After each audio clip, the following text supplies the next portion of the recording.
Jai Shri Gurudev, Ellarigu Namaskara. Good morning. I am here today in the Yakshma Samvada program. It's a national level workshop on Ni-Kshay campaign. Let me tell you, to understand this word Ni-Kshay, I took at least 2 days. In fact, when I came to know about the real meaning, I was flabbergasted and really taken aback. What an extraordinary concept. And we have to talk about tuberculosis as one disease that has given or troubled the human beings or human race for such a long time. For, as I can remember, for thousands of years. And even today, in 2025, we are not very sure about how to completely eradicate it, just like either polio or to that extent measles, both a viral disease which is difficult to treat, but this is a bacterial disease and we are still, I cannot say struggle, we are still attempting to completely eradicate it. And one of the most optimistic programs India has taken, and let me tell you, India is in the forefront of this particular action of National Tuberculosis Eradication Program, or forefront of eradication of tuberculosis globally. Can we believe it? Indians should be very proud that we are in the forefront of this eradication program.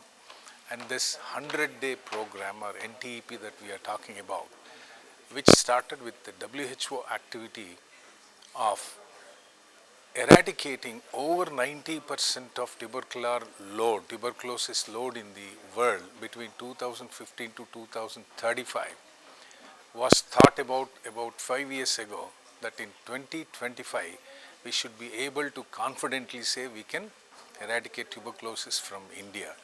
To that extent we have done extremely well. And 3 things that I should talk to you about is, first one is about preventing tuberculosis. The second one is effective, safe and comfortable treatment for tuberculosis, which is not for 5 or 7 days like any other antibiotic therapy. And the third one is support, not only for the healthcare systems and also for persons suffering from tuberculosis. About all these 3 concepts, our country has done extremely well.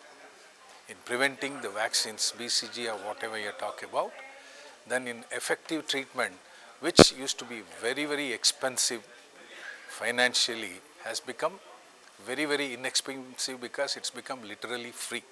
And there are many programs, DOTS, there are many programs of taking the drugs to the doorsteps of the people suffering from tuberculosis. And today we are all gathered here to talk about how best we can utilize this program, which was initiated by our great Prime Minister Shri Narendra Modi ji, and we are very grateful for such leaders who are taking our country, Bharat, in a different direction than what the global perspective about India. I hope end of the day there shall be a better understanding of how to prevent, how to effectively treat tuberculosis, and how best we can support people with tuberculosis and prevent the other persons who are in close contact with tubercular patients, the disease burden as well as death rates. Jai Shri Gurudev.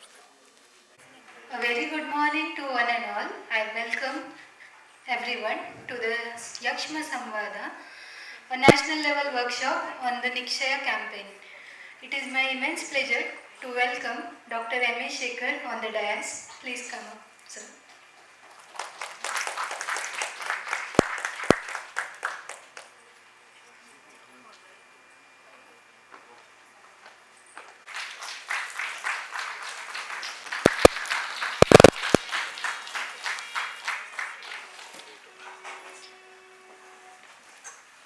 I would like to introduce Dr. M.A. Shekhar. He is a renowned figure in the domain of diabetes and endocrinology. Presently, he serves as a Vice Chancellor of Adi Chunchanagiri University. He received MBBS in the year 1981 and MD in Internal Medicine in the year 1985 from the prestigious Government Medical College, Mysuru, and University of Mysuru, respectively. In recognition of his outstanding contribution, he was conferred with FRCP Edinburgh in 2019. SIRS established Apurva Diabetes Foundation, focused on delivering comprehensive diabetes care and serves as a founding diabetologist. He is also the director of Karnataka Institute of Endocrinology and Research and the dean of Government Dental College and Research Institute. Dr. Shekhar has held several leadership positions including Director of Medical Education, Director and Dean at Bangalore Medical College and Research Institute, and Head of Department of Endocrinology at Mysore Medical College and Research Institute, where he has made significant contributions to the field of medical science. Dr. Shekhar's achievements extend beyond his administrative roles. He has served as chairperson of Scientific Advisory Committee at NADRI, Bengaluru, and has been recognized as a thought leader in the field. His academic honors like first class distinction in the biochemistry, pharmacology, medicine, along with prestigious awards like the Dr. B.C. Roy Award, his recognition as Best Teacher by RGUHS Bangalore, his dedication in the diabetes care has been acknowledged with Lifetime Achievement Award by Research Society of Study of Diabetes in India's Karnataka chapter. His pursuit of knowledge is evident in his active membership in numerous professional bodies, including International Diabetes Federation and the Telemedic Society of India. He has actively contributed to the medical community by presenting research and delivering lectures at national and international state conferences. Dr. M.A. Shekhar epitomizes as a life dedicated to enriching the medical landscape through leadership, patient care, research, academic contribution. His unwavering commitment and multifaceted personality make him an inspiring figure. I would like to over to you, sir. Dias.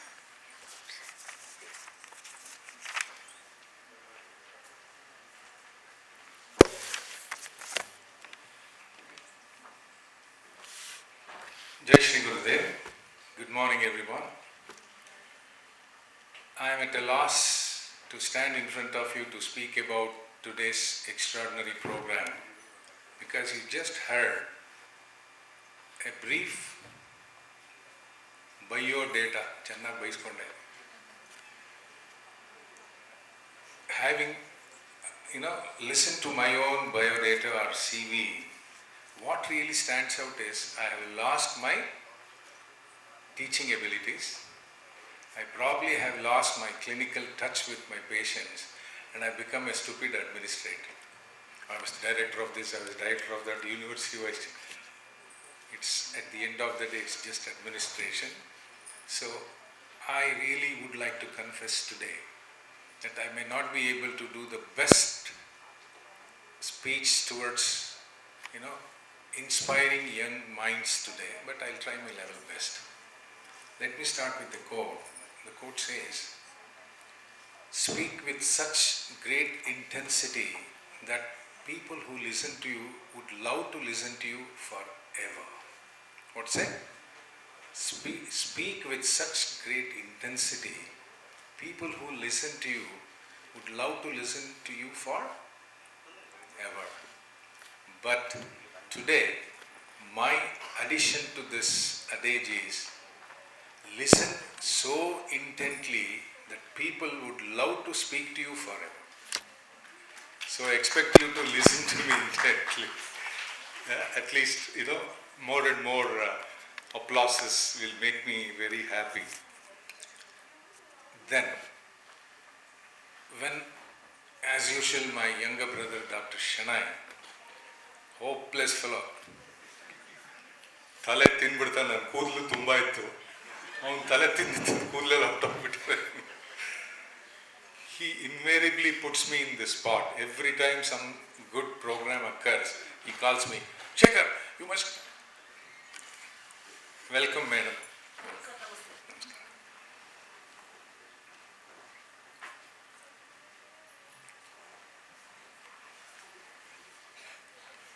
Okay, we have another extraordinary personality amongst us.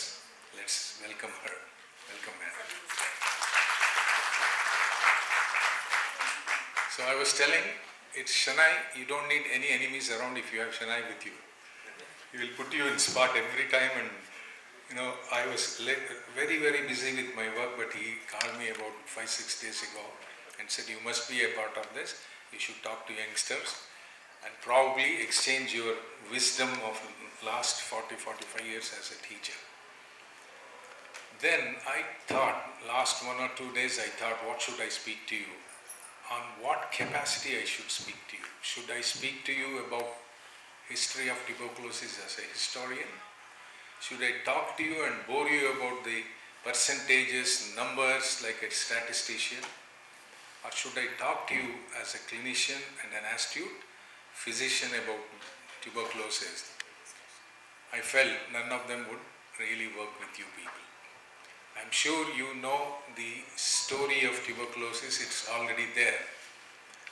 Everybody thought, at least the young minds of this educational system thought tuberculosis was beautifully explained by allopathy, the then allopathy, and today it is the modern medicine. But to my surprise, it's been explained in Veda's time, Yakshma.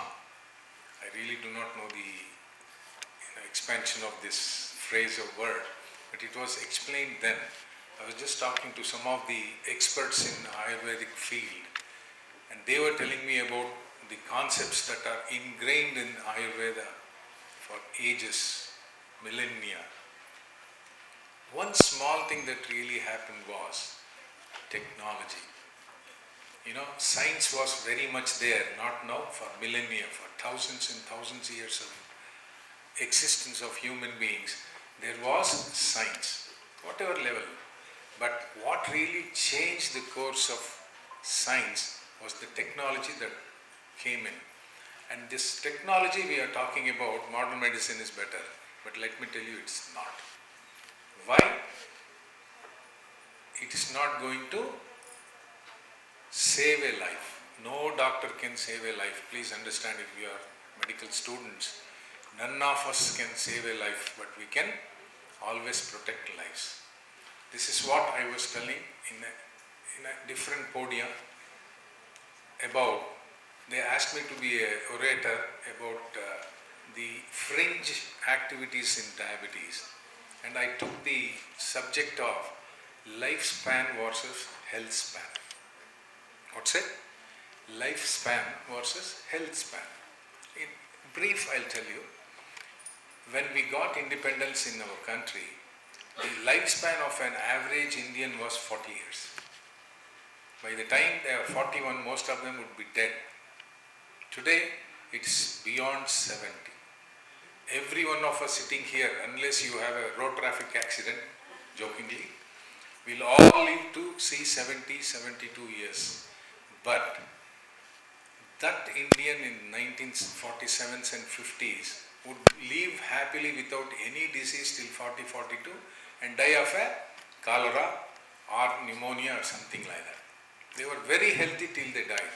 But today, by the time they are 70, they are very unhealthy. The health stops becoming good at the age of 55. Then those so-called science and technology, be it Ayurveda, homeopathy, modern medicine, will never allow them to die. But none of these so-called scientific programs can give health to human beings. So they suffer for 15 long years with kidney failure, blindness, no sensation, amputation, heart transplant, you name whatever it is. At the end of the day, what happens? They suffer for 15 years and they die. And everybody will be crossing their fingers to cremate these people. They would have had enough of travails and tribulations to take care of these people. So today, what should we do? With whatever we do with our so-called people with disease or disorders, we should make them comfortable. We should see that their health span comes very near to their lifespan. Till 68, they are very healthy. They can take care of themselves, they can walk, they can eat, etc. By 72, they have a massive heart attack and die, no problems. But at the age of 55, mild blindness, 60 kidney failure, 65 heart failure and transplant. Where is the end to this? This is the quintessence of today's program. If you ask me, my essence of speech today would be to tell young minds like you. I am also a young mind but an old body. Can't help. Where was I? Nodi. Especially if you look at beautiful women, you tend to forget everything. Anyway, what was I telling? Okay, now the quintessence or the essence of today's program is to improve health. I don't think we can eradicate tuberculosis in the next 2 years, but can we make their life comfortable? Obviously. Can we make their health much better than what it was earlier? Definitely. How do you do this? It's not by technology, it's by personal integrity. We should become very, very honest and sincere to help them out. For this, I used to tell my postgraduates about empathy. You know what is empathy? Everybody talks about it. Empathy, compassion, ethics, morality, without knowing what exactly it is, and it all becomes a stupid PowerPoint presentation. Somebody asked me, have you got a PPT, sir? I deliberately did not do a PowerPoint presentation because two things. The first one is, I put a PowerPoint presentation, none of you will look at me, handsome me. You will all look at the stupid PowerPoint slides. So we lose that personal touch of a teacher and a taught. This is my feeling after having taught with PPTs for more than 25 years. We used to have slide changes. You remember some of the younger are saying like that, and you will say, what were you people doing, useless fellows? Today, I usually don't use PowerPoint presentation unless it is peer reviews. We have same diabetologists, same neurology, neurosurgery, oncosurgery people. I use PowerPoint because they have an idea. Otherwise, it's better to talk to people to complete my idea of what you should learn. It is better to talk extempore. That's what I've been trying to do. The second reason is I had nothing to present in the PowerPoint. What can I present about Ayurveda? I am not an expert. What can I present about tuberculosis? I have never practiced infectious medicine for more than 30 years, 3 decades. So I decided I'll talk to you directly like this. So the concept of empathy. What is the concept of empathy? By definition, psychological definition, empathy is the feeling that you get when you have gone through the suffering of a person who is suffering. Do you understand? The feeling you get when you have gone through the suffering of the person who is suffering. In other words, to really know what exactly is an heart attack, one should have had heart attack. That is empathy.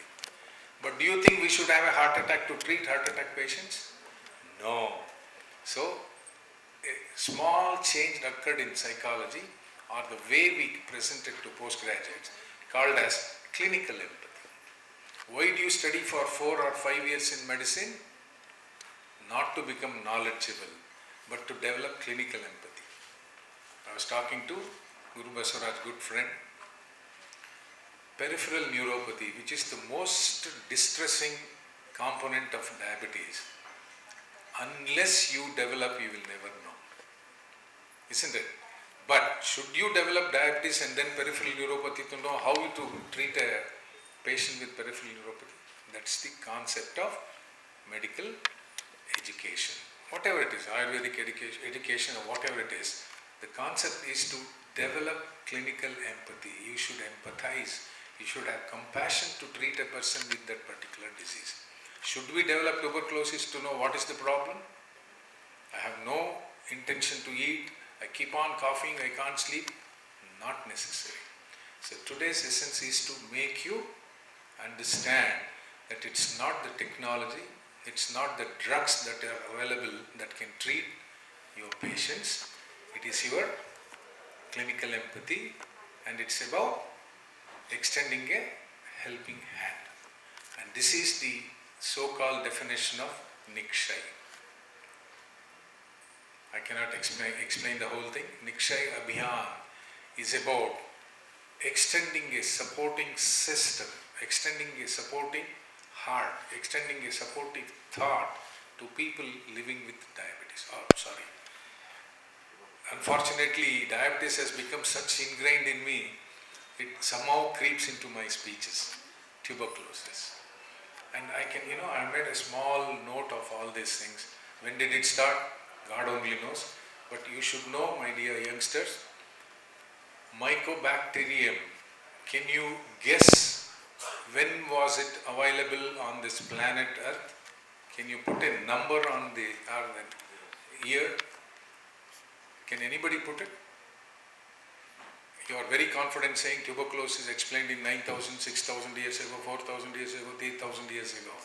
But in the so-called evolution of science, botanists are here, microbiologists have said, 150 million years ago, Mycobacterium was present in the planet Earth. Now, youngsters like you should wonder what made this such an old living being, a small living being, infect human beings. Human beings were not here 150 million years ago. They came much, much, much later, and we have become the masters of the universe.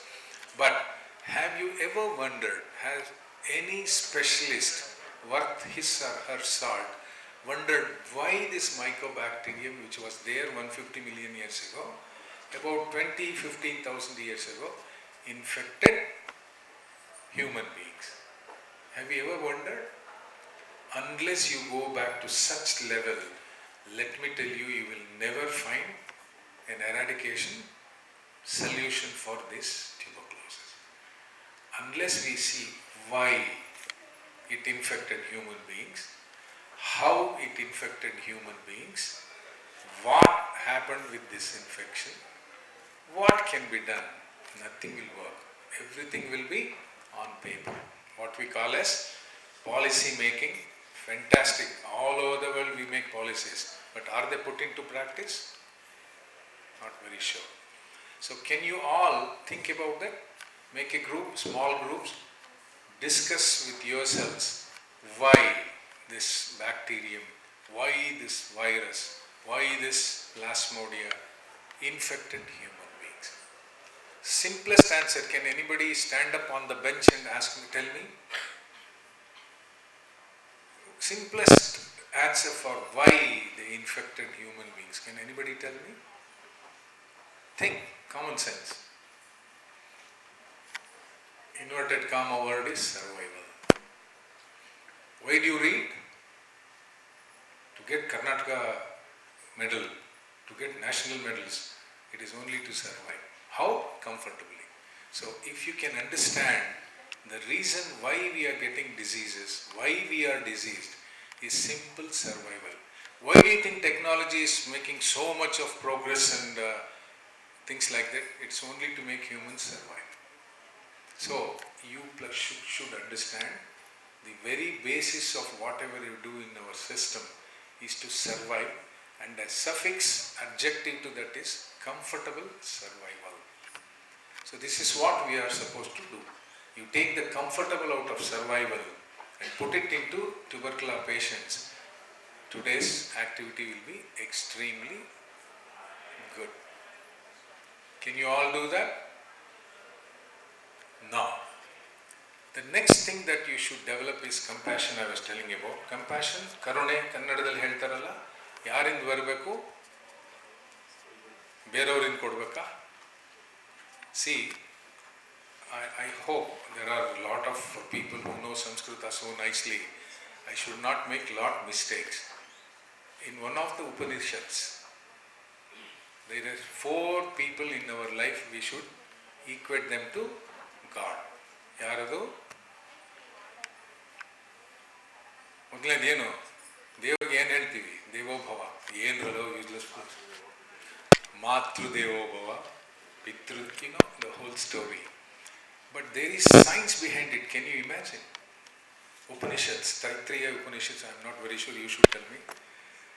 ಮಾತೃದೇವೋಭವ, ಪಿತೃದೇವೋಭವ, ಆಚಾರ್ಯ ದೇವೋಭವ, ಆಮೇಲೆ ಅತಿಥಿ. So ಮಾತೃ ಪಿತೃ ಆಚಾರ್ಯ ಉಳ್ಕೊಂಡಿದ್ದಾರೆ, ಅತಿಥಿ ತಿಥಿ ದೇವೋಭವ. So ಅತಿಥಿ here is your patient. If you can look at the godness in your patient, everything will settle down. This is the concept. But what is the science behind why we should equate them to gods? What do you get from your mother? What do you get from your father, science-wise? Have you ever wondered? You're all sitting here. 50% of DNA has come from the father. 50% has come from your mother. But you get 100% of DNA from only one person. Do you know who it is? There are two sources of DNA. One is nuclear DNA, other one is mitochondrial DNA. Nuclear 50-50. Mitochondrial DNA 100% is from your mother. And scientifically, wisdom, strength of intelligence come from mitochondrial DNA. Can you imagine? ಗೊತ್ತಿತ್ತಾ? ಎಲ್ಲರೂ ಚಪ್ಪಾಳೆ ಹೊಡಿ. ನನಗಲ್ಲ, ನಿಮ್ಮ ತಾಯಿಯಂದರಿಗೆ. If at all you are intelligent, it's not because your father was intelligent or is intelligent, it's your mother's DNA that's making you intelligent. The second thing, the Russian, how do I say, research, not now, 60-50 years ago was, if at all you must be strong, you must have endurance, it is mitochondrial DNA.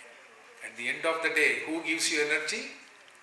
Don't say carbohydrates, fats and proteins, it is mitochondria. You can understand now? Energy is produced without any problems in the mitochondria, and if you have more mitochondria, you have much more endurance. Where muscle mitochondria, you can run and run and run. Heart mitochondria, you can pump and pump and pump. Kidney mitochondria, you get an idea now? So, when you go back home today, ನೀವೇನು ಮಾಡಬೇಕು? ನಿಮ್ಮ ತಾಯಿಂದರ ಗಟ್ಟಿಯಾಗಿ ಕಾಲಿಡ್ಕೊಂಡ್ಬಿಡ್ಬೇಕು. ಅಮ್ಮ thank you ಮಾಡ್ತೀರಾ? ಹೆಂಗೆ ಹೇಳ್ಬೇಕು yes ಅನ್ನೋದು ಇಂಡಿಯಾದಲ್ಲಿ? How do you say yes in India?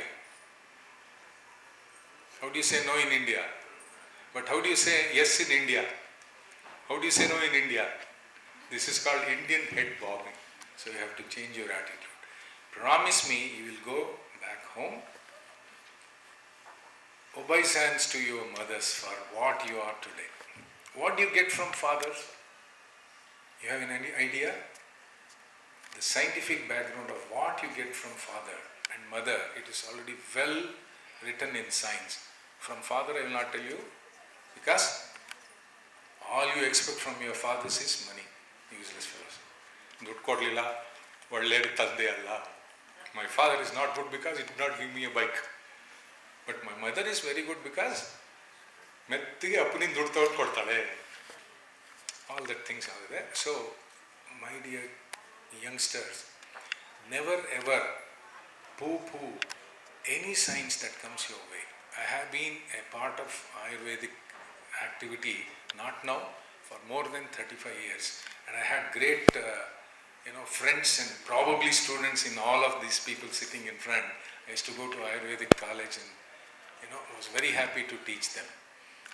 I understand, unless you start, how do I say, thinking about our own descendants, our own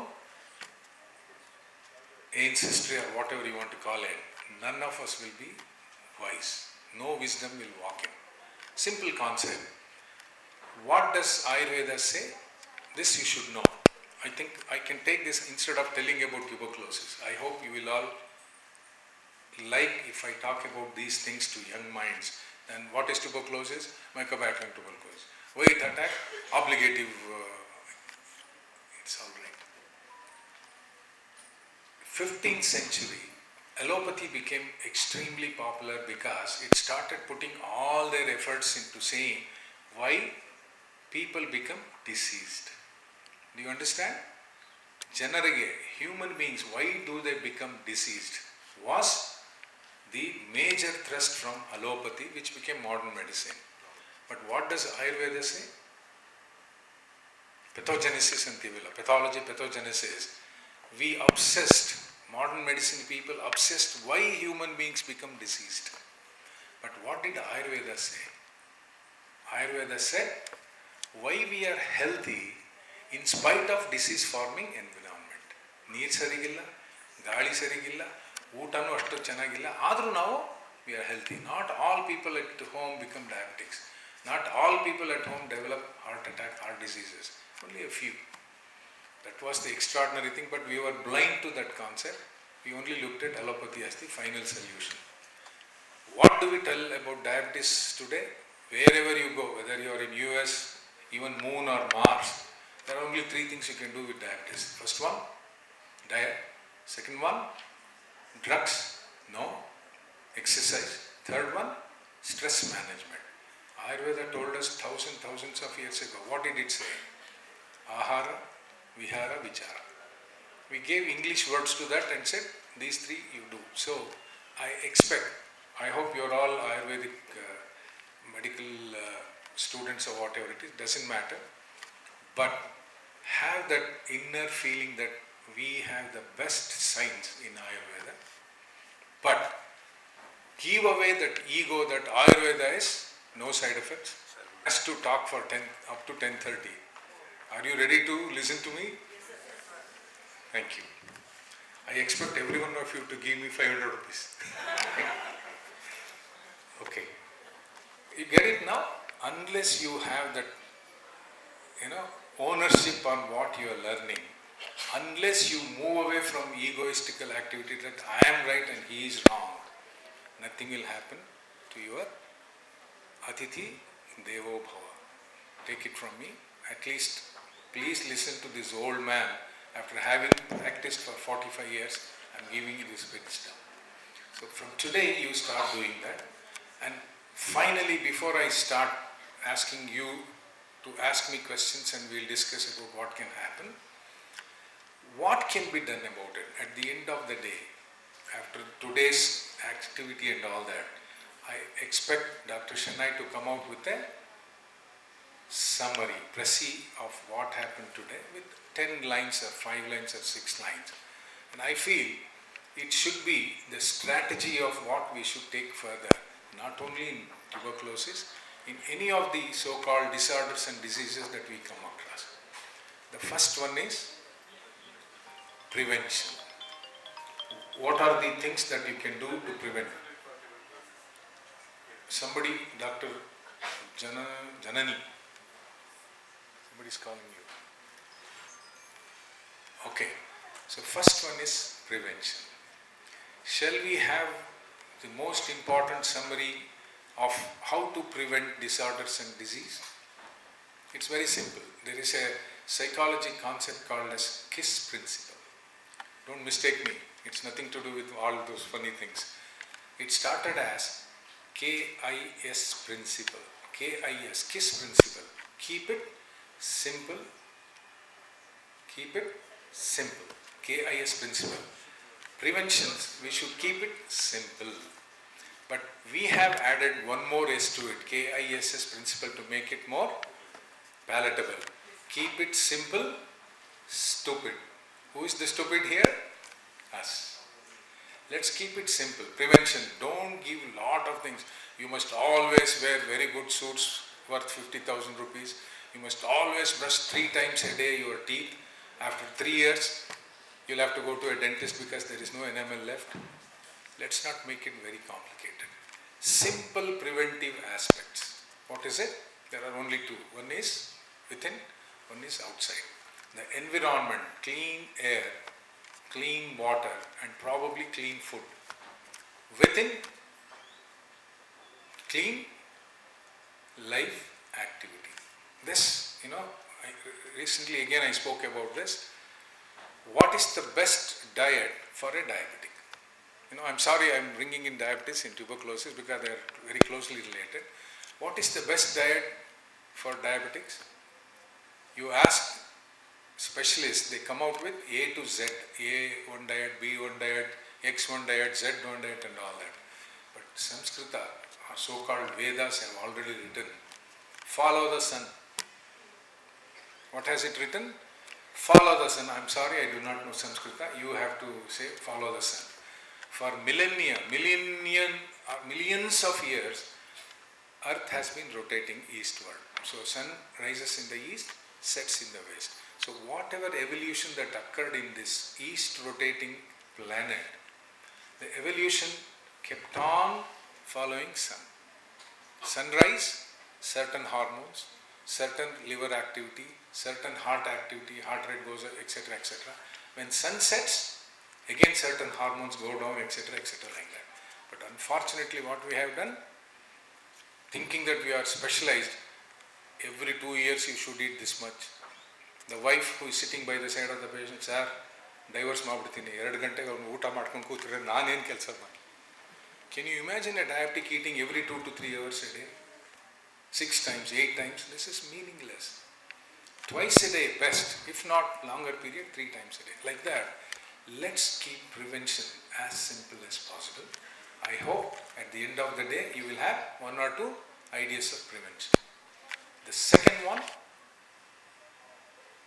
effective treatment, which probably science can help, and more than that, technology. What is effective treatment? 7 drugs, 3 drugs, 5 drugs. Effective treatment need not be drugs. You decide. Is it diet, exercise, behavioral therapy, all that. Second one. Third one, technology is called as, what is it called as? What engineering is it called as? To bring down the price. It has happened, you know. I will use one more before I ask questions.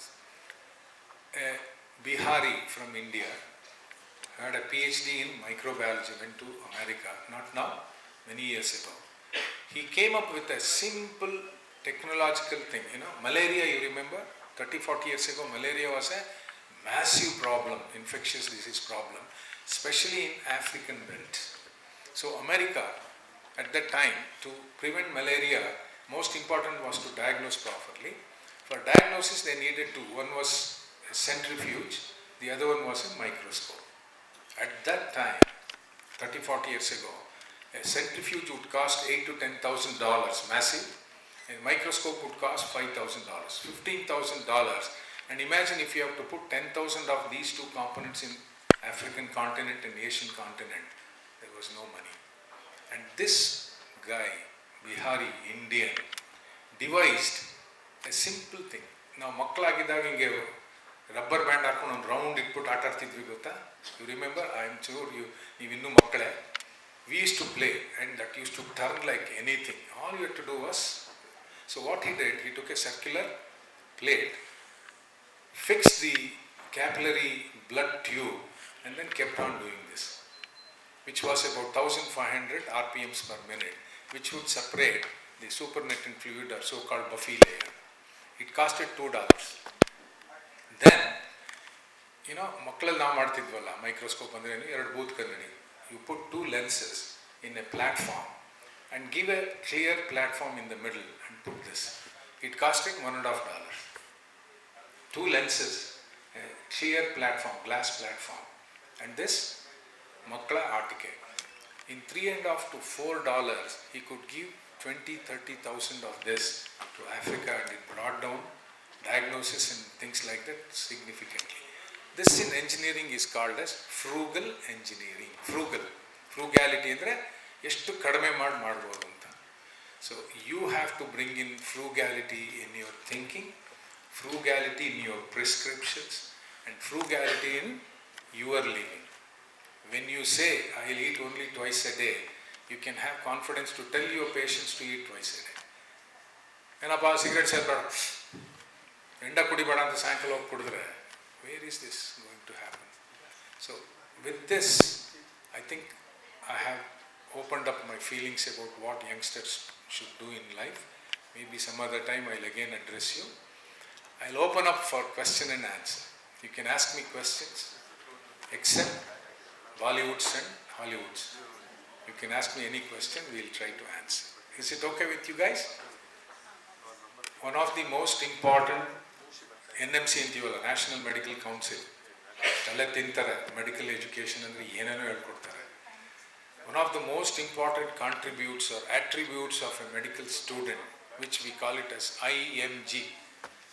IMG is Indian Medical Graduate. It's not only MBBS, any other graduate, it should happen. There are 5 components that they should have. Lifelong learning is the last component. You should continue to learn till you die. But much more important is compassion, attitudes, knowledge and skills. So this you should understand how to develop. How do you do that? All you have to do is just follow your Acharya Devo Bhava, Acharya. Unfortunately, many times present day teachers, let me not go there. So start inculcating simple concept. Finally ಅಂತ ಬಂದಿದ್ದೆಲ್ಲ ಮಾತಾಡ್ತೀನಿ, ತಪ್ಪು ತಿಳ್ಕೊಬೇಡಿ. I used to tell my undergraduate students, you write a diary, 24-hour diary, D-A-I-R-I or D-I-A-R-I, which is correct, D-I-A-R-Y, don't go for D-A-I-R-Y. 24 hours. You please attempt from tomorrow onwards, from 6 a.m. tomorrow to 6 a.m. day after tomorrow. Write down what you do, 6 a.m., 7 a.m., 10 a.m., all those funny things. I used to convince them, they used to come and say, yes sir, it's happening. You will be wasting 5 to 6 hours without your knowledge. What does Ayurveda say? Rule of 8, 8, 8, 8. 8 hours of sleep, 8 hours of activity and 8 hours of Maja, Katrina Cave, a film, a film. So 8 hours of relationships, interactions with your people, 8 hours of sleep and 8 hours of activity. Today, 14 hours of activity, 5 or 6 hours of sleep. The rest, what do? You waste without your knowledge. So start doing that. Write a daily diary. That 5 precious hours that you are wasting can be utilized in a proper manner. I think I should stop here. I'll ask questions. Otherwise, I'll continue.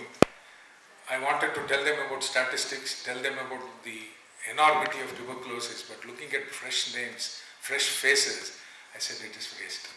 So I've spoken what is in my heart. I hope you like it. Any questions? I'll take it. We have another 8 to 10 minutes. Don't worry, I will not ask you money.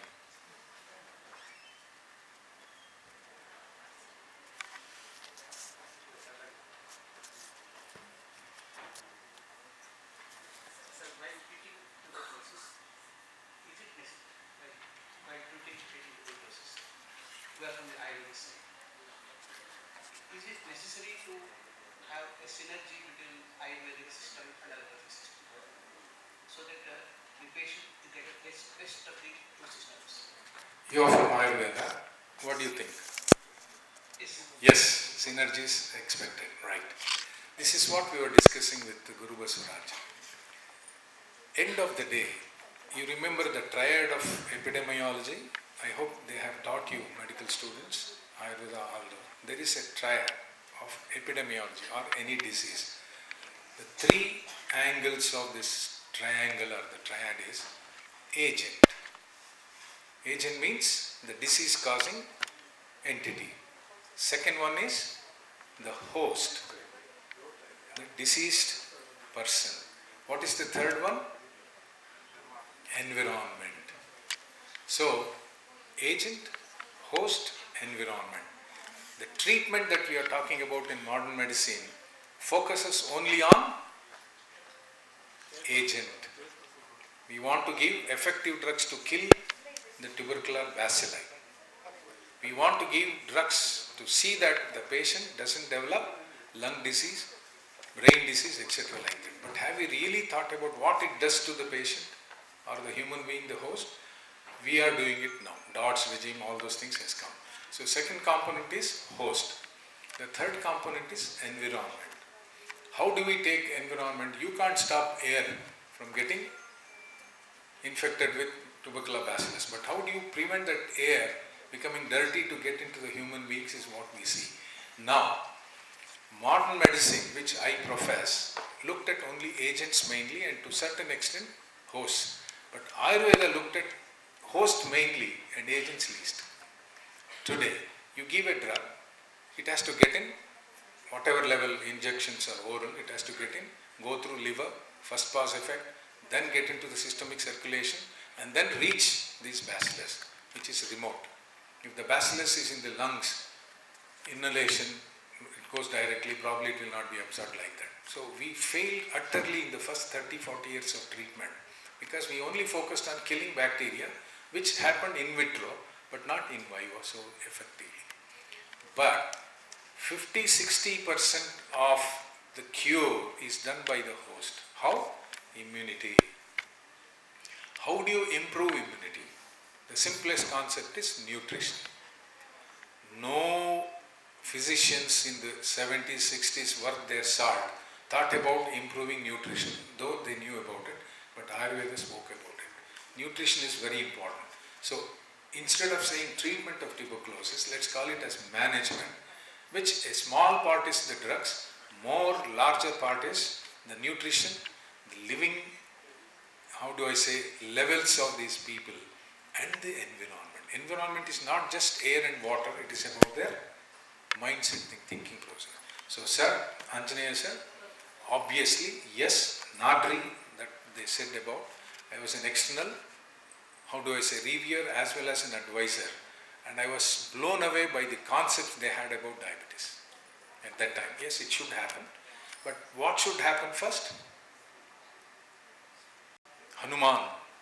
What does Hanuman stand for? Anjaneyaru. Hanuman stands for, Hanu is ego. Hanu means ego. Man is to kill. Hanuman stands for killing ego. So the first step we all take today to integrate all the sciences for the betterment of human beings is kill your ego.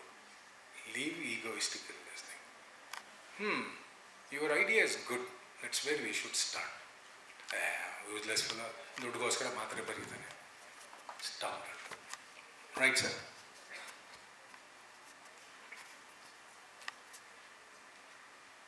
Question ಕೇಳ್ರಯ್ಯ, useless fellows.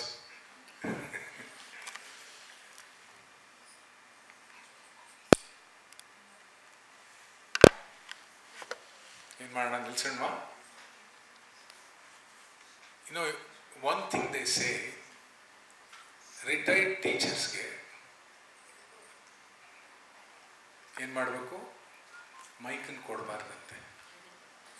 Retire ಆಗಿರೋ ಅಧ್ಯಾಪಕರು, ದೃಷ್ಟ, ಅದೇನೇನೋ ಹೇಳ್ತಿರಲ್ಲ, ಆಚಾರ್ಯ, ದೃಷ್ಟ, ಉಪಾಧ್ಯಾಯ, ಗುರು, mic ಕೊಡಬಾರ್ದಂತೆ. ಯಾಕೆ? Mic ಕೊಟ್ಟರೆ ಮೈಕಾಸುರ ಆಗ್ಬಿಡ್ತಾರೆ, ಬಿಡಲ್ಲ mic ಅಂತ.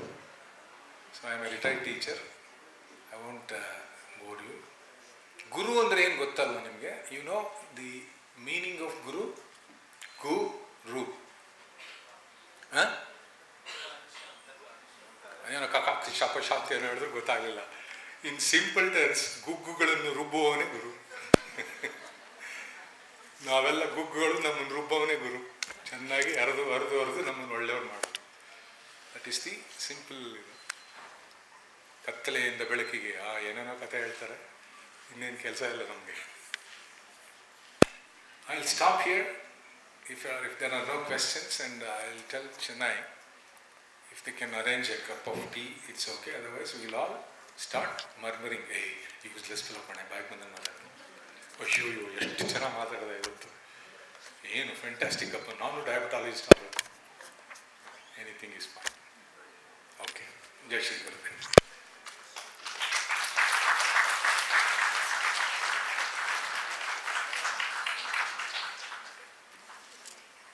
Thank you, sir, for your insightful words.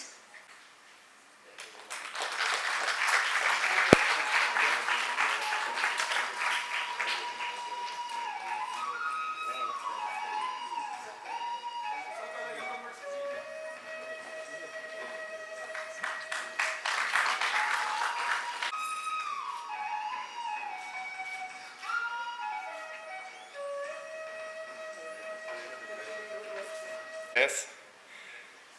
Madhu sir is a famous pulmonologist from Apollo Hospital.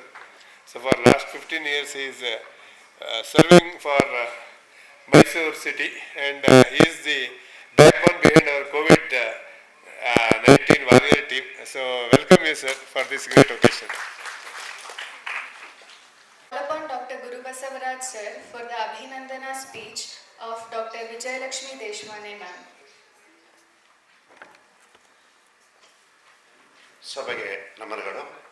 ನನ್ನ ಗುರುಗಳಾಗಿರ್ತಕ್ಕಂಥ ಡಾಕ್ಟರ್ ಆಂಜನೇಯ ಮೂರ್ತಿಯವರ ಪಾದಪದ್ಮಗಳಲ್ಲಿ ನಮಸ್ಕರಿಸಿ, ನನ್ನ ಮಿತ್ರರಾಗಿರ್ತಕ್ಕಂಥ ಕೃಷ್ಣಮೂರ್ತಿಯವರೇ, ಸಭೆಯಲ್ಲಿರ್ತಕ್ಕಂಥ ಡಾಕ್ಟರ್ ಶೇಖರ್, ಡಾಕ್ಟರ್ ಸುಸ್ತಗೌಡ, ಡಾಕ್ಟರ್ ಮಧು ಮತ್ತು ಇಲ್ಲಿರ್ತಕ್ಕಂಥ ಬಾಟ್ನಿ ವಿಭಾಗದ ಅಧ್ಯಾಪಕರುಗಳೇ ಮತ್ತು ವಿದ್ಯಾರ್ಥಿ ಮಿತ್ರರೇ, ಇವತ್ತು ನನಗೆ ಭಾಳ ಸಂತಸ ತಂದಂಥ ದಿನವಾಗಿದೆ.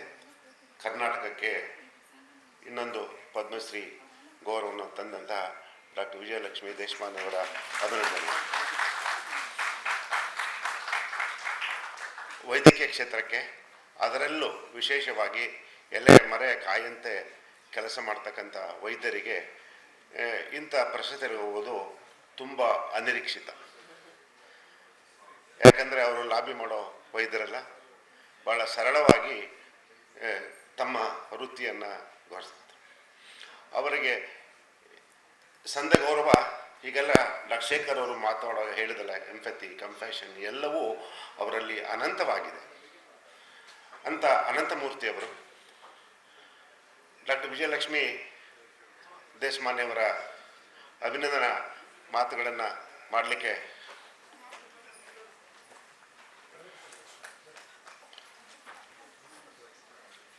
ಡಾಕ್ಟರ್ ಲಕ್ಷ್ಮಣ್ ಡಾಕ್ಟರ್ ವಿಜಯಲಕ್ಷ್ಮಿ ದೇಶಮಾನೆ ಅವರಿಗೆ ಈ ವರ್ಷದ ಪದ್ಮಶ್ರೀ ಪ್ರಶಸ್ತಿ ಬಂದಿದೆ. ಹಾಗಾಗಿ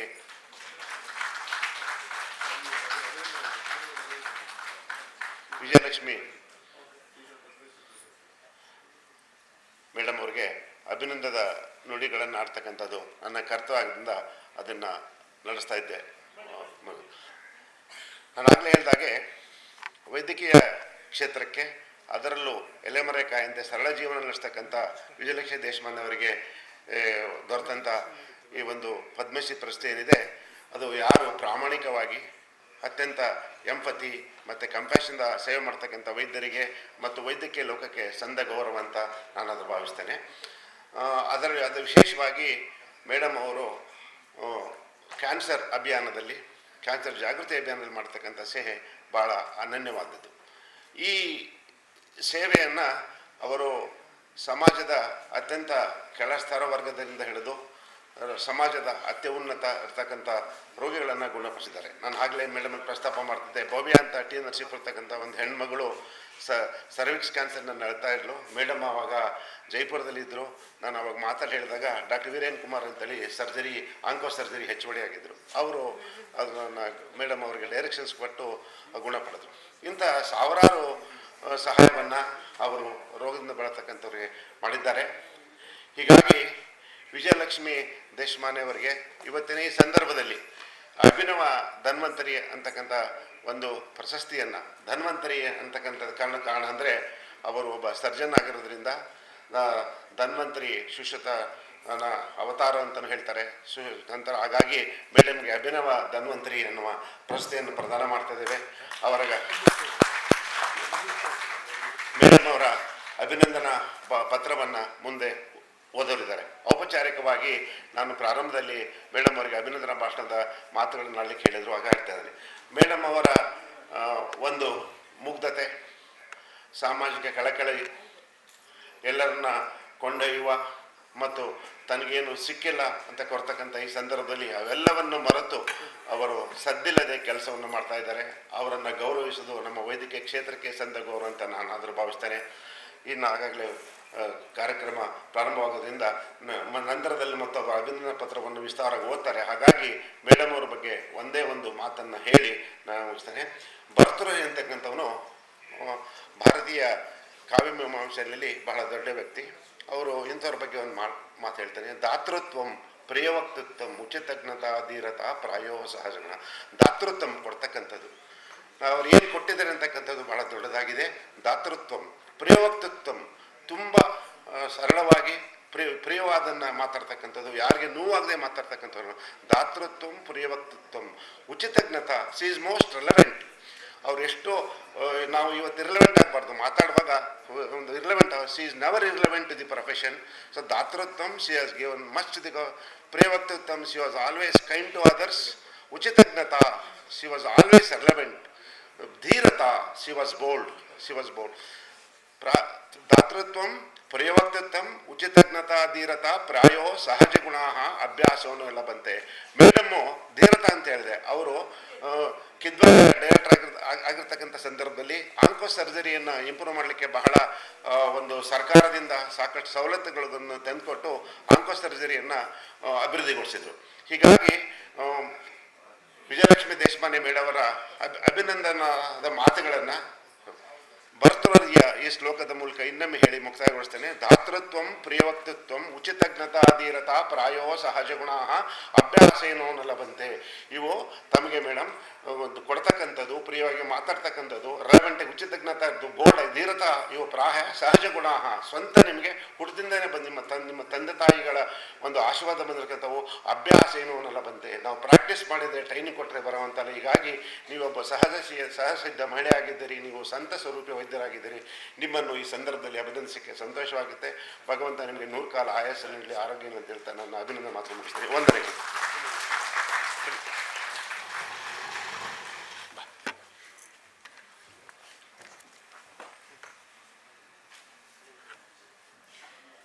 I would like to welcome Professor N.K.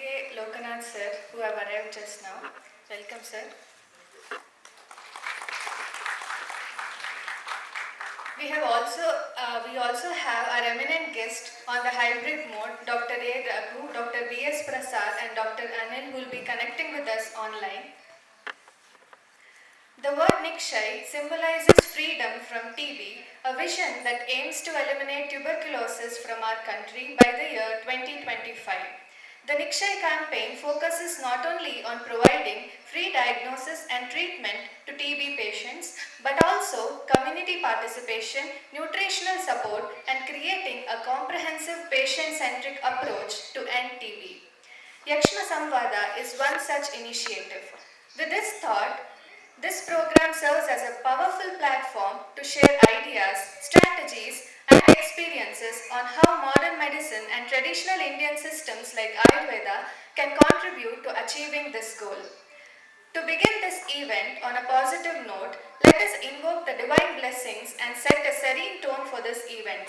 I now invite Dr. Pavana Bhatt for a prayer song.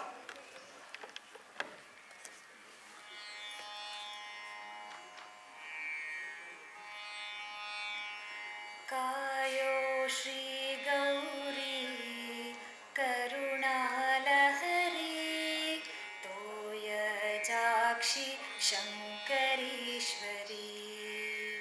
कायो श्री गौरी करुणालहरी तोयजाक्षि शङ्करीश्वरी. श्री जय चामुण्डिके श्री जय चामेन्द्रा. श्री जय चामुण्डिके श्री जय चामेन्द्रा. नामाङ्कित भूमीन्द्र ललामन मुददे. नामाङ्कित भूमीन्द्र ललामन मुददे. कायो Shri Gauri Karunalahari तोयजाक्षि शङ्करीश्वरी. तोयजाक्षि शङ्करीश्वरी. तोयजाक्षि शङ्करीश्वरी.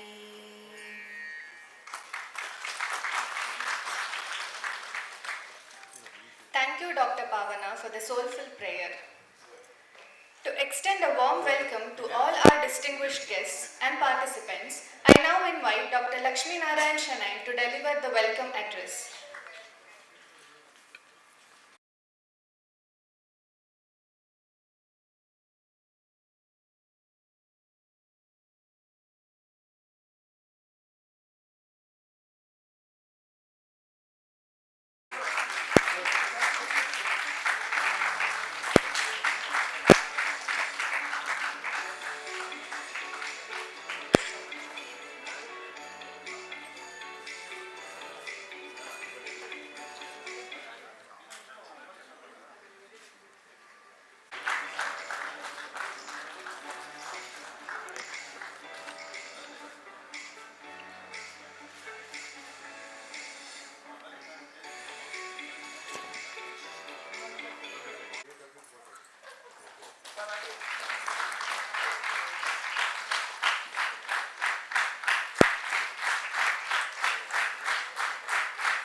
I'm already vice chancellor, no need to introduce.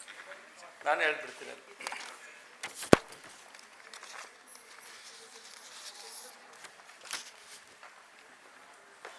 ಎಲ್ಲರಿಗೂ ಬೆಳಗಿನ ಶುಭೋದಯಗಳು.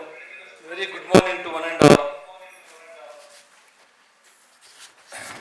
Doctor Vijayalakshmi Deshamani, former director of Kidwai, my friend Professor Shekhar, Vice Chancellor of Ayurveda University, and Dr. Madhu, Senior Pulmonologist of Apollo BGS Hospital, and Dr. Rajkumar Garampalli, Professor of Botany, and Dr. Shay, and Dr. Raghu, Dr. Prasad, Dr. Radhakrishna Ramarao, Dr. Sushitra Gowda, still there are missing. So all the guests on the dais and off the dais and all ಎಲ್ಲ ಥರದ ಗಣ್ಯರೇ ಹಾಗೂ ವಿದ್ಯಾರ್ಥಿಗಳೇ ಹಾಗೂ ನಮ್ಮ ಅಧ್ಯಾಪಕ ಮಿತ್ರರೇ ಹಾಗೂ ಅಧ್ಯಾಪಕೇತರ ಮಿತ್ರರೇ ಹಾಗೂ ಮಾಧ್ಯಮ ಮಿತ್ರರೇ, ಈಗಾಗಲೇ ಈ ಕಾರ್ಯಕ್ರಮದ ಬಗ್ಗೆ ಸಾಕಷ್ಟು ವಿಚಾರಗಳನ್ನು ಶಣೆಯವರು ತಮ್ಮ ವೆಲ್ಕಮ್ ಸ್ಪೀಚಲ್ಲಿ ಹೇಳಿಬಿಟ್ಟಿದ್ದಾರೆ.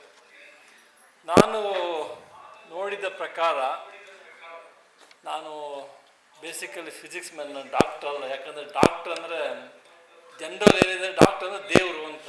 ಎಂಥ ಕಷ್ಟದಲ್ಲಿದ್ದರೆ ನಾನು ಪಾಲ್ ಮಾಡ್ತಾನೆ ಅನ್ನೋದು ಒಂದು ನಂಬಿಕೆ. ಅದಕ್ಕೆ ನಮ್ಮ ತೀರ್ಥಹಳ್ಳಿಯಲ್ಲಿ ಒಬ್ಬರು ಡಾಕ್ಟರ್ ನಾರಾಯಣ ಸ್ವಾಮಿ ಅಂತ ಇದೆ. ಅವ್ರು ಯಾವಾಗಲೂ ಡಾಕ್ಟರ್ ಹತ್ರ ಬಂದ ತಕ್ಷಣ ಹುಷಾರಾಗುತ್ತೆ ಅಂತ ಹೇಳಿದ್ರೆ ಅವ್ರು ಹೇಳ್ತಾಯಿದ್ರು, ಏನು ತೊಂದರೆ ಇಲ್ಲ, ನೀವು ಸರಿ ಊಟ ಮಾಡಿ ನೀರು ಚೆನ್ನಾಗಿ ಕುಡಿದ್ಬಿಟ್ರೆ ನೀವೇ ಆರೋಗ್ಯವಾಗಿರ್ತೀರಿ ಅಂತ ಅಂದ್ಬಿಟ್ಟು. ಆದರೂ ಸಹ ನಮ್ಮ ಆರೋಗ್ಯದಲ್ಲಿ ಹೆಚ್ಚು ಕಮ್ಮಿ ಆದಾಗ ನಾವು ಡಾಕ್ಟರ್ ಹತ್ರ ಹೋಗ್ತೀವಿ. ಅದೇ ಥರನೇ ಬೇರೆ ಬೇರೆ ಡಿಸೀಸ್ಗಳು ಬರೋದು ಸಾಮಾನ್ಯ. ಅದಕ್ಕೆ ನಮ್ಮ ಮಲೆನಾಡಲ್ಲಿ ಒಂದು ನಾಣ್ಣುಡಿ ಇದೆ, ಮನುಷ್ಯನಿಗೆ ಕಾಯಿಲೆ ಬರುತ್ತೆ ಮರಕ್ಕೆ ಕಾಯಿಲೆ ಬರುತ್ತೆ ಅಂತ ಕೇಳ್ತಾರೆ. ಆದರೆ ಈ ಕ್ಷಯ ರೋಗದ ಬಗ್ಗೆ ನಿಕ್ಷಯ ಯಕ್ಷಮ ಸಂವಾದ ಅಂತ ಅಂದ್ಬಿಟ್ಟು ಇವತ್ತು ಮಾಡಿದ್ದೀರಿ. ಈ ಥರದ ಕಾರ್ಯಕ್ರಮಗಳು ಹೆಚ್ಚಾಗಿ ನಮ್ಮ ವಿದ್ಯಾರ್ಥಿ ವಲಯದಲ್ಲಿ ಬರಬೇಕು. ಯಾಕಂದರೆ ಎಷ್ಟೋ ಮಕ್ಕಳಿಗೆ ಕೋವಿಡ್ ಬರೋಕ್ಕಿಂತ ಮುಂಚೆ ವೈರಸ್ ಅಂದರೆ ಏನಂತಲೇ ಗೊತ್ತಿರಲಿಲ್ಲ, ಹೆಂಗೆ ವೈರಸ್ ಅಟ್ಯಾಕ್ ಆಗುತ್ತೆ ಅಂತ ಗೊತ್ತಿರಲಿಲ್ಲ, ಹೇಗೆ ಬ್ಯಾಕ್ಟೀರಿಯಾಗಳು ಹೇಗೆ ಕೆಲಸ ಮಾಡ್ತದೆ ಗೊತ್ತು. ಅಟ್ಲೀಸ್ಟು ಏನು ಬ್ಲೆಸ್ಸಿಂಗ್ ಇನ್ ಡಿಸ್ಕೈಸ್ ಅಂತ ಹೇಳ್ತಾರಲ್ಲ, ಆ ದೃಷ್ಟಿನಲ್ಲಿ ಇವತ್ತಿನ ದಿನಗಳಲ್ಲಿ ಒಂದು ಅವೇರ್ನೆಸ್ ಅಂತೂ ಕ್ರಿಯೇಟ್ ಆಗಿದೆ. ನಿಜ ಅದು ಮಹಾಮಾರಿ ರೋಗ ಕೋವಿಡ್-19, ಬಟ್ ಆದರೂ ಸುಮಾರು ಜನಗಳಿಗೆ ಇದರದ ಈ ಬ್ಯಾಕ್ಟೀರಿಯಾಗಳು ಮತ್ತು ಈ ವೈರಸ್ ಬಗ್ಗೆ ಒಂದು ಐಡಿಯಾ ಬರುತ್ತದೆ. ಅದರಲ್ಲಿ ನಾವು ನಮ್ಮ ಪ್ರಧಾನಮಂತ್ರಿಗಳು ಹೇಳಿದಾಗ ವಿಕಸಿತ ಭಾರತದ ಬಗ್ಗೆ ಯೋಚನೆ ಮಾಡ್ತಾ ಇದ್ದೇವೆ. ಯಾವುದೋ ಸ್ಟಿಲ್ ನಾವಿನ್ನು ಕ್ಷಯ ರೋಗನ ಕಂಪ್ಲೀಟಾಗಿ ನಿರ್ಮೂಲನೆ ಮಾಡೋಕ್ಕೆ ಆಗದೇ ಇರೋದು ನಮ್ಮಲ್ಲಿರುವಂಥ ಇಚ್ಛಾಶಕ್ತಿನ ತೋರಿಸ್ತಾ ಇದೆ. ಆದರೆ always a disease can be prevented, not be cured ಅಂತ. ಅದು it takes its own time to cure by itself. ಅದರಿಂದ ತಕ್ಷಣ ಆಗೋದಿಲ್ಲ. ಆದರೆ ಈ ನಿಟ್ಟಿನಲ್ಲಿ ಈ ದಿನ ಇಂಥ ಒಂದು ಕಾರ್ಯಕ್ರಮ ಮಾಡಿಕೊಂಡು ಅಂತ ನಮ್ಮ ಗೌರ್ಮೆಂಟ್ ಆಯುರ್ವೇದ ಮೆಡಿಕಲ್ ಕಾಲೇಜ್ ಹಾಗೂ ನಮ್ಮ ವಿಶ್ವವಿದ್ಯಾಲಯದ ಒಟ್ಟಿಗೆ ಮಾಡ್ತಿರೋಂಥ ವರ್ಕ್ಶಾಪಲ್ಲಿ ಒಂದಷ್ಟು ಬೆಳಕನ್ನು ಚೆಲ್ಲಿ ಇದನ್ನು ಹೇಗೆ ಮಾಡ್ಬೋದು ಏನು ಅನ್ನೋದ್ರ ಬಗ್ಗೆ ಒಂದು ಡಿಸ್ಕಷನ್ ಆಗ್ತಾ ಇದೆ. ಅದ್ರ ಜೊತೆಯಲ್ಲಿ ಭಾರಿ ಮುಖ್ಯವಾಗಿ ಈ ದಿನ ಬಂದಿರುವಂಥ ಡಾಕ್ಟರ್ ವಿಜಯಲಕ್ಷ್ಮಿ ದೇಶಮನಿ ಅವರು ಇತ್ತೀಚಿನ ನಾವು ಹೇಳ್ತೀವಿ ವುಮನ್ ಎಂಪವರ್ಮೆಂಟ್ ಅಂತ ನಾವೆಲ್ಲ ಜಾಸ್ತಿ ಹೇಳ್ತೀವಿ. ಆದರೆ ಆವತ್ತಿನ ದಿನದಲ್ಲಿ ಅವರು ಮೆಡಿಕಲ್ ಓದಿ ಕಿದ್ವಾಯಿ ಅಂತ ಸಂಸ್ಥೆಯಲ್ಲಿ ಕೆಲಸ ಮಾಡಿ ತುಂಬ ಒಳ್ಳೊಳ್ಳೆ ಕೆಲಸಗಳನ್ನ ಮಾಡಿ ಎಲ್ಲರೂ ಡಾಕ್ಟ್ರುಗಳಿದ್ದಾರೆ, ಅವ್ರು ಹೇಳ್ತಾ ಇದ್ದಾರೆ. ಸೊ ಅವತ್ತು ಒಳ್ಳೆ ಕೆಲಸ ಮಾಡೋದು ಅಂದರೆ ನಾವು ಇವಾಗ ಯೋಚನೆ ಮಾಡಬೇಕು ಅಂದರೆ ಒಂದು ಮನಸ್ಸಿದ್ರೆ ಏನೆಲ್ಲ ಮಾಡೋದು ಅನ್ನೋಕ್ಕೆ ನಮ್ಮ ವಿಜಯಲಕ್ಷ್ಮಿಯವ್ರ ಮೇನ್ ಕಾರಣಕರ್ತಂತೆ. ಆ ನಿಟ್ಟಿನಲ್ಲಿ ಅವರಿಗೆ ಪದ್ಮಶ್ರೀ ಎಲ್ಲ ಇನ್ನೂ ಹೆಚ್ಚಿನ ಅವಾರ್ಡ್ಗಳು ಬರಬೇಕು, ಮುಂದೆ ಬರ್ತವಂತ ನನ್ನ ಅನಿಸಿಕೆ. ಯಾಕೆಂದ್ರೆ ಅವ್ರು ನೋಡಿ ಅವ್ರು ಎಷ್ಟು ವಿದ್ಯಾರ್ಥಿಗಳು ಸ್ವಲ್ಪ ಗಮನಿಸಿ ಅವ್ರನ್ನ ಎಷ್ಟು ಮುಗ್ಧತೆ ಇದೆ, ಅವ್ರು ಎಲ್ಲ ಕಲ್ತಿದ್ದು ಎಲ್ಲ ಗೊತ್ತು. ಇಲ್ಲಿ ಇರೋರಿಗೆಲ್ಲ ಅವ್ರು ಟೀಚರ್ ಅನ್ನಂಗಿದ್ದಾರೆ ಅವರು ಡಾಕ್ಟ್ರಾಗಿ. ಆದರೆ ಅವ್ರು ಇನ್ನೂ ಅವ್ರನ್ನ ಕಲಿಬೇಕು ಅನ್ನೋ ಹಂಬಲ ಇದೆ, ಇದಿದೆ, ಅದನ್ನು ನಾವು ಬೆಳೆಸ್ಕೋಬೇಕು. ಅದು ಅವ್ರು ಆಮೇಲೆ ಜಸ್ಟ್ ಅವ್ರನ್ನ ಬುಕ್ ಕೊಟ್ಟು ನನಗೆ ಸರ್ಜನ್ ವಿತ್ ಗೋಲ್ಡನ್ ನೈಫ್ ಅಂತ. ಸೊ ತುಂಬ ಚೆನ್ನಾಗಿದೆ ಅವ್ರದ್ದು ಆಟೋಬಯೋಗ್ರಫಿ ಬಗ್ಗೆ ಬರೆದಿದ್ದಾರೆ. ಒಂದು 2 ಲೈನ್ ಓದಿದೆ ನಾನು ಅದರಲ್ಲಿ. ಸೊ ಹೇಗೆ ಪ್ರೈಮರಿ ಸ್ಕೂಲಿಂದ ಹಿಡಿದು ಮೆಡಿಕಲ್ ಕಾಲೇಜ್ವರೆಗೂ ಎಕ್ಸ್ಪ್ಲೇನ್ ಮಾಡಿದ್ದಾರೆ. ನಿಮಗೂ ಒಂದು ಅವಕಾಶ ಇದ್ದರೆ ಈ ಥರ ಪುಸ್ತಕ ಓದಿ, ಆ ಪುಸ್ತಕ ಓದೋದ್ರಿಂದ ಅವರು ನಮಗೆ ಪ್ರೇರಣೆಯಾಗಿ ನಾವು ಇನ್ನೂ ಹೆಚ್ಚಿನ ಕೆಲಸ ಮಾಡೋಕ್ಕೆ ನಮಗೆ ಪ್ರೇರಣೆ ಕೊಡುತ್ತೆ ಅನ್ನೋದು ನನ್ನ ನಂಬಿಕೆ. ಈ ಕಾರ್ಯಕ್ರಮದ ಬಗ್ಗೆ ಭಾರಿ ಜನ ಇದ್ದಾರೆ. ಪ್ರೊಫೆಸರ್ ಶೇಖರ್ ಅವರು ಇದರಲ್ಲಿ ಭಾರಿ ಪರಿಣಿತರಿದ್ದಾರೆ, ಅವ್ರು ಹೆಚ್ಚಿಗೆ ಮಾತಾಡ್ತಾರೆ. ನಾನು ಹೆಚ್ಚಿಗೆ ಈ ವಿಚಾರದ ಬಗ್ಗೆ ಮಾತಾಡಿದ್ರೆ ನಾನು ಒಂದಂತ ಹೇಳ್ತೇನೆ, ಇವತ್ತಿನ ದಿನದಲ್ಲಿ ನಮ್ಮ ಆರೋಗ್ಯ ನಮ್ಮ ಕೈಲಿದೆ ಅಂತ ನಾನು ಅಂದ್ಕೊಂಡಿದ್ದೀನಿ. ಯಾಕಂದರೆ ನಾವು ಹೇಳ್ತೀವಿ, ನೀವೀಗ ಗಂಗೋತ್ರಿ ಕ್ಯಾಂಪಸ್ ತಗೊಳ್ಳಿ, ಬರೋರೆಲ್ಲ ಓದ್ದವರು ಮತ್ತೆ ಓದ್ತಾ ಇರೋವಂಥವ್ರು ಎಲ್ಲ MA MSc MCom MBA ಎಲ್ಲ ಹೈಯೆಸ್ಟ್ ಡಿಗ್ರಿ ಓದ್ತಿರ್ತಾರೆ. ನಾವೇ ಹೆಚ್ಚಿಗೆ ಪ್ಲಾಸ್ಟಿಕ್ ಬಳಸ್ತೀವಿ, ತೆಗೆದು ಎಸಿತೀವಿ. ಅಂದರೆ ಎಲ್ಲಿಂದ ಶುರು ಆಗಬೇಕು? ಕ್ಲೀನ್ನೆಸ್ ನಮ್ಮಿಂದನೇ ಶುರು ಆಗಬೇಕು. ಅದಕ್ಕೆ ನಾನು ಹೇಳೋದು ವಿದ್ಯಾರ್ಥಿಗಳಲ್ಲಿ, ನೀವು ಯಾವುದೇ ಸಂಸ್ಥೆಯಲ್ಲಿ ಹೋದ್ರೆ ಫಸ್ಟ್ ಥಿಂಗ್ ಅಂದರೆ ಕ್ಲೀನ್ನೆಸ್ ಅಂತ. ಹಿಂದೆ ಹೇಳಿದರೆ cleanness is next to the god ಅಂತ.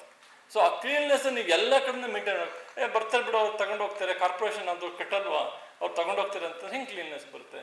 ಅದೇ ಥರ ನಾನು ಮೊದಲನೇಗೆ ಹೇಳೋದಂದರೆ, ನಾನು ನನ್ನ ಪರಿಸರ, ನನ್ನ ಜನ, ನನ್ನ ಊರು ಅನ್ನೋದು ನಿಮ್ಮ ಮನಸ್ಸಿರಬೇಕು.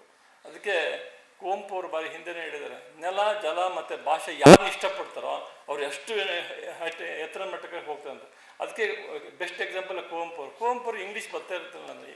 ಅವ್ರು ಇಂಗ್ಲೀಷ್ ತುಂಬ ಚೆನ್ನಾಗಿ ಮಾತಾಡ್ತಾರೆ, ಇಂಗ್ಲೀಷಲ್ಲಿ ತುಂಬ ಬರೆದಿದ್ದಾರೆ ಅವರು. ಆದರೆ ಕನ್ನಡನ ಪ್ರೀತಿ ಮಾಡಿ ಕನ್ನಡ ಬರೆದಕ್ಕೆ ಇವತ್ತು ಕುವೆಂಪು ರಾಷ್ಟ್ರಕವಿಯಾಗಿ ಬಂದರು. ಅದೇ ಥರ ನೀವು ಯಾರ್ಯಾರು ನೆಲ ಜಲ ಭಾಷೆ ಬಗ್ಗೆ ಪ್ರೀತಿ ಇಟ್ಕೊಂಡಿದ್ದಾರೋ ಅದಕ್ಕೆ ಬೆಸ್ಟ್ ಎಕ್ಸಾಂಪಲ್ ಒಂದು ಜಪಾನ್ ದೇಶ ಇರ್ಬೋದು, ಜರ್ಮನ್ ದೇಶ ಇರ್ಬೋದು, ಫ್ರಾನ್ಸ್ ದೇಶ ಇರ್ಬೋದು. ನೋಡಿ, ಅವ್ರ ಭಾಷೆ ಬಗ್ಗೆ ಪ್ರೀತಿ ಇರೋದ್ರಿಂದ ಅವರು ದೇಶದ ಪ್ರಪಂಚದಲ್ಲಿ ಪ್ರಬಲ ರಾಷ್ಟ್ರವಾಗಿ ಬೆಳೀತಾರೆ. ಹಾಗೆ ನಾವು ಅಷ್ಟೇ, ನನ್ನ ಪರಿಸರ ನನ್ನ ಇದು ಅಂತ ನಾವು ಅಂದ್ಕೊಂಡಿದ್ದೆ ಆದಲ್ಲಿ, ನಾವು ನಮ್ಮ ಪರಿಸರ ಕ್ಲೀನಾಗಿ ಇಟ್ಕೊಂಡೇ ಆದಿದ್ದಲ್ಲಿ ನಾವು ಇನ್ನು ಹೆಚ್ಚಿನ ಆರೋಗ್ಯಕರವಾಗಿ ನಾವು ಇರ್ಬೋದು ಅನ್ನೋ ನನ್ನ ಅನಿಸಿಕೆ. ಅದಕ್ಕೆ ನಾನೊಂದು ಬೆಸ್ಟ್ ಎಕ್ಸಾಂಪಲ್ ಹೇಳ್ತೀನಿ ಕೇಳಿ. ಏನಾಗುತ್ತೆ ಗಂಗೋತ್ರಿಲಿ ಅಂತ, ಎಲ್ಲ ನಮ್ಮ ಸೀನಿಯರ್ಸ್ ಅಂದರೆ ಎಜುಕೇಟೆಡಲ್ಲಿ ಯಾವ ಥರ ನಾವು ಪೊಲ್ಯೂಟ್ ಮಾಡ್ಕೊತೀವಿ ಅನ್ನೋಕೆ ಒಂದು ಸಿಂಪಲ್ ಎಕ್ಸಾಂಪಲ್ ಹೇಳ್ತೀನಿ. ಸಂಜೆ ಹೊತ್ತು ತುಂಬ ಜನ ವಾಕಿಂಗ್ ಬರ್ತಾರೆ, ನಾನು ಕ್ಯಾಮ್ರಾದಲ್ಲಿ ನೋಡ್ತಾ ಇರ್ತೀನಿ. ಬರುವಾಗ ಮಂಡಕ್ಕಿ ಮತ್ತು ಖಾರ ಅಂದರೆ ಪುರಿ ಮತ್ತು ನಾವು ಮಂಡಕ್ಕಿ ಪುರಿ ಮತ್ತು ಖಾರ ಹಿಡ್ಕೊಂಡು ಬರ್ತಾರೆ, ಪ್ಲಾಸ್ಟಿಕ್ ತರ್ತಾರೆ, ಅಲ್ಲೇ ಕಟ್ಟೆ ಮೇಲೆ ಕುತ್ಕೊಂಡು ತಿಂತಾರೆ. ತಿಂದ್ಬಿಟ್ಟು ಆ ಪ್ಲಾಸ್ಟಿಕ್ನಲ್ಲೇ ಎಸ್ಬಿಡ್ತಾರೆ. ಬೆಳಗ್ಗೆ ನನಗೆ ಫೋನ್ ಮಾಡಿ ವಾಟ್ಸಪ್ಪಲ್ಲಿ, ನೋಡಿ ಸರ್ ನೀವು ಪ್ಲಾಸ್ಟಿಕ್ ಮುಕ್ತ ಗಂಗೋತ್ರಿ ಅಂತ ಹೇಳ್ತಾರೆ, ಬಟ್ ಪ್ಲಾಸ್ಟಿಕ್ ಇಲ್ಲೇ ಇದೆ ಅಂತಂದ್ಬಿಟ್ಟು. ಅಂದರೆ ನಾನು ಹೇಳೋದೇ ಒಂದು ಅವ್ರು ಮಾಡೋದೇ ಒಂದು ಆಗ್ತಾ ಇತ್ತು. ಅಂದರೆ ನಾನೇ ಪರಿಸರ ಹಾಳು ಮಾಡ್ತಾ ಇದ್ದೀನಿ ಅಂತ ಅನಿಸ್ತಾ ಇಲ್ಲ. ಅದಕ್ಕೆ ನಾನು ಹೇಳೋದು, ಆರೋಗ್ಯಕರವಾಗಿ ಇರಬೇಕು ಅಂದರೆ ಆರೋಗ್ಯಕರವಾಗಿ ಮನಸ್ಸು ಇರಬೇಕಲ್ವಾ. ಫಸ್ಟ್ ನನ್ನ ಮನಸ್ಸು ಚೆನ್ನಾಗಿರ್ಬೇಕು. ಅಂದರೆ ನನ್ನಲ್ಲಿ ನಾನು ಬದಲಾವಣೆ ಮಾಡ್ಕೊಂಡ್ರೆ ನಾನು ಬೇರೆಯವ್ರ ಜೊತೆ ಬದಲಾವಣೆ ಮಾಡ್ಬೋದು.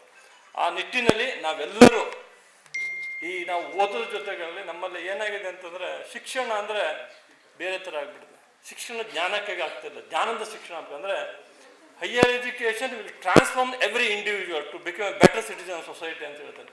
There he can create a wisdom on his own ಅಂತ. ಅದು ನಮ್ಮಲ್ಲಿ ಆಗ್ತಾ ಇದೆ. ಸೊ ಅಂದರೆ ನಾನು ಇದು ಹೇಳ್ತಾ ಇರೋದು, ಈಗ ಏನೇನು ಮಿಸ್ಟೇಕ್ ಆಗಿದ್ದು ಎಲ್ಲ ಓದ್ದವರು, ಕೆಲಸ ರಿಟೈರ್ಡ್ ಆದವರು, ಎಲ್ಲ ಒಳ್ಳೊಳ್ಳೆ ಹುದ್ದೆನಲ್ಲಿ ಇದ್ದಂಥವ್ರು ಮಾಡ್ತಾರೆ. ಅದನ್ನು ನಾವು ಯಾಕೆ ಬ್ರೇಕ್ ಮಾಡಲಿಲ್ಲ? ಅದೇ ಥರನೇ ನಾನು ಹೇಳ್ತಾರೆ, ನಮ್ಮಲ್ಲಿ ನಮ್ಮ ಕಾಯಿಲೆಗಳನ್ನು ಯಾಕೆ ನಿರ್ಮೂಲನೆ ಮಾಡೋಕ್ಕಲ್ಲ ಬೇರೆ ದೇಶಗಳಂತ, ಇದೇ ನಮ್ಮ ಕಾರಣ. ನಾವು ಕ್ಲೀನ್ನೆಸ್ಸಲ್ಲಿ ಭಾರಿ ಹಿಂದಿದ್ದೇವೆ.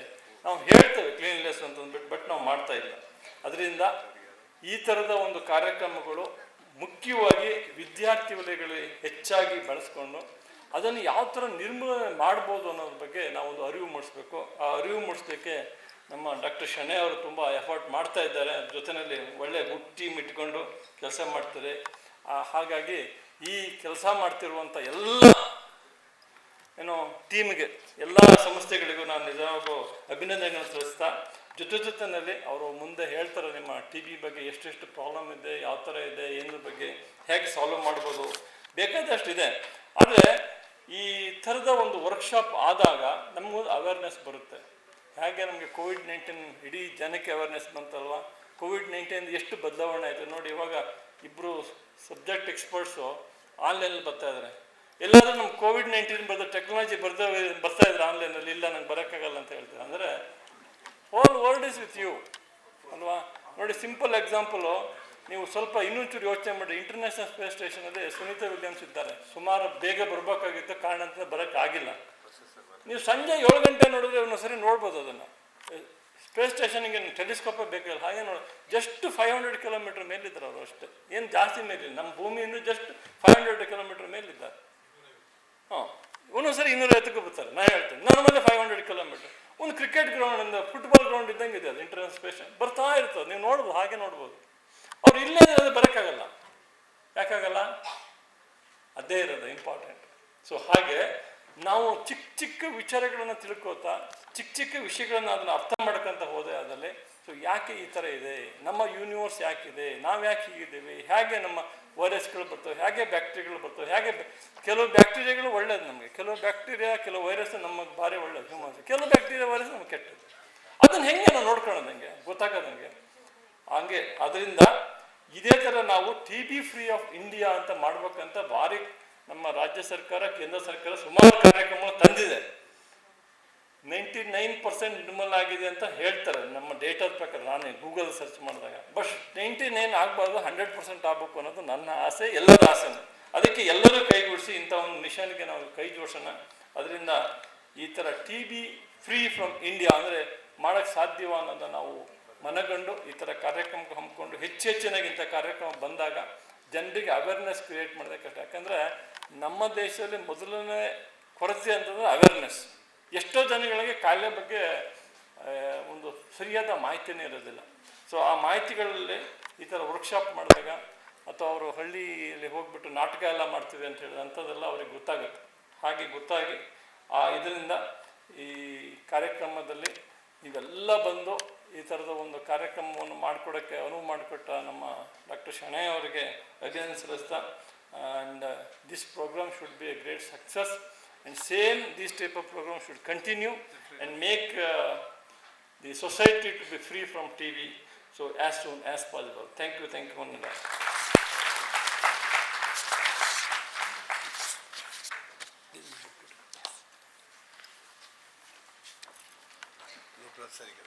Thank you, Lokanath sir.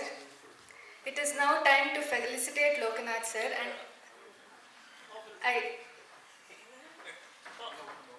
I request all the dignitaries to do the honors.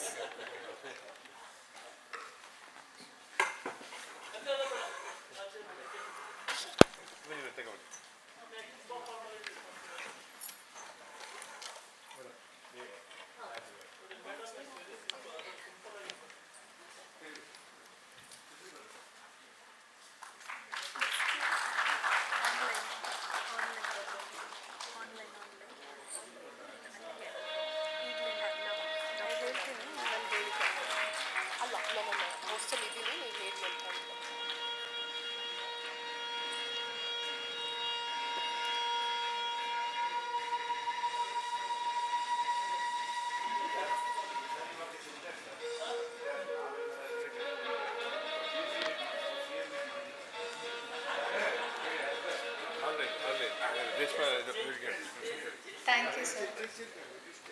In this era of digital transformation, distance is no barrier when the cause is noble. It is a privilege to have Dr. B.S. Prasad, President, Board of Ayurveda, NCISM, Government of India, joining us virtually to deliver the guest address through hybrid mode and share his insights with us.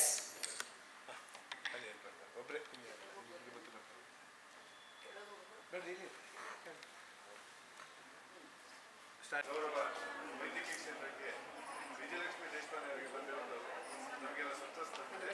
ಇದು ಪದ್ಮಶ್ರೀ ಪ್ರಶಸ್ತಿ ಕೇವಲ ವಿಜಯಲಕ್ಷ್ಮಿ ದೇಶಪಾಂಡೆ ಅವರಿಗೆ ಬಂದಿಲ್ಲ, ಇದು ವೈದ್ಯಕೀಯ ಕ್ಷೇತ್ರಕ್ಕೆ ಬಂದಿದೆ. ಹಾಗೆ ವೈದ್ಯಕೀಯ ಕ್ಷೇತ್ರದ ಪ್ರತಿಯೊಬ್ಬ ವೈದ್ಯರಿಗೂ ಬಂದಿದೆ ಅಂತ ನನ್ನ ಅವರಿಗೆ ಪದ್ಮಶ್ರೀ ಪ್ರಶಸ್ತಿ ನಾವು ದೀಪಾವಳಿ ನೋಬಲ್ ಆಚರಿಸಬೇಕಾಗಿತ್ತು. ಆದರೆ ಆ ದೀಪಾವಳಿಯನ್ನು ಪದ್ಮಶ್ರೀ ಒಂದು ದಿವಸನೇ ಆಚರಿಸಿ ಮಕ್ಕಳಿಗೆ ಪದ್ಮಶ್ರೀ ಪ್ರಶಸ್ತಿ ಬಂದಿದೆ. ಅದು ಅವರ ಸರಳತೆ, ಅವರ ನಿಗರ್ವತೆ, ಅವರ ಜನಪರ ಕಾಳಜಿಗೆ ಮತ್ತು ಅವರ ಸೇವೆಗೆ ಸಂದ ಗೌರವ. ಈ ಗೌರವ ಸಿಕ್ಕಿದ್ರಿಂದ ಪದ್ಮಶ್ರೀ ಪ್ರಶಸ್ತಿ ತನ್ನನ್ನು ತಾನೇ ಗೌರವಿಸಿಕೊಂಡಿದೆ ಅಂತ ನನ್ನ ಭಾವನೆ. ಇದು ಪದ್ಮಶ್ರೀ ಪ್ರಶಸ್ತಿಗೆ ಅತ್ಯಂತ ಶ್ರೇಷ್ಠ ಜನರು ಇದ್ರೆ ಆ ಪದ್ಮಶ್ರೀ ಪ್ರಶಸ್ತಿಯ ಘನತೆ, ಗೌರವ ಹಾಗೂ ಅದರ ಶ್ರೇಷ್ಠತೆ ಹೆಚ್ಚುತ್ತದೆ. ಆ ಹೆಚ್ಚುವಲ್ಲಿ ವಿಜಯಲಕ್ಷ್ಮಿ ದೇಶಪಾಂಡೆ ಅವರು ಅಗ್ರಗಣ್ಯರಾಗಿದ್ದಾರೆ ಅಂತ ಹೇಳಲಿಕ್ಕೆ ನನಗೆ ಸಂತೋಷ ಆಗುತ್ತೆ. ಇದೇ ಸಂದರ್ಭದಲ್ಲಿ ನಾವು ನಿ-ಕ್ಷಯ ಅಭಿಯಾನದ ಈ ಶುಭ ಸಂದರ್ಭದಲ್ಲಿ ಪದ್ಮಶ್ರೀ ಪ್ರಶಸ್ತಿಗಿಂತ ಮೊದಲು ನಾವು ಮೈಸೂರು ವಿಶ್ವವಿದ್ಯಾಲಯ ಕರ್ನಾಟಕದ ಅತ್ಯಂತ ಹಳೆಯ ವಿಶ್ವವಿದ್ಯಾಲಯ, 100 ವರ್ಷ ದಾಟಿದ ಕರ್ನಾಟಕದ ಪ್ರಥಮ ವಿಶ್ವವಿದ್ಯಾಲಯ, ನಾಲ್ವಡಿ ಕೃಷ್ಣರಾಜ ಒಡೆಯರು ಸ್ಥಾಪಿಸಿದಂಥ ವಿಶ್ವವಿದ್ಯಾಲಯ. ಅಲ್ಲಿ ನಾವು ಗುಲ್ಬರ್ಗದಲ್ಲಿ ಜನಿಸಿದಂತಹ ನಮ್ಮ ವಿಜಯಲಕ್ಷ್ಮಿ ದೇಶಪಾಂಡೆ ಅವರಿಗೆ ಕರ್ನಾಟಕದ ಮುಖ್ಯ ಪಟ್ಟಣ ಹಿಂದಿನ ಕಾಲದಲ್ಲಿ ಇದೇ ರಾಜಧಾನಿಯಾಗಿತ್ತು. ಆ ರಾಜಧಾನಿಯಲ್ಲಿ ಅವರಿಗೆ ತವರೂರಿನ ಗೌರವ, ತವರೂರಿನ ಆದರ, ತವರೂರಿನ ಅಭಿಮಾನ, ತವರೂರಿನ ಅತ್ಯುನ್ನತ ಒಂದು ಪ್ರಶಸ್ತಿಯನ್ನ ಇವತ್ತು ನಾವು ಅಭಿನವ ಧನ್ವಂತರಿ ಪ್ರಶಸ್ತಿ ಪ್ರದಾನ ಮಾಡೋದ್ರೊಂದಿಗೆ ಅವರಿಗೆ ಪದ್ಮಶ್ರೀ ಪ್ರಶಸ್ತಿ ಭಾರತ ರತ್ನ ಸಿಗಲಿ ಅಂತೇಳಿ ನಮ್ಮೆಲ್ಲರ ಹಾರೈಕೆಯೊಂದಿಗೆ ಅವರನ್ನು ನಾವು ಇವತ್ತು ಈ ಕಾರ್ಯಕ್ರಮದಲ್ಲಿ ಅತ್ಯಂತ ಆತ್ಮೀಯವಾಗಿ ಸ್ವಾಗತಿಸ್ತಾ ಇದ್ದೀವಿ. ಮತ್ತು ನಿ-ಕ್ಷಯ ಅಭಿಯಾನದಲ್ಲಿ ಅವರು ಪಾರ್ಟಿಸಿಪೇಟ್ ನಿಕ್ಷಯ ಅಭಿಯಾನಕ್ಕೆ ಒಂದು ಆದರ್ಶಪ್ರಾಯವಾಗಿದೆ ಮತ್ತು ಈ ಕಾರ್ಯಕ್ರಮ ಯಶಸ್ವಿಯಾಗಲಿಕ್ಕೆ ವಿಜಯಲಕ್ಷ್ಮಿ ದೇಶಪಾಂಡೆಯವರ ಒಂದು ಆಗಮನ ಹಾಗೂ ಅವರ ಆತಿಥ್ಯ ಈ ಕಾರ್ಯಕ್ರಮಕ್ಕೆ ಒಂದು ಶ್ರೇಷ್ಠ ಹೆಗ್ಗುರುತು ಆಗಿದ್ದು ನನಗೆ ಅನಿಸುತ್ತೆ. ಅವರಿಗೆ ಎಲ್ಲರ ಪರವಾಗಿ ಅಭಿನಂದನೆಗಳನ್ನು ಸಲ್ಲಿಸುತ್ತಾ ಮೈಸೂರಿನ ಜನತೆಯ ಪರವಾಗಿ ನಾಗರಿಕ ಸನ್ಮಾನವನ್ನು ಮಾಡುತ್ತಾ ಅವರು ಪದ್ಮಶ್ರೀ ಪ್ರಶಸ್ತಿ ಪಡೆದ ಮೇಲೆ ಮೈಸೂರಿನಲ್ಲಿ ಅತ್ಯಂತ ದೊಡ್ಡ ಒಂದು ನಾಗರಿಕ ಅಭಿನಂದನಾ ಸಮಾರಂಭವನ್ನು ನಾವು ಏರ್ಪಡಿಸ್ತೀವಿ ಅಂತ ಹೇಳಿ ಅವರಿಗೆ ಈ ಕಾರ್ಯಕ್ರಮಕ್ಕೆ ವಿಶೇಷವಾಗಿ ಇವತ್ತು ನಿಕ್ಷಯ ಕಾರ್ಯಕ್ರಮ ಇದು 100 ದಿವಸದ ಕಾರ್ಯಕ್ರಮ. ಡಿಸೆಂಬರ್ 13ರಿಂದ ಮಾರ್ಚ್ 23ರವರೆಗೆ 100 ದಿವಸದ ಕಾರ್ಯಕ್ರಮ. ಇದನ್ನ ಚಾಲನೆ ನೀಡಿದವರು ಪ್ರಧಾನಿ ನರೇಂದ್ರ ಮೋದಿಯವರು ಚಾಲನೆ ನೀಡಿದ ಈ ಕಾರ್ಯಕ್ರಮ.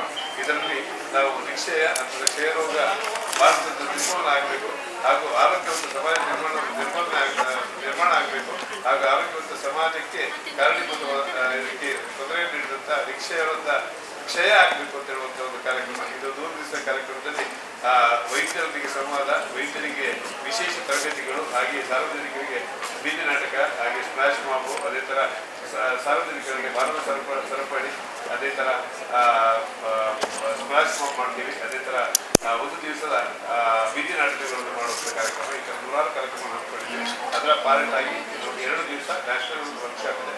ಇದು ಇವತ್ತು ಮೈಸೂರಿನಲ್ಲಿ, ಹಾಗೆ 8ನೇ ತಾರೀಕು ಉಡುಪಿಯಲ್ಲಿ ಈ ಕಾರ್ಯಕ್ರಮ ನಡೆದಿದೆ. ಅದನ್ನು ಮಾನ್ಯ ವೀರೇಂದ್ರ ಹೆಗ್ಗಡೆಯವರು ಉಡುಪಿಯಲ್ಲಿ 8ನೇ ತಾರೀಕು ಅದನ್ನು ಉದ್ಘಾಟನೆ ಮಾಡಿದ್ದಾರೆ. ಈ ಎಲ್ಲ ಕಾರ್ಯಕ್ರಮಕ್ಕೆ ಕರ್ನಾಟಕದ ಜನತೆ ಭಾಗವಹಿಸಬೇಕು ಹಾಗೂ ಆಶೀರ್ವದಿಸಬೇಕು ಅಂತ ನಿಮ್ಮೆಲ್ಲರ ಪರವಾಗಿ ನಾನು doctor Lakshmi Shenoy, Nikshay state coordinator, ಹಾಗೆ government Ayurveda research centre director, assistant director ಆಗಿದೆ ಮೈಸೂರಲ್ಲಿ. ಅಕ್ಕ ಈಗ ಇವತ್ತು yes, that was interesting to hear. I think I'm just standing between you and your lunch. As of now, it's already now 1:30. I have not taken much of time. It is just a maximum of 25 to 30 minutes. If I cross 25 minutes, I would request anyone in audience to just raise your hand and say that okay, time is up.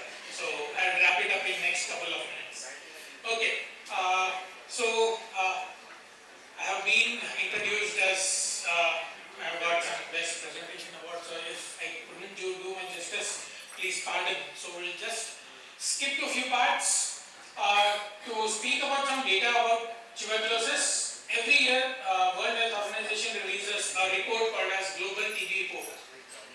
So with all the mathematical modeling, with all the available evidences, all the researches that are being conducted in all the institutes, so some estimations are done saying that how much TB cases may be there in the world in every particular year. So we can see over here, just focus on this particular line that says of incidence TB of 10.8 million for the next year of 2025. So this is for the entire world. So if we consider 10.8 million for the entire world, the next column is shown the estimation of India, which shows around 2.8 million, which is 26% of the entire country's TB burden. How many countries are there in the world? More than 195 at least? You agree, right? At least I know this number by number of countries which play football. So more than 195 countries are there, but even only single country which contributes more than 1/4 of the burden of TB.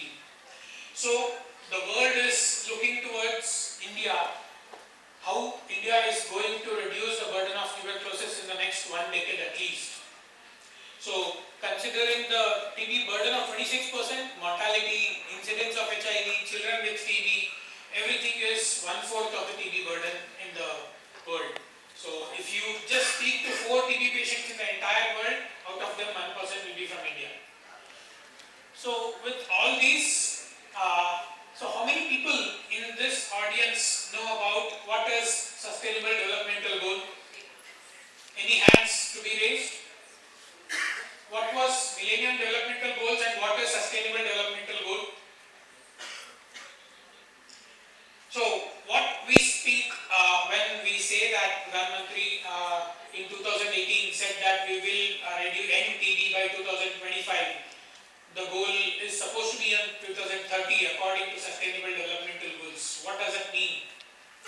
So these are little scientific terms. By saying World Health Organization or a Sustainable Developmental Goal claims that TB would be ended by the year 2030. That is just a mnemonic for it.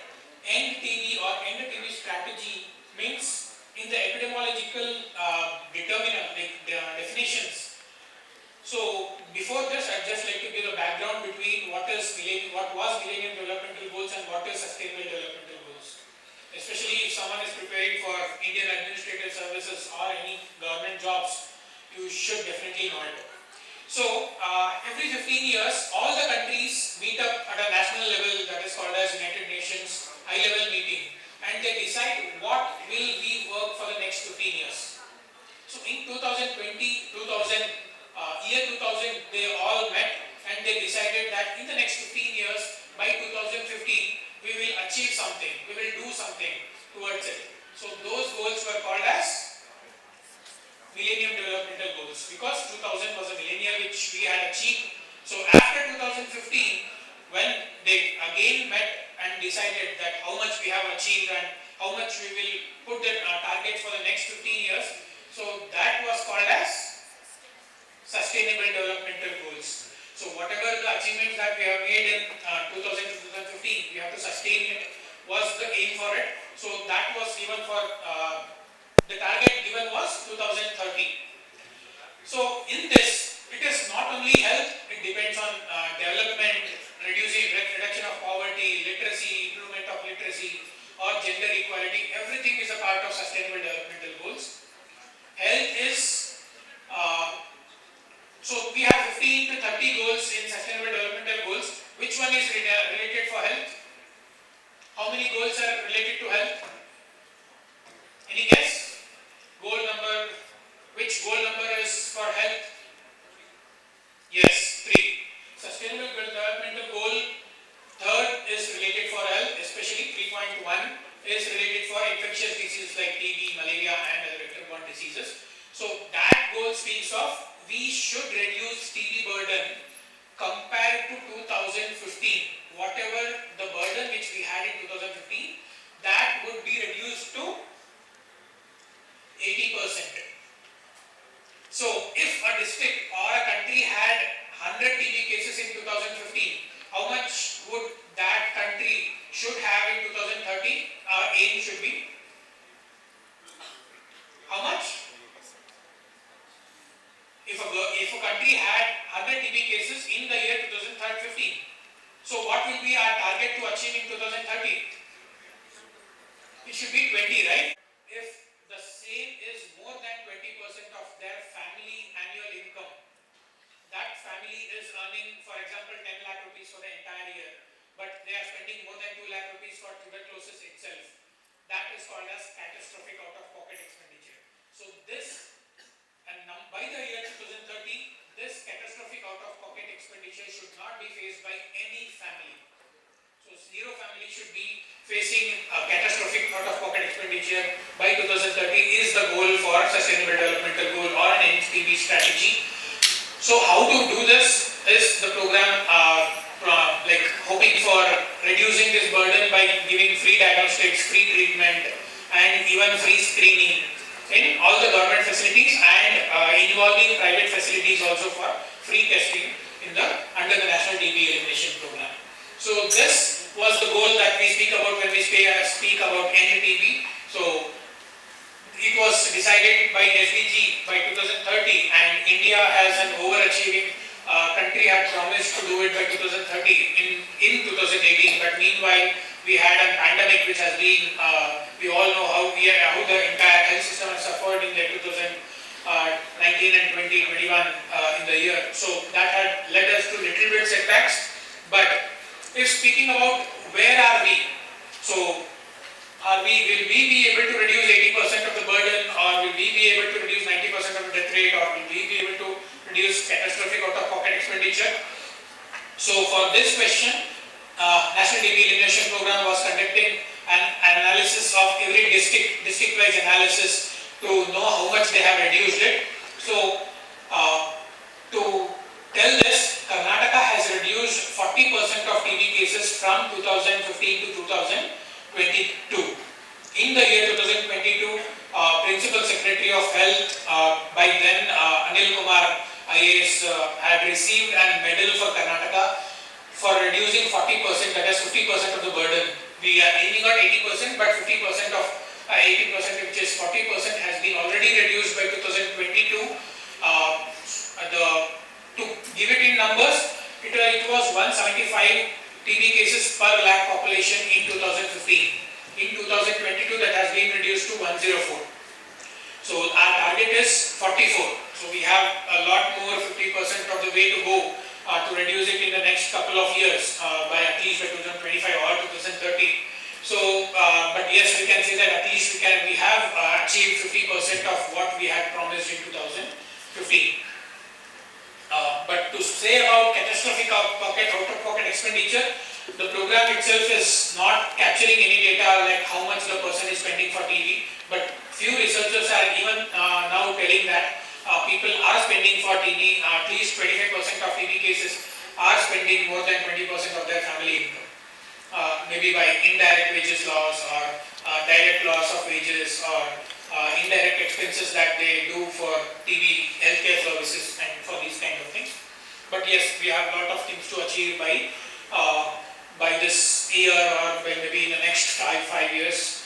At least, not even in 5 years, all the budding doctors, we should be able to tell that at the end of our career of next 30 years or 35 years, that we started saying that we have reduced 50% and we have halfway to go, and by next maybe our pulmonologist also told in the morning that in 1 or 2 years it is very difficult to eliminate TB or NTB. Maybe in next few years we will be able to tell proudly that we have reduced TB to a gross extent. So by now onwards, most of things are covered by the previous speaker, Dr. Gautami ma'am. Thanks to her, I'll just add on few points and just skip slides, whichever is repeated, to avoid repeating slides. So we all know the entire National TB Elimination Program has focused the pillars with the detect, treat, prevent and build. So nothing much to add. The only thing to add is now the program is moving towards rapid molecular testing. What is rapid molecular testing? So what all the diagnostic tests do we have for TB? Now we have some question answers for audience. As Shenoy sir was telling, we can award audience. I can also request Shenoy sir to give a some small chocolates or an award, whoever gives answers for my questions. There are 3 confirmatory tests for TB. If any of the audience can name 3 confirmatory tests, there is an award from my side. Yes, the person should raise their hand and then answer the question. 3 diagnostic tests for TB. Sputum culture test. No. The only, yes ma'am, we have one more hand raised. Montauk's test. No. No. CBNAT. Okay. No. So by combining with the math answer and sir answer, it completes the answer. Please sit down. So the 3 tests which confirms the bacteriological confirmation of TB is, one is sputum for AFB, where we are seeing the AFB bacteria, right? The second one is where we are identifying the gene, which is NAT, nucleic acid amplification test. Either it is CBNAT or TrueNAT, whatever you call it as, it is just a PCR based mechanism. So there we see the NTB gene, so it is also confirmatory. So the third option is culture, where that is a gold standard, where we grow that particular bacteria so that we are very much sure that it is TB. Any other test that you pick up is just an supportive evidence. It doesn't confirm tuberculosis. These are the only 3 tests where we see the bacteria or where we identify the gene. Chest X-ray, what do we see? We see an image which may be of just write it or tell it that it is suggestive of tuberculosis, but they cannot identify it as 100% of tuberculosis because that image may be because of other bacteria or an old TB. But yes, these things helps in identifying when the person is not positive in the lab. There are many people who are active tuberculosis, but they may not be positive because of poor quality of sample or the sensitivity and specificity of tests that we have. So, or the sample extraction will be difficult. So, at that point, it will help in clinical judgment. But to say that we are never confirmatory, we are just clinically treating those particular TB patients. So, but since 60 years of the origin of this program, we are using microscope. National TB Elimination Program is since 60 years. We are using microscope that is doing very well. But in the last 1 decade, we have came up with nucleic acid amplification test. The few advantages is it is highly sensitive, but the few disadvantages is it is costly. The microscope, which is for the program, also it costs around 60 to 70 rupees. Or even if outside you get it done, it may cost more than 100 or 200 rupees. But NAT is costlier but more sensitive. That is the only problem that we have. But in Karnataka, as we say, all the TB patients, presumptive TB should be tested with NAT itself if available. The first option should be your CB-NAT or the TrueNAT. If at all not available, then you can go for microscopy. So that diagnosis is not delayed. So, if available in any PHC or any CHC nearby to your hospital, it is better to get it done in the NAT itself. So, that is the most important pillar which we focus on: detect, treat. How do we used to treat? So, just let us go back to some history, as Ayurveda is also very much known to study history. How we used to treat TB patients before 30-40 years? Maybe 1940s or 50s. How we treat now and how do we treat TB patients 50-60 years back? Any gross difference that you see? Isolation. Yes, isolation. Previously we used to have something called as TB sanatoriums. How many people know the word sanatorium or have seen hospitals, TB sanatoriums? Anyone who can describe how TB sanatorium wards looks like? Is it similar wards to that of our regular medicine or pediatric wards, or there is something different with the TB sanatorium wards? So usually our medicine wards, how does it look like? It's a long ward with 15-20 beds, right? And few windows. But how does TB sanatorium looks like? It's not like that. It is a smaller ward, but there are no walls at all. You can visit PKTB sanatorium, which is in Mysuru. So in a single ward there are hardly 4 to 5 patients, and the walls are made up of grills. No bricks, no cement or anything. It is completely circulated. Only roof is available and the floor is available. The walls are completely of grills. Why was it? Because of need of natural ventilation. So before it was the entire TB patient will be admitted for the entire duration of 6 months, 9 months or 1 year. Only when the patient is cured, the patient is released out of the hospital to go back to his family.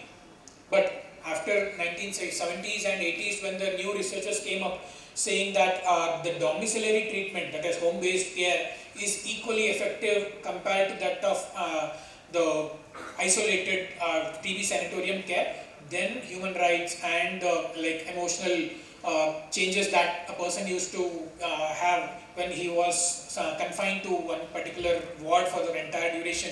So then the home and sanatorium concept was slowly faded off to domiciliary care, that is home-based care. Now every TB patient has been treated with home-based care itself. The few years back there were injectables. Patients used to take 4 months, 6 months of treatments of injections. But now since the last 3 years, the drug-resistant TB or the drug-sensitive TB is completely of oral treatment. All the patients are given oral treatment. That's the gross changes that we have seen. And prevention. So, okay, one more small question for audience. There comes a TB patient who is just recently diagnosed in the last 2 days, so he has started treatment just today. What advice do you give that person to follow at home so that he or she does not spread it to other family members? Isolation, okay. How much isolation? Completely get into rent a different house and buy a different house and then go? Okay, to wear a face mask, cough etiquettes, well and good. To use separate utensils, okay, usually not recommended, okay. How do you, the person, 90% of the TB patients are producing sputum, right? How do you guide a TB patient to dispose the sputum at his or her home? Safe sputum disposal. How do you recommend? This is a practical challenge. If you are taking a case history from a TB patient, or if you are treating a TB patient, you are responsible to give a practically applicable sputum disposal technique to a TB patient. We cannot tell that take a 1% hypochlorite solution and like wherever you spit, just add 1 cup of hypochlorite solution for it, just the way that we do in laboratory. How do we dispose sputum in laboratory? Infective materials. Okay, just to cut short, I have not much time to expect answers and make that's okay. So the best way to advise a person with for sputum disposal is spittoon. Take a spittoon. How many people know spittoon? A simple cup with a lid. It may be mud pot, plastic or whatever it is. A simple cup with a lid. So we have domestic phenyl at home, right? What is phenyl? It is just an active chlorine. So if it is an healthcare, like if it is an hospital, we used to simply supply hypochlorite solution, which is even more corrosive and more effective. But compared to domestic life, we can just ask the patient to buy 1 liter of phenol that we use at home, domestic phenol, and just pour the spittoon with 1/4 of the phenol and continuously spit it for the entire day. And the end of the day, just add some more phenol to it and keep it for contact period of chlorine. What is the contact period of chlorine?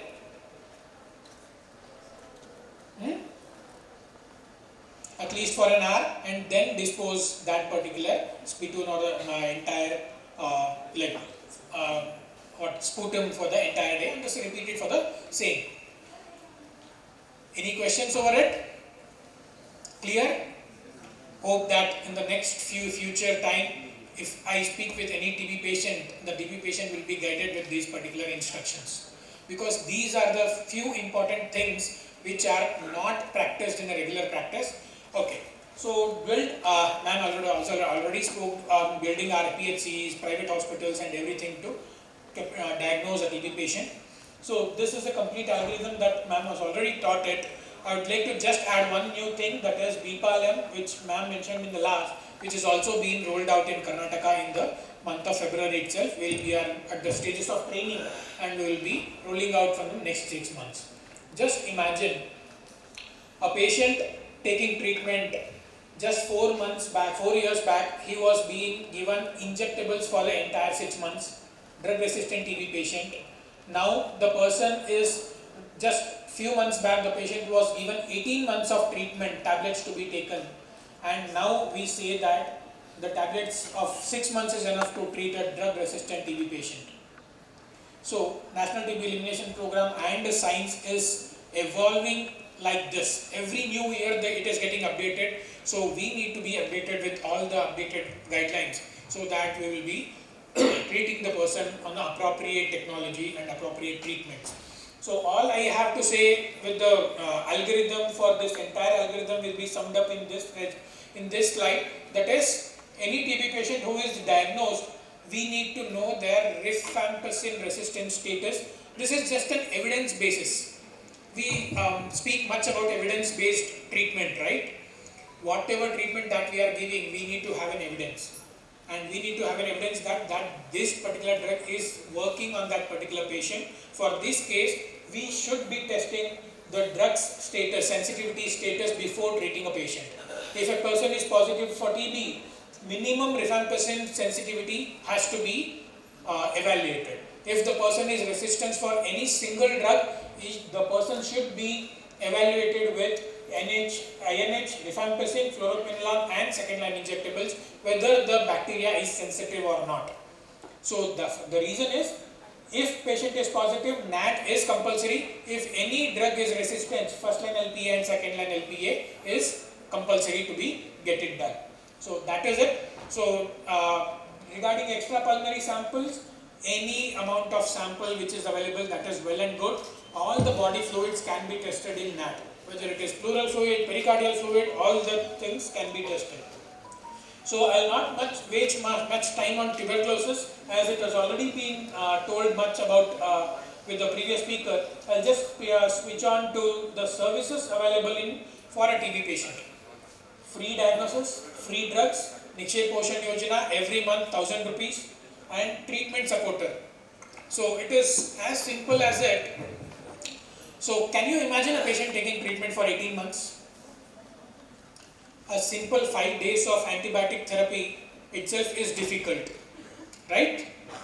I can shortly say in this entire hall, if everyone is being prescribed antibiotic for 5 days, 80% of us drop within 5 days itself. 80% of us will not be completing the treatment.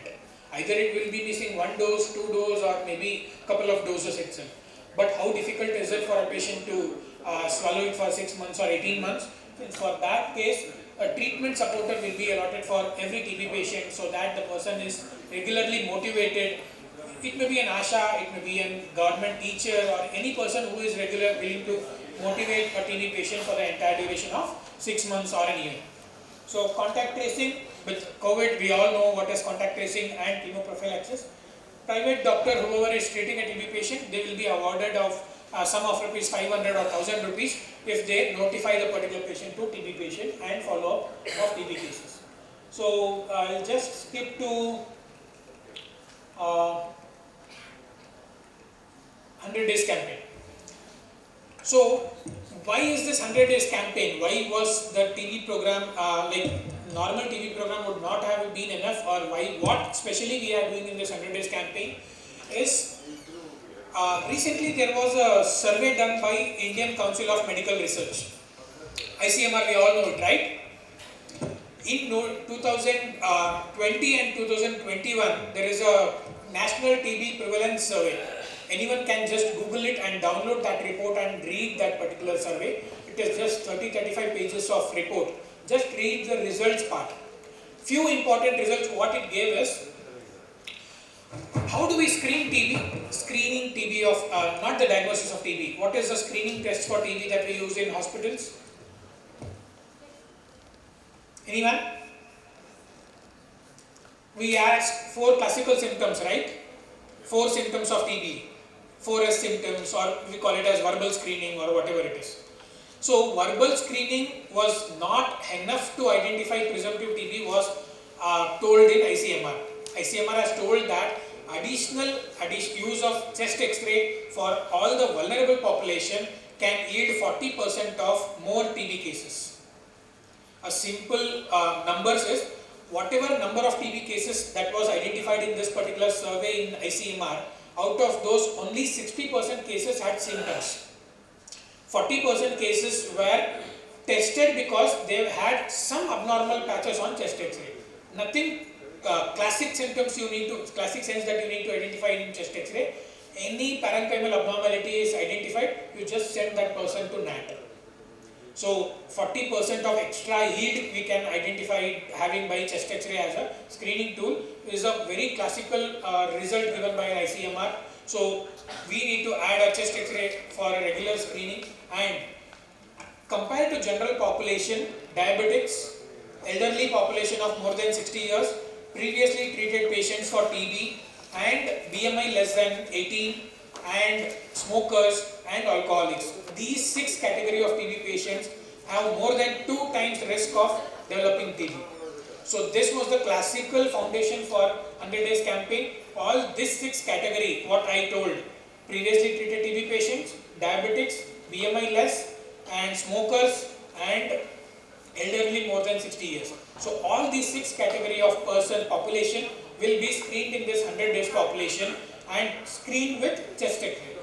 All these people will be offered chest X-ray. If they are symptomatic or chest X-ray is abnormal, they will be tested with nucleic acid amplification test. So this will be done actively by going house to house. So nearly in Karnataka, by today, I can say that 1 crore population have been screened by this in this 100 days campaign, and they will be tested for chest X-ray in the next couple of months.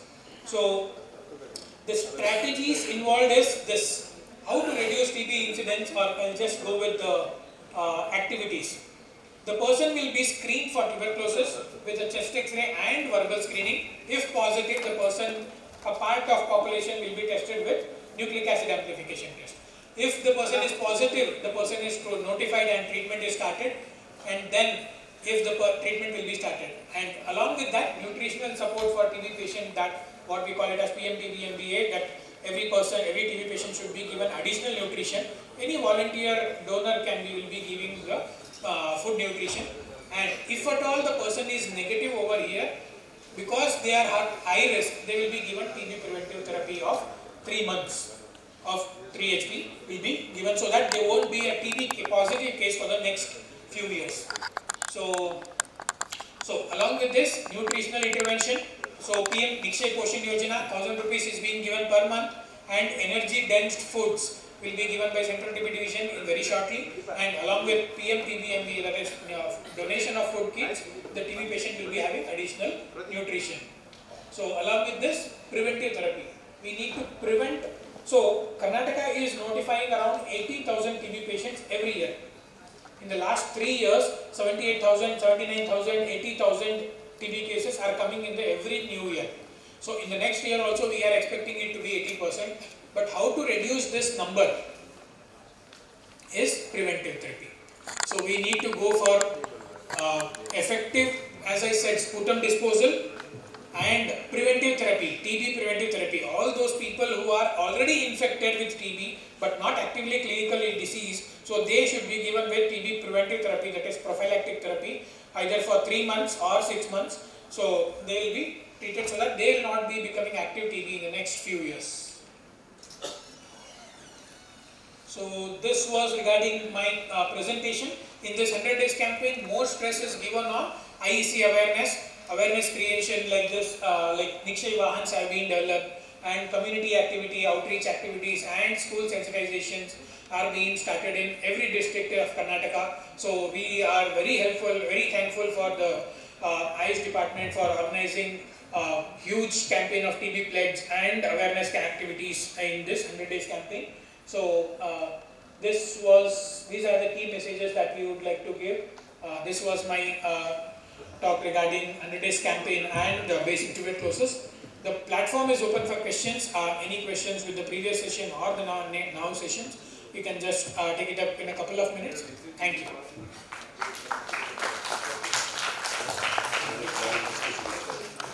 Thank you, sir, for the informative session. Now I request Chairperson Dr. Sanjay sir to give your views on the session. Presenter and the audience. As said in his CV, in fact, the presentation was really good, sir. Good skill of presentation. Topic basically was given was to give information on 100-day campaign about this NTP program.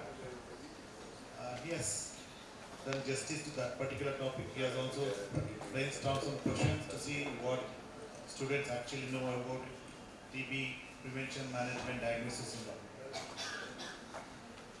Maybe because this particular infection management in Ayurveda, basically we don't concentrate much on these aspects, because we have a non-communicable area where we are concentrating more, and our students also have less exposure with respect to the management of such disorders.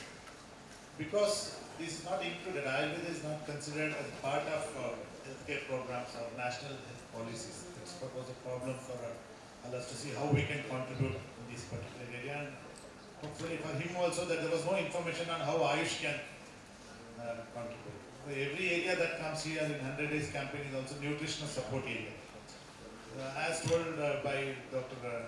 Ni-Kshay sir, three aspects are there: environment, agent, and the host. So we have the scope area of host, increasing his immunity, nutrition support, and how we can do all those things. Probably we cannot go directly contribute at higher level. Maybe at the preliminary primary health center, community health center level, we can get association and get some data generated. Like what is the effect of Ayurveda drugs in support to increase immunity and all. As far as agent management, we don't have any approved drugs which can directly or anti-tubercular. But in our department, we had one research which was conducted in collaboration with the care hospital, where tuberculosis patient was treated with Pushpandavleha, which is immunomodulator and nutrition supplement, along with conventional AKT4. Then we used to be AKT4. And there was the comparative result was very promising, that the quality of life and the side effect of the drugs were reduced. That was one the paper was published as far as the collaborative work is concerned, that I had to bring it to the notice of the audience. Overall, I think it was very informative and a very good session on this particular national campaign. Thank you, sir. Thank you, sir. I request co-chairperson Dr. Nalini to give your opinion on the session. Good afternoon. I'm not a doctor by profession or a specialist, but I'd like to thank Dr. Kiran for his excellent presentation. It was interactive, and the audience and us, we also got to know about the schemes that are available for the treatment of tuberculosis patients. Thank you. Thank you, ma'am. Now it's time for felicitation. I request Dr. Sidra, Dr. H.M. Swarup Kumar, Dr. M.C. Ravi Kumar, and Dr. Satish to felicitate our guest speaker, Dr. Kiran, chairperson, Dr. Sanjay Kumar, and co-chairperson, Dr. Nalini, ma'am.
Thank you, sir.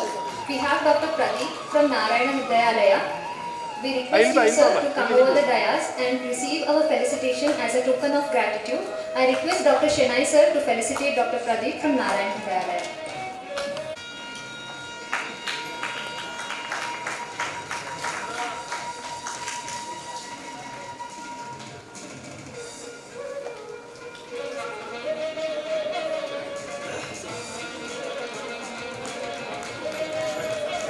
Thank you, sir. Lunch has been arranged outside the auditorium.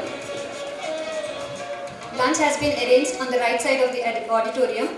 In the afternoon, we have session 3 and 4 along with panel discussion. I request everyone to finish your lunch within half an hour and get back to session 3 as soon as possible. Thank you. Sections we are conducting now. Welcome back to the section 3. I would like to welcome today's chairperson for this session, Dr.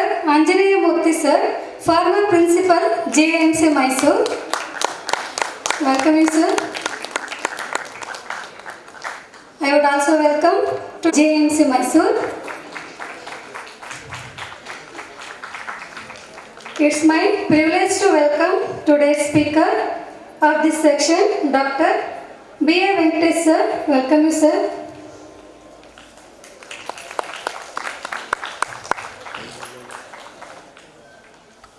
Now I would like to call Dr. Prakriti to introduce today's speaker.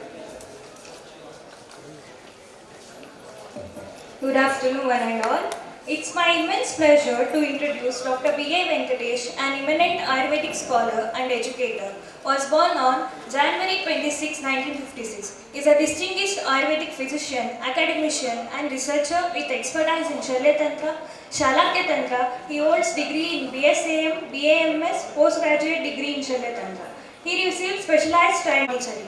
Sir has begun his career in 1977, later joined Government of Karnataka as a lecturer in 1980.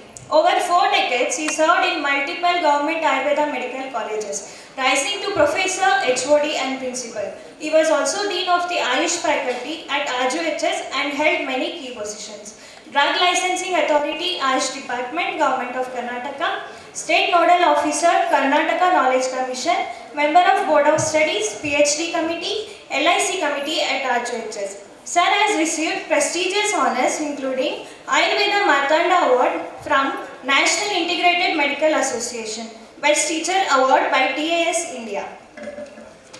As NSS Programming Officer, he conducted 150 plus rural medical camps and 14 special medical camps to spread Ayurveda awareness. He also chaired national seminars, workshops and syllabus review committee for CCIM.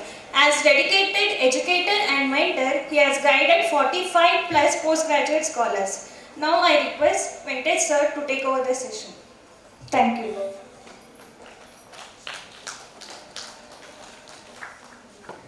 Thank you.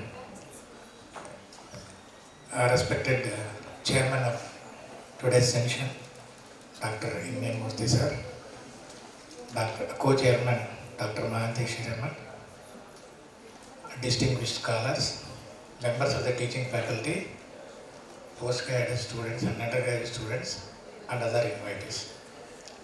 It gives me an immense pleasure to stand before you to share some of the informations regarding the tubercular prevention and management as per Ayurvedic lines. First of all, I take this opportunity to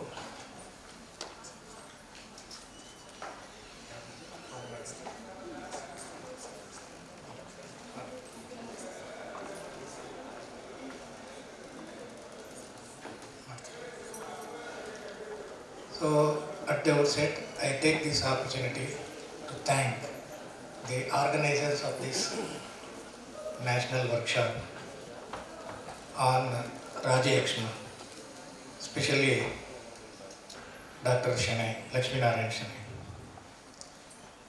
Now, we will go on to the details of the Yakshma. In the morning session, Dr. Gautami and Dr. Kiran have covered the entire information regarding the tuberculosis as far as the modern aspect is concerned.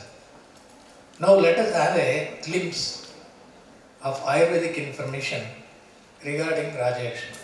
I think many of you may be familiar with this because there is a king of all the diseases and due importance is given to this, but only thing is exposure to this disease is not there with us.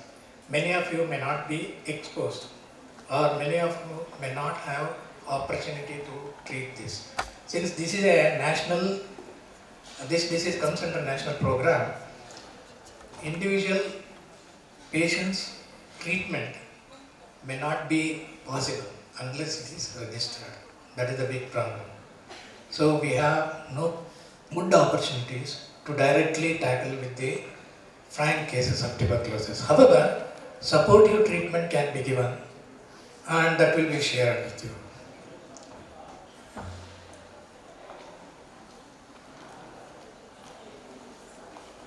Next time. Now there are two important things to be noted here. Yakshma is so called because Yakshma disease is occurring because of many diseases. Aneka roganugato. That means different diseases will ultimately give rise to Yakshma. Just as we see Pinasa, Galarogas, isn't it? And Kantarogas. Many of these rogas ultimately give rise to Yakshma. So Yakshma may not manifest directly, but we have good number of diseases contributing for the manifestation of the disease. Second important thing is, this Yakshma when manifested again gives rise to good number of diseases. For example, we can see this in involvement of Nadivranas. Many of the Nadivranas are complicated by tuberculosis. Then we can see lymph nodes involvement of pliha. Then we also see involvement in the oral cavities and may be associated with cancer, may be associated with other immuno disorders. So, it may give rise to other diseases. It may give rise to a bone abscess, it may give rise to degenerative changes in the joint, may give rise to degenerative changes in the bone or in different tissues.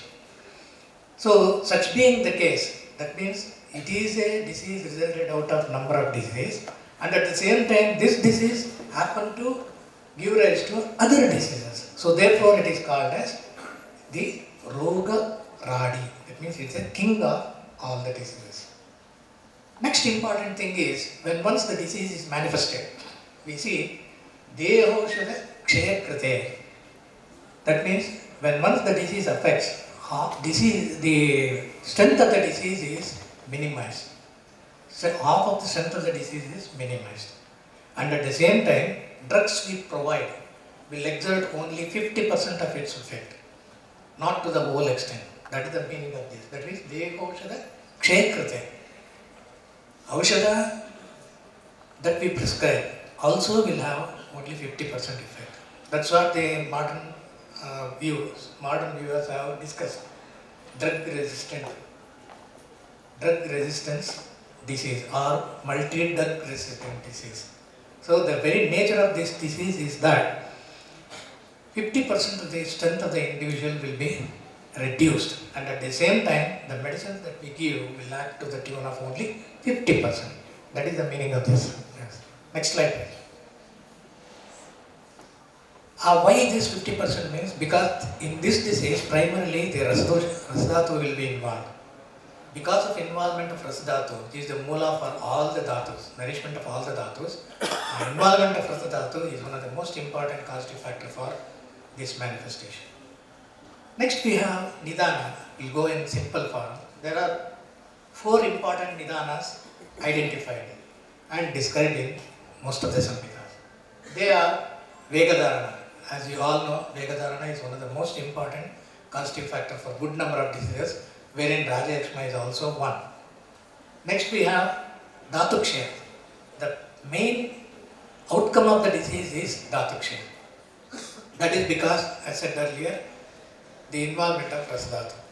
The vitiated doshas, till they reach the Rasdhatu, it is in prodromal state. When the doshas reach the Rasdhatu and block the Rasdhatu, then comes the Jvara and constitutional disorders one after the other. That is the second phase of the disease that we generally come across. So because of involvement of this Rasdhatu, we see the Kshaya of further succeeding dhatus, which we call it as Vilomagati. Then at the same time, we also see in this disease Pratiloma Gati of the disease. That is ultimate dhatu, that is Shukra dhatu. When Shukra dhatu is lost, that is too much of indulgence in sex or Ati Vyavaya could give rise to extensive loss of Shukra dhatu. Shukra, as you all know, that it is the essence of all the dhatus, isn't it? Shukra is the essence of Shukrantana Param Smritam. It is the essence of all the dhatus. When once the Shukra dhatu is reduced or Kshaya is seen, then the subsequent, in the reverse, retroreversal way, we see all the subsequent dhatus are involved. So therefore, we see dhatu Kshaya as the main lakshana, one of the prominent lakshana in this disease, which we see in two forms. One is Viloma and the other one is Pratiloma.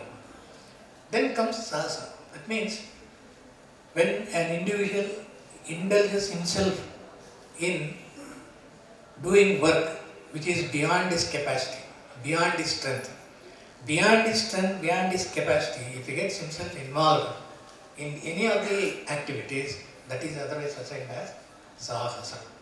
That is assigned as Sahasa. Sahasa is also one of the most important causative for Yakshma. Sahasa also gives rise to the loss of energy, loss of strength, which ultimately give rise to Kshaya Roga. Then Vishamasana. Vishamasana is either excessive consumption of food or anashana. Just as you see, this is a disease which goes hand in hand in cases of elderly people and poverty. Poverty is one of the most important causative factors for this manifestation of this disease. It is only because of anashana. That means improper usage of food or improper availability of food. They are lacking good quality food. Then environment. Good environment will not be there, which poses important cause for the manifestation of the disease. Next slide, please. Now, prodromal features, Pururupas. We know all the gold standard methods have been described. So basically the modern treatment depends upon only the lab investigation, the lab outcomes. But nowadays we see the patient will not be touched, our patient, auscultation is not there, or Chaturvida, these examination procedures are, Shadvida Parikshas are forgotten. We just ask him what is the problem with you, he will say the problem, accordingly you prescribe the test, various tests. Outcome of the test is the disease, result of the disease. So this is the procedure that is going on. However, it is our main or prime duty to investigate, to examine and to question. Prashna Pariksha is of the utmost important Pariksha Vidhana. So wherein we get the Pururupa features. We have Swasavritti. Swasavritti refers to when he climbs stairs, he will get Swasa.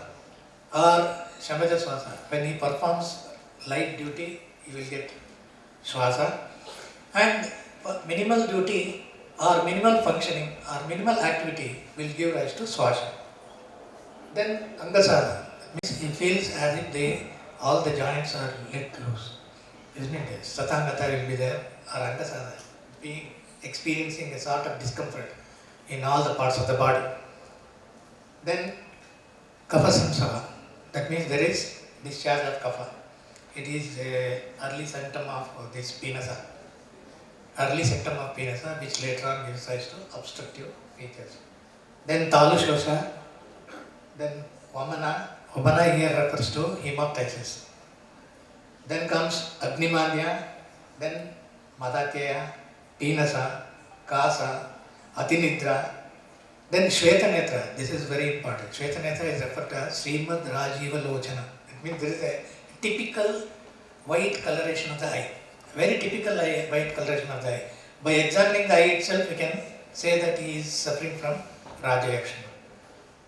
Then comes the desire towards Mamsa Bhakshana, because he is having Kshaya problem is there. Naturally, there is desire towards Mamsa Bhakshana and desire towards Maithuna, because of Shukra Kshaya and because of Rasa Kshaya. Next slide, please. Then Lakshanas. We get 3 different types of Lakshanas as far as Raja Yakshma is concerned. The classification and categorization of these 3 Lakshanas, and apart from these 3 Lakshanas, again we have 6 different types of Lakshanas. This type of categorization of the Lakshanas is of utmost importance from Chikitsa point of view. Because when you are adopting treatment, some important features may have to be added in the treatment procedures going through these different manifestations. First we have, that is 3 rupas, wherein we see Amsa and Parshvabhita. We see the pain in different joints, or Parsha Shula is one of the most important thing associated with Amsa Shula. Then Karapada Santapa, he will get burning type of pain, discomfort and numbness in the Pada and Kara, hands and legs. Then Jwara. These three are the Trirupa manifestations of Raja Yakshma. Then we have Shatrupas, 6 Lakshana manifestations. Those 6 Lakshanas include Agnimandya, then we have Jwara, then Shaitya, that means chills, you will get chills. Then Shonita Puyacharti, that means hemoptysis, Kapha-Stivana or hemoptysis. Then Sattvahani, feel as if he is exhausted and there is no strength at all. Then comes Daurbalya, weakness, extreme weakness or extreme debility. Next page. We come to next Ekadasha Lakshanas. That means in the Rupa itself we have Ekadasha Lakshana manifestation in Raja Yakshma. So these are all seen depending upon the stages or phases of the progress of the disease in the individual. So we have Swarabheda, which is very important.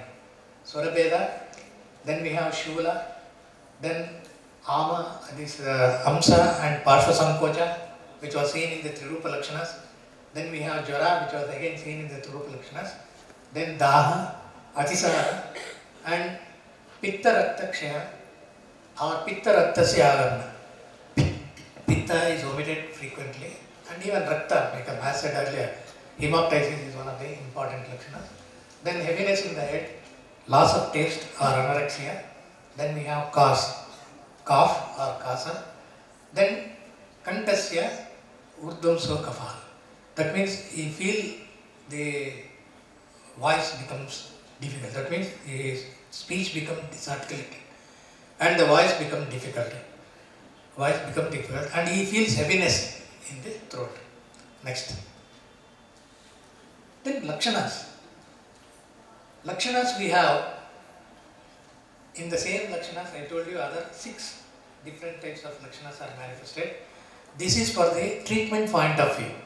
One is Vyavaya Shoshinaha. That means a person where the disease has affected because of excessive indulgence in sex. So in this individual again the line of treatment differs. Then we have Shoka Shoshinaha. Because of Shoka. Shoka is also another causative factor for Yakshma. So Shoka Shoshinaha refers to the Shoka giving rise to the Raja Yakshma. Then Vardhakya Shoshinaha, because of age old. As an age old manifestation, if there is Yakshma, we have to treat accordingly. Then we have Urdhva Shoshinaha, that means wherein the Urdhva Shosha is manifested and Urdhva Lakshanas are very prominent. So there we have to treat accordingly. Then Vyayama Shoshinaha, if the Raja Yakshma is resulted out of Vyayama, as said Sahasa is one of the causative factors. So then we have to go for Vyayama Shoshinaha. Then Vrana Shoshinaha. Sometimes we see the Vranas resulted out of Raja Yakshma. In such cases, again the treatment differs. So from the treatment point of view, you can make these 6 classifications. Next. Then Sadhya Sadhyata. Sadhya Sadhyata, we see there is Balakshaya. Balakshaya to Varjeti. Chikitsa should be contraindicated. Contraindicated in the individual, that is, when the half of the symptoms are manifested, then it becomes Kricha Sadhya. When the whole extent of the Lakshanas manifest, then it becomes Asadhya. But in all these conditions, if the individual's Bala is normal, and if his physical fitness is normal, physical fitness in the sense it is not associated with Dhatukshaya, then it is manageable. With all these Lakshanas, if the body is normal, or if the weight loss is not there, and if Sharirika Bala is there, then you can manage the condition. That is the meaning of this condition. The 3 primordial conditions, which includes Upakrame Atmavanto Deeptagnim Akrisham Nam. That means if it is new origin, if the Agnibala is normal, then if he is not Krisha, Akrisham, if he is not Krisha, then if his general condition is good, then we can go for management. Otherwise, you should not treat the patient. Next slide. Next slide. Then we have the Sadhya Sadhyata. In the Sadhya Sadhyata we have, though he eats well, isn't it? He eats well, then, but suffering from Urdhvashasa and the Agni is affected, then he becomes, that is a Krishna Sadhya. He comes under the category of Krishna Sadhya. However, if it is associated with Mehanto, that means difficulty in passing urine, and the quantum of urine passed is reduced, frequency is increased, and there is difficulty in urination. That is a sign wherein you have to avoid. That is the one which is difficult for management. Kinchit linganayuktam deepta pavakam swakrisham naram. So when he is associated with minimal symptoms, and when the Agni is normal and when he is not Krisha, then you can treat it. It becomes Sadhya. It becomes Sadhya for management, as said earlier. Next slide, please. Then Patya. This is very important. Patya in Raja Yakshma is again a very important thing. So in Patya we see Shastikashali. Shastikashali is most advised, along with Goduma, Yava and Mudga. These are very good for the Raja Yakshma patient. In any form you can give this, either in the form of food or gruel or in any other form. Always prefer Shastikashali Sveda, Goduma, Yava and Mudga. Then Madhya. Madhya is also preferred, but not to the greater extent. A limited quantity of Madhya is advisable. And Jangala Pakshi Mrigashastra. That means the mamsa of the Jangala pranis and the Pakshis. Pakshis refers to the bird, that is chickens. So these foods are congenial and they are most recommended. Along with that, Molaka and Kulatta in the form of Yusha is most preferred. Next. Then Apatya. Vrittaka and Karavella. See, Tiktarasa is contraindicated in Yakshma. This is one important thing. Normally, we prefer Tiktarasa, isn't it? Tiktarasa is always preferred. It is Agni Deepaka, isn't it? It is Agni Deepaka and Dhatu Snapaka. It is very important. But, and Ekrut Tejaka. But here, in this particular disease, Tiktarasa is always contraindicated. Vrittaka, Karavillam cha, Tailam Bilvam cha, Radhika. These are contraindicated. Along with this, Maitana and Divanidra is always dangerous. It is always contraindicated in cases of person suffering from Yakshma. Next. Now, what is the role of Ayurveda in prevention and management of Raja Yakshma? From the morning we have been seeing that lot of information is available regarding diagnosis of the Raja Yakshma. But what about the prevention? Prevention, we have different phases in Raja Yakshma. In the phase 1, you can control the disease. You can prevent the disease. For example, if in a thick communal, for example in slums and other areas, if one gets infected, there is likelihood that the other people also get infected. Now, to protect the other people there, now what is the these procedures that is usually adopted? For this, Ayurveda has the answer. But in modern medicine, up to diagnostic, they are good. But when the preventive aspect comes, they are more towards this disposition of the phlegm disposition, isolation and nutrition. These are the three things that they have, isn't it? Only nutrition, and isolation of the patient, and then the materials, disposal of the materials like the sputum, etc. But in our system, it is not the case. Say for example, a reasonable estimate of the magnitude of tuberculosis in the world, that is according to 1991 standards available in the World Survey in the 12th edition of Price Textbook of Medicine, Harrison's Price Textbook of Medicine, wherein he says that the magnitude of tuberculosis in the world is that less than half of the population of the world is infected with mycobacterial tuberculosis. All the persons infected need not go in for the disease. Need not go in for the disease because this organism is very difficult to destroy or very difficult to disintegrate. Our macrophages, our lysosomes and our white blood cells may find difficult to penetrate this lipoidal layer. It is made up of different lipid layers and proteopolysaccharide encirclement or contents. Because of this, it is very difficult to penetrate this. That is why it is called as acid, that is resistant bacilli, acid fast bacilli. So even acid cannot destroy this. Owing to this lipid coverage of the outer surface of the bacteria is covered with lipids. So there are 30 million cases of active TB in the world, and that 10 million new cases occur annually, and that 3 millions die of tuberculosis each year, which contribute to tuberculosis probably causes 6% of all deaths worldwide. So they constitute 6% of all deaths worldwide. Next slide please. Next slide please.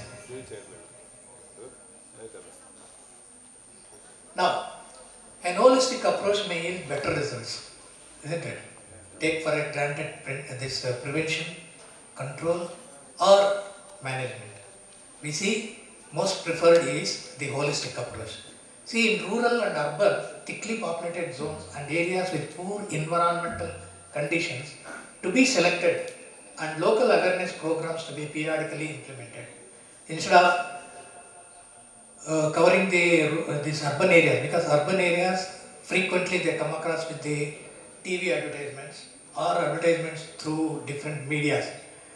Whereas in rural north, especially in the slums or where there is thick populated areas, they don't have any access for TVs or they don't have any access for other things, because from morning to evening they work very hard. Evening when they come out, they don't have time but to eat and sleep. So awareness in this type of category people is very important, and they are the carriers, and through them there is every possibility of spread of this infection.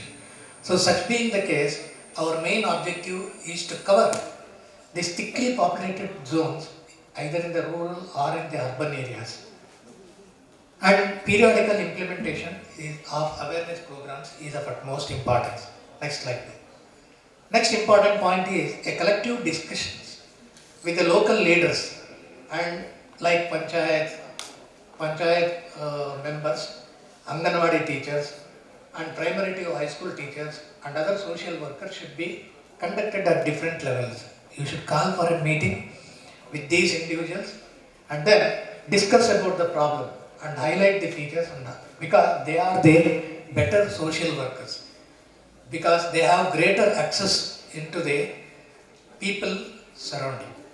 So therefore, if we take hold of these people and if we train them or if we conduct the discussion camps with them, there is every possibility of information being carried and information reaches each and every house of the rural mob. Then we have survey to be conducted from medical students and doctors to identify the target community and arrange for early diagnosis and motivation to the medical centers. However, doctors and medical students know better, because when they come in contact with the patients or when they come in contact with the individuals at home, by mere questionnaire or by mere eliciting their features present in them or disease symptoms present in them, immediately they have the ability to identify the condition and send them for diagnostic centers for further course of action. So that will help a lot in preventing the disease and in the spread of the disease. Next slide please. Then public awareness programs through handbills, then posters, placards and pictorial sequences of disease and motivation for vaccination. So preventive aspect is, as far as the preventive aspect is concerned, there are intense researches going on in the development of vaccines. However, till today, BCG is the only preventive vaccine existing all over the world.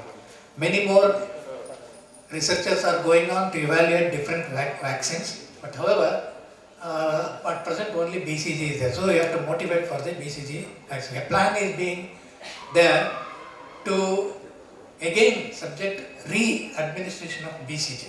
See, once BCG is administered, its span is only up to 15 years. After 15 years, again, what is going to happen if BCG is given? To what extent it prevents this onset of this tuberculosis? Research is going on, and many of them have recommended re-vaccination of this BCG till a new vaccine is being researched and marketed. Then preventive Ayurvedic medicines, like, see, whenever we conduct any camps, either through National Service Scheme or through social programs or through any other public organizations or non-governmental organizations, important medicines that you have to use is Chavanaprasha. Chavanaprasha, the indication itself is Kshaya. It is, prime indication is Kshaya. So therefore, Chavanaprasha, Drakshadaleha, Pippali Rasayana, Dhatri Loha and other medicaments should be distributed as preventive medicine. As a preventive care, you have to distribute these medicines. And many organizations are doing this. Even they carry Central Research for Ayurveda. Central Ayurveda Research Institute is doing this. It is conducting various camps near SC/ST colonies or tribal colonies where these medicines are freely distributed to prevent the onset of Raja Yakshma. Next slide. Then good exposure of public to know more about vegetables, fruits, cereals, pulses, etc. rich in vitamin, minerals and nutrient elements. So better education should be given. We know that village people grow plenty of vegetables, but they do not consume, isn't it? Everything will be marketed or sent to regulation market. They don't consume at all. So awareness should be given always that they should keep some amount of the things that they grow and make use for their normal health. And the importance of these nutritive elements and the vitamins and the minerals should be highlighted to them. Then preliminary education of public about nutrition and hygienic environment is again an utmost important. People, they don't care. They go on chewing and spitting everywhere, isn't it? It has become a big nuisance. Big nuisance. In Bangalore or in our Karnataka, it was not there. But now, however, even in our cities, this has become a menace because of these people coming to infestations. Because the prime source of infestation is the respiratory system. Then comes the oral cavity.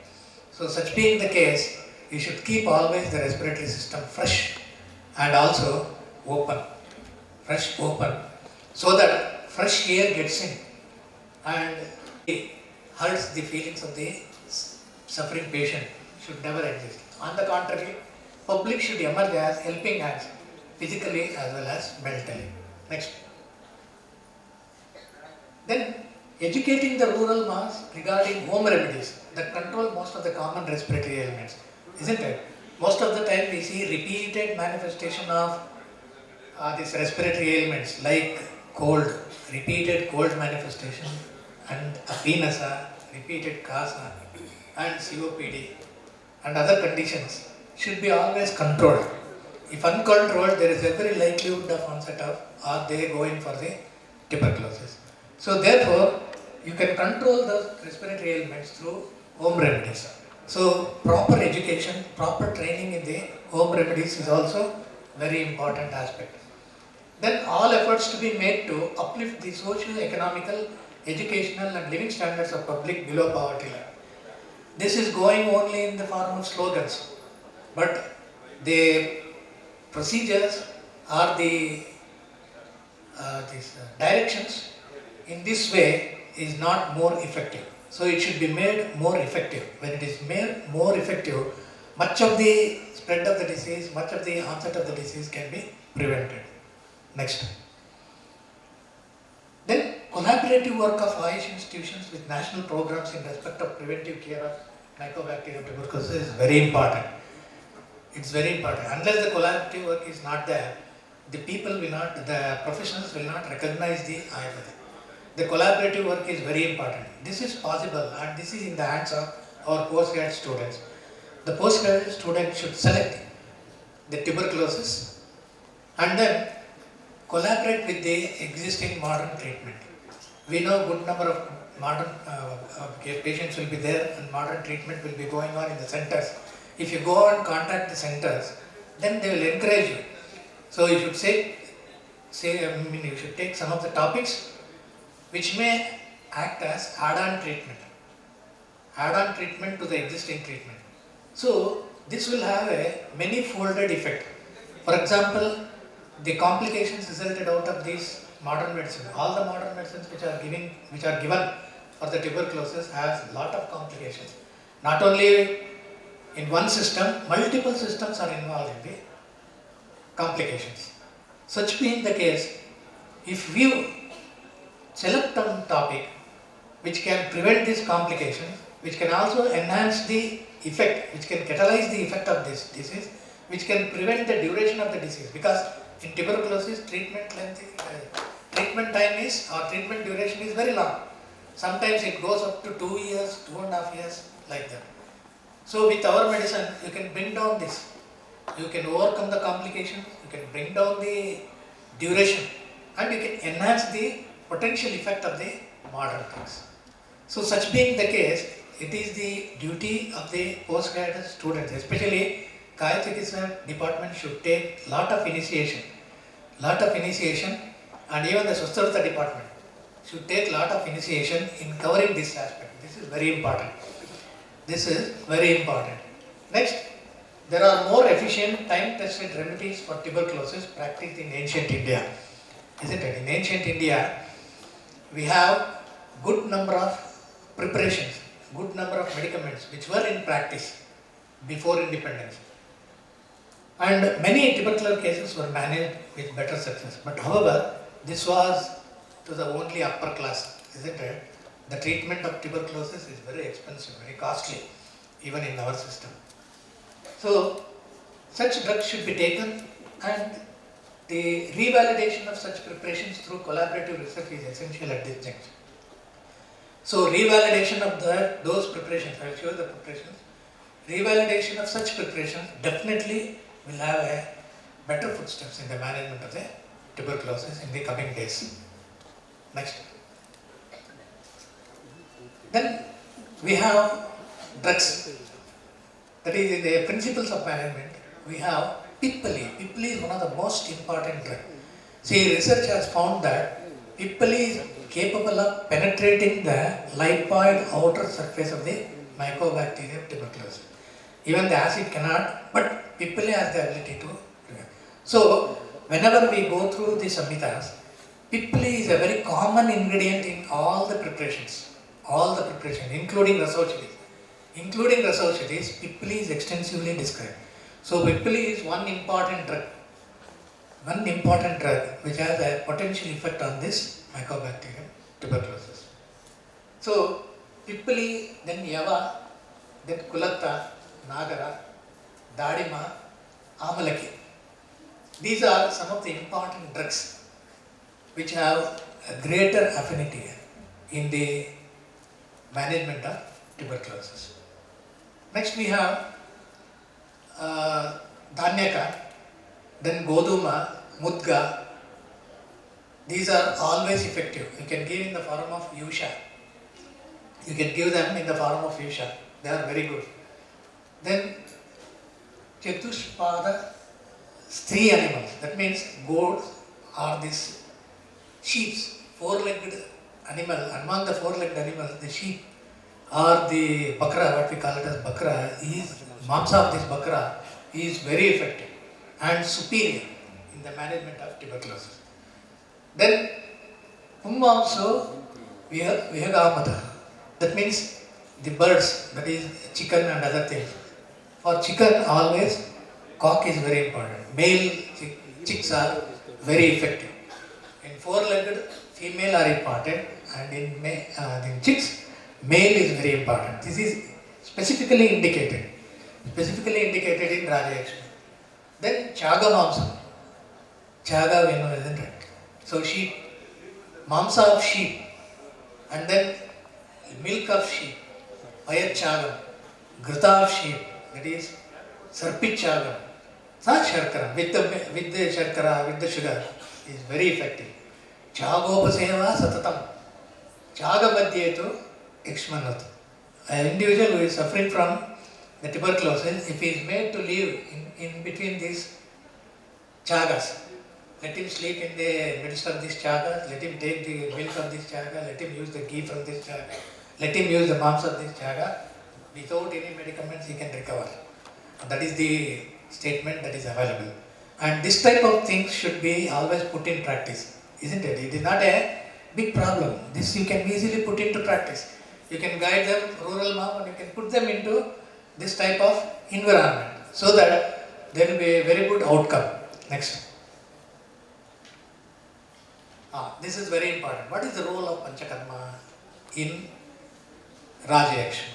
See in Charaka or Shusata, we find that the Panchakarma is not indicated in Raja Yakshma. Reason for that is Malayatam Balam Punsam, Shukrayatam tu Jeevitam, Tasmat Yatnena Samrakshet Yakshmano Mararetase. That means in the Raja Yakshma people, the Shukra and Mala are two important factors.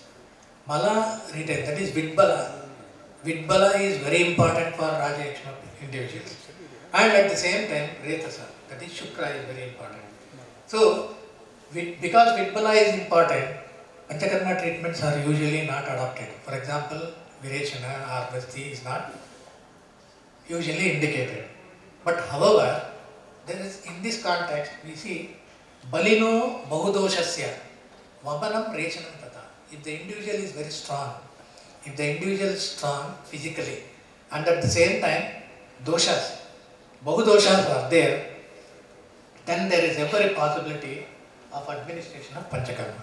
That is what this sloka says. Vamanam Rechanam Tata, Vatas Kleshma Haram Kwatam Dadyat. You have to give Vatas Kleshma Haram Kwata and Doshapaharam Puram. Yakshmina Kshina Dehasya Yatkritam Syat Avisho.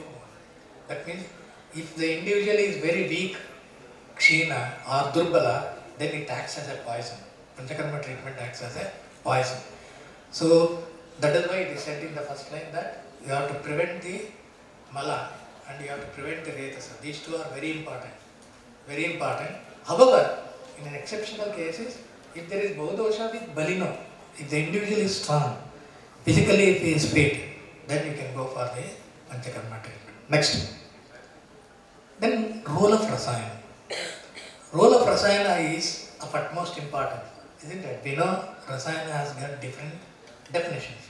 So we see Rasayana Tantram Nama Vayastapana Ayurveda Balakaram Rogaparanam Samartham Cha.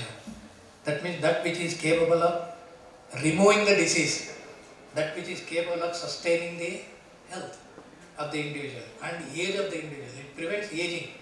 It prevents aging, isn't it? Therefore it is called a Rasayana.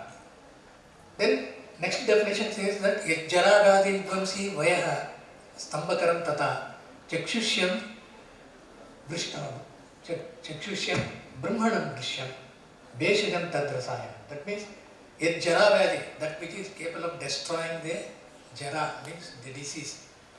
Vadi Jara refers to the age factor, that is aging process. That which destroys the aging process, that which destroys the Vyadi. And at the same time, Vayastambakaran, that means the age is retained. That means the age factors. We have different, there is in Sharagatha Samhita it is clearly said that every decade of human life there is changes. Every decade of human life there is series of changes. For example, at the age of 40 we see series of changes. At the age of 50 we see series of changes. We see at the age of 60 again we see series of changes. Isn't it? In one incidence the Indriyas lose their ability. In other incidents the cataract develops. At the age of 60 he says cataract develops. So these are all Swabhava Gata features which are seen in the individual. By nature we see this. This can be prevented. So what he is going to experience in the age of 50 or 60 that can be arrested. That is the meaning of Vayastambakara. Then Chakshushya, Brahmanam, that is good for eyes, and at the same time Brahmanam, that which keeps up the strength of the individual. Then Vrishyam, then Beshadam Tad Rasayam. It also acts as a medicine. So that is the meaning of the Rasayana. Then in the next definition we see Rasayanam Chatadhyayam Yajjala Vyadi Nasanam. The same definition.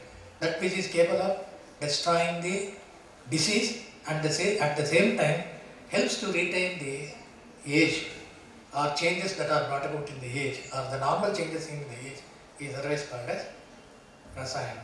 In this Rasayana he says Yata Amrita Rudanti Cha Guggulascha Haritiki. The best Rasayanas are Amrita, that is Tinospora cardifolia, then Rudanti, then Guggulu and Haritiki. Next line. Now why the Rasayana is so effective? Why the Rasayana is preferred? Because in all the these Raja-Yakshma conditions, these factors are very important. That is, the antioxidant effect is most desired. Then immunomodulatory effect is once again desired. Then increasing immune status is always welcome. Then adaptogenic action, anti-aging, anabolic action, intellectual promotion, bacterial and antiviral properties and cardiac action. So Rasayana drugs are endowed with, or the Rasayana preparations are endowed with these important properties. So these important properties are in turn essential to prevent, to control and also to manage the Raja-Yakshma.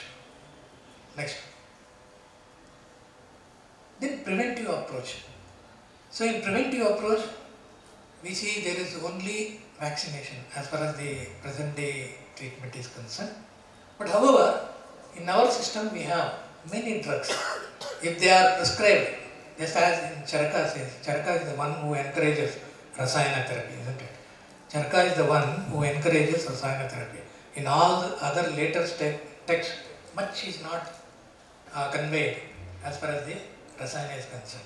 So Rasayana can be given even in healthy individuals or those who are exposed to these disease factors, not necessarily Raja-Yakshma, even other disease conditions, they can go for usage of these medicines. These 6 are very essential. One is the Pipali. I told you in the beginning itself, Piperlangam has got a very good penetrating effect as far as the tubercle bacilli is concerned. The lipid layers are being totally penetrated. When once it is penetrated, the bacteria becomes destroyed. So Piperlangam has got alkaloids which are capable of penetrating this alkali. Then Amalaki. Amalaki is a best Rasayana. Amalaki is rich in vitamin, isn't it? Vitamin C. It is rich in vitamin C and it is also rich in other vitamins, not necessarily vitamin C. And it is Vayastapana. It is also called as Vayastapana. So it is rich in antioxidant properties, rich in vitamins, rich in minerals. So therefore, Amalaki is next. Next comes Haritaki. Haritaki is also an excellent Rasayana. Haritaki is also an excellent Rasayana. Then comes Chavanaprashavalya. Chavanaprashavalya is indicated in Kshaya. So therefore you can use this as a best preventive medicine. It is very palatable even in children. Start from the child age itself administering this Chavanaprasha instead of going in for milk along with the milk, so many things we use, isn't it? Instead of going in for usage of all those things, better go with Chyawanprash with milk, so that the child will develop very good resistance against this TB or other infestations. Then come Jivantyadagrita. Among the Grithas, Jivantyadagrita again is very potential and effective. Then for massage, before bath, massage with Chandanabala Lakshadi Tela is very effective. Very effective rasayana. Next. Then what are the objectives in the management? See, in established cases of tuberculosis, suitable combination of anti-tubercular drugs that is already existing, that has already been discussed in the morning session. Then what is needed is restriction of the duration of usage of drugs for shorter duration. This is what is the WHO insists. Always the drug duration should be less. It should be restricted to 3 months or 4 months instead of going in for 6 months or 1 year like that. Then to overcome the adverse effects of the drug combinations, almost all the existing combinations, existing drugs have one or the other complication. Not only against one system, multiple systems. Multiple systems, the adverse effects are there. So we have to overcome these adverse effects. Next. Then detection of drug resistance, which is being carried out thoroughly. We have very good infrastructure and very good procedures to detect this drug resistance. Then adequate nutritional management, as I said earlier, I have told you in Patya, and also some drugs which can be given as nutritional management, and importance towards living environment. This is very important. The standard of living environment should be improved. Good ventilation is very important. Good ventilation is very important. And the surrounding environment should be clean and hygienic. Next. Then add-on Ayurvedic preparations considering basic factors like Lakshana, Prabheda, Avastha, then Bala, Prakriti, Agni status and Sattva of the individual is very important. Considering these things, if Ayurvedic drugs are given as an add-on treatment along with the modern medicine, the benefits will be more. As I said earlier, the duration may be reduced, the complications may be overcome, and the effect of these drugs will be more potential. That means the Ayurvedic drugs acts as catalytic agents to potentiate the effect of the modern drugs. Then considerations of patients' affordability. This is very important, isn't it? Patients' affordability is very important. For this we have to catch hold of stakeholders and then motivate the stakeholders to see that they provide all the basic drugs to go about with the management of diabetes. Next slide. Then ancient remedies which have been tried, that is time-tested anti-tubercular medicines. The basic medicines which are very effective is all these preparations in one way or the other way contain gold, Suvarnabhasma. Suvarnabhasma is excellent for the respiratory ailments. So Mahalakshmi Vilas Rasa is one important preparation which is exclusively indicated in Kshaya. Then Vasanta Kusmakar Rasa, Trailokya Chintamani Rasa, then Kanaka Sindhura Rasa, Swarna Bhupati Rasa, and Pippali and its preparations. Pippali you can give in the form of Churna or Pippalya Adhikrita, or excellent of all this is Kanda Pippalyavalaya. Kanda Pippalyavalaya is one of the most important layer which is most preferred. Then next important drug is Shilajit. Shilajit is an excellent drug in the management of Rajayaksha. Shilajit combined with Pippali and Amalaki. Pippali and Amalaki is very effective. So Shilajit Rasayana, and Shilajit is normally processed with different drugs for 7 days in the infusions of different medias. Say in the Amalaki Kashaya, then in the Pippali Kashaya, or in the Vidanga Kashaya, etc. There are so many drugs in which if the Shilajit is processed for 7 days, then it gains lot of strength. And this Shilajit when given in a dose of 160 ml to mg to 200 mg is very effective, very effective. And then Talisari Churna as a supportive. Then we have one more preparation, Shivaguti. Shivaguti is a very important drug which I usually combine in many conditions. In many conditions, Shivaguti is combined. So, these drugs, when taken up by our postgraduate students or PhD scholars, select these medicines and use this as add-on treatment or adjuvant in collaborative studies, definitely will have a fruitful outcome. And the only thing is, we should have courage to use these medicines. We have to contact the centers, request the people, definitely they will give. Already we see in the tuberculosis, one research is going on from CARI, that is Central Ayurvedic Research Institute, is carrying out one center in Belgaum, multi-centric centers. There is a coded drug which is used along with the modern drug, and the study is going on. Likewise, we should have courage to involve ourselves and go about with these types of drugs, isn't it? It will be a unique contribution. Just as we see in 1983-84, Dr. Ishwar Reddy conducted the Panchakarma therapy in leprosy. In leprosy colony, he went and then conducted the study on the effect of Panchakarma and found very fruitful results, isn't it? Very good result. But that is not continued. That is not continued because that all needs dedication, continuation, isn't it? Some amount of expenditure is also required, but nowadays it is not the case. Students always going for very easy side, isn't it? They don't want any amount of discomfort, either financially or physically or in other means, isn't it?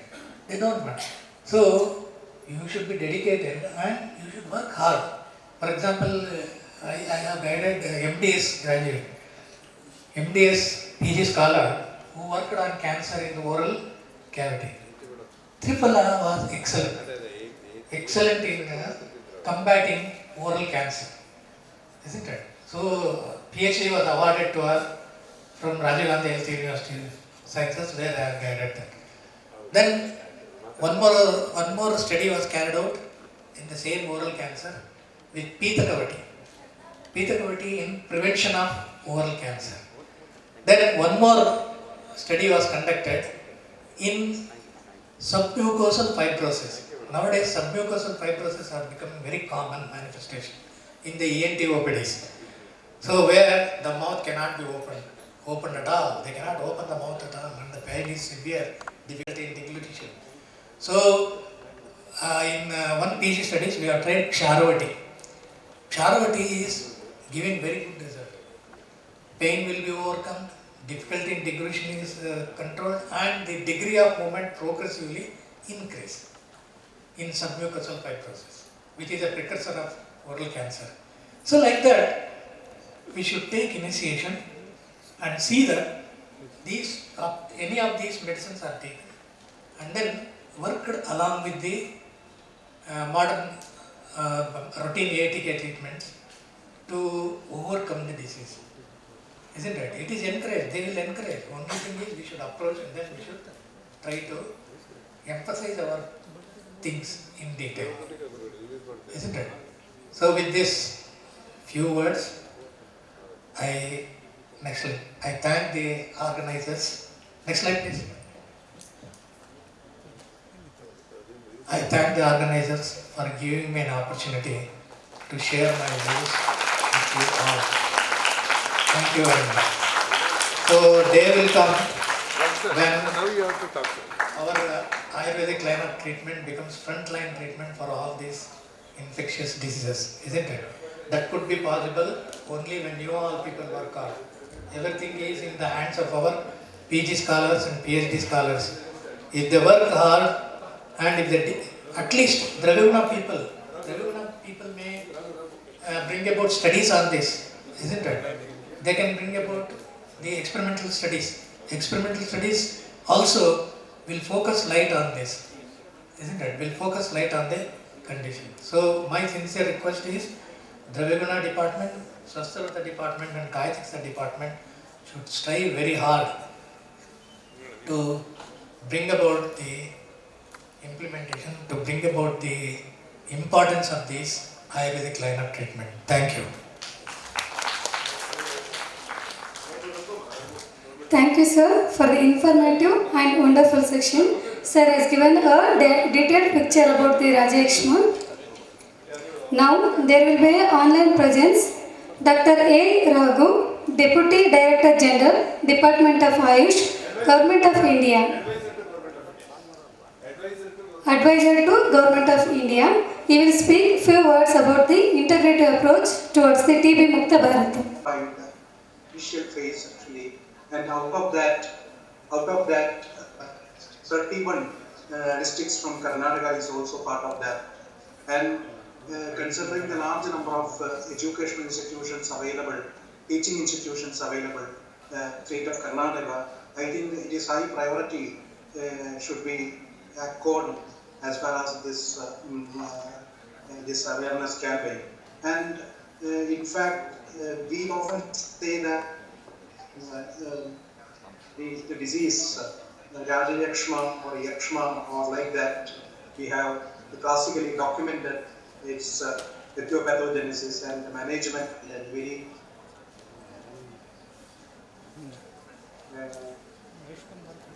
holistic manner, and somehow there is a need to converge the many of the strengths of the traditional medical systems in the contemporary treatment approaches, as that dissemination of the Ni-Kshay Shibir, whether it is in the conducting these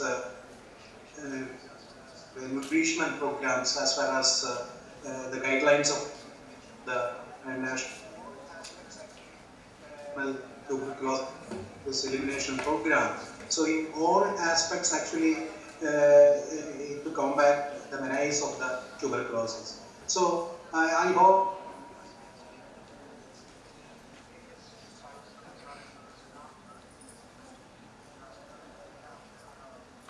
the public health initiative scheme as well, and the All India Institute of Ayurveda in Delhi specifically undertaken a study on the latent tuberculosis and finding the screening of the cases as well as the possible management through Ayurveda.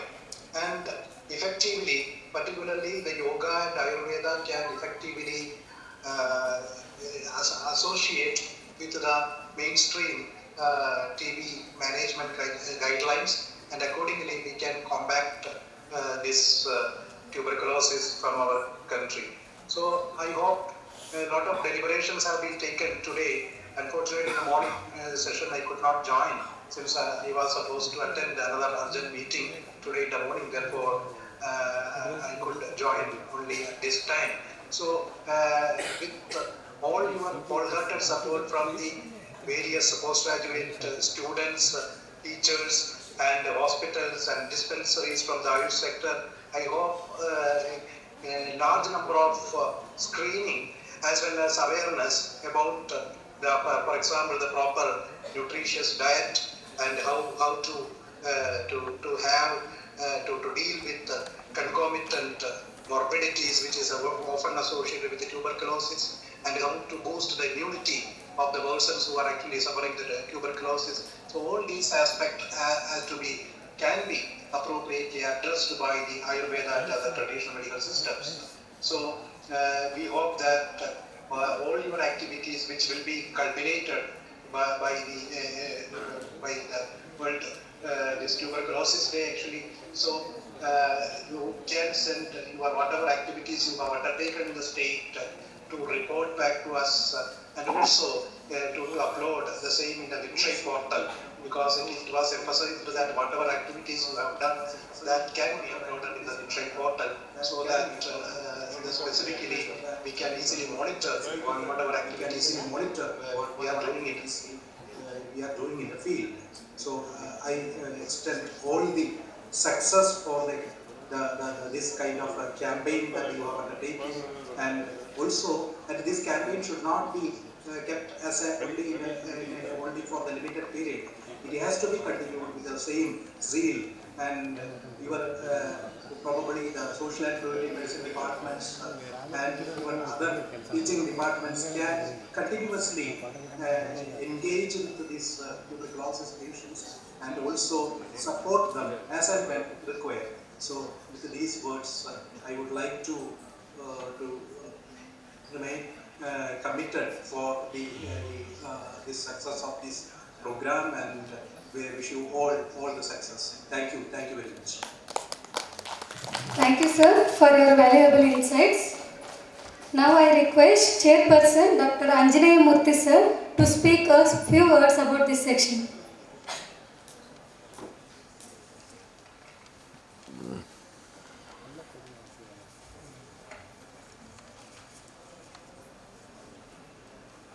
You people who are here are really fortunate to hear Dr. V. Venkatesh.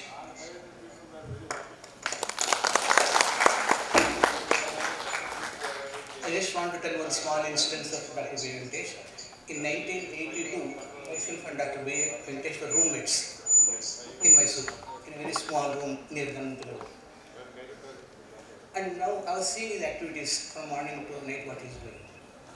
For next day's class, today he prepares before going to class for 4 hours, for 1 hour class. Okay. After 4 hours, we're taking breakfast together. In breakfast, he makes one small note of what he has studied for 4 hours. Just 5 points, 10 points. Then when he goes to the class, he doesn't take any textbook, he doesn't take any notebook, he doesn't go take any paper, he goes, writes and gives lecture. So, by partnering with Dr. Venkatesh, we are handling this registered audience who is present here. After witnessing this Triveni Sangama, he has brought the Punya of Triveni Sangama to this place, and now we are getting energized. I have got a lot of points. I can speak for 10 hours, literally for 10 hours. I got so much notes here. I discarded unwanted. This WHO has taken an initiative. Find, treat and end TB. Important. Find, treat and end TB. So when allopathy is so powerful, so strong, let them do all the things. What is necessary to find? As Ayurvedists, we should ask questions and we should try to find answers whether Ayurveda is necessary or not necessary. If necessary, at what stage, to what level. Okay. Prayojanam anuddisya na mandopi pravartate. There is a prayojana. Prayojana in the sense, WHO is telling allopathic drugs are causing hepatotoxicity. Okay. Now, they know that it is causing the liver damage, still they are using it. We don't want to blame them. We don't want to blame them. They are the greatest authorities. Okay. By giving Ayurvedic drugs, we can protect the liver. Let them harm the liver, we will protect the liver. आप दुनिया भर के गंदा चीज़ मुंह में डालो, हम दुनिया भर के ट्रीटमेंट करके, पंचकर्मा करके, शोधन करके, शमन करके उनको ठीक करेंगे. दुनिया भर का कचरा हम साफ करेंगे, है ना? तो Ayurveda people, Panchkarma people, Shodhana people are meant for cleaning the whole universe itself. So whatever that they do, toxicity of liver, we get it all right. So WHO is telling hepatotoxicity. I am not telling, and we are correcting it. Okay. And now this seminar is being conducted in Mysuru. Mysuru has got a specific relation with tuberculosis and with gold. Way back, when Dr. Dwarakanath was the principal of Government Ayurvedic Medical College, I am talking of 1955, before the 1955, he went to Germany to prove that gold is effective in tuberculosis. That book is there in our college library. People who are belonging to Mysuru can go to the Government Ayurvedic College library and see very small book, 25-page book. The title of the book is Effect of Gold on Tuberculosis. Now, at that time he studied gold, and now I don't know what is happening. He has done all other things about other aspects, but I just want to concentrate Dwarakanath's research with gold. Okay. Then, what is the drug of choice? Many drugs are there, but I want to remember one Vasa. Vasayam vidyamanayam ashayam jivitasya raktapitti chai kasi kimartam avasidati. Why this sloka? Why these 3 lakshanas? He is telling, as long as Vasa is there, people should not suffer. Vasayam jivitasya, ashayam jivitasya, Vasayam vidyamanam, ashayam jivitasya, raktapitti chai kasi kimartam avasidati. Look at the greatness. So in case of raktapitta, hemoptysis and other conditions, you can definitely use it. Just close your eyes and use it. Even when the allopathic medicines are failing, use this Vasa. If you don't get results, I'll stop practicing. I won't practice. Vasa is so wonderful. And now, out of this vasa, allopathic people have developed some constants, brucine and other things, which are considered as mucolytic. Vasa is kapha-pitta-hara, please understand. Vasa may not be useful in all conditions. Vasa is useful only in kapha-pitta predominant conditions, not in vata predominant conditions. An Ayurvedic doctor can clearly demarcate where he should use vasa and where he should not use vasa. Vasa ka swarasopeyam, madura rakta-pitta, kamala slesha-pitta. That word, key words are there. You cannot use it. Okay, now we'll go back. I got a lot of points. I don't know where I have to conclude. If somebody tells stop, I'll stop. Okay. How vasa should be used? Vasa should be used in the Puttapaka method. Why Puttapaka method? If you want to get more extract from the vasa, Puttapaka method is the best thing. What part of vasa is better? Vasa leaf buds and flower buds are better. Who has told this? Ranjikar Desai in his Nidana Chikitsa Samarika is mentioning leaf buds and flower buds are having more active ingredients, and if you take this leaf buds and flower buds and if you are giving it in the Puttapaka method, you are getting good results. You give this vasa, wonderful results are there. And now we are talking of ajar, we are talking of goat. Okay. Just opposite this place, one PK Sanatorium is there, Princess Krishna Rajamani TB Sanatorium. That Princess Krishna Rajamani got tuberculosis, and because of that the sanatorium was made, and now they have to let them do what they want to do. We will create an environment of ajar. He's telling ajar means goat. Ajar means goat. If the tuberculosis patient lives among goats, the patient is going to become alright. You give all the medicines, we will create a goat environment. We will, like Goshala, we will have Ajashala, he will walk around.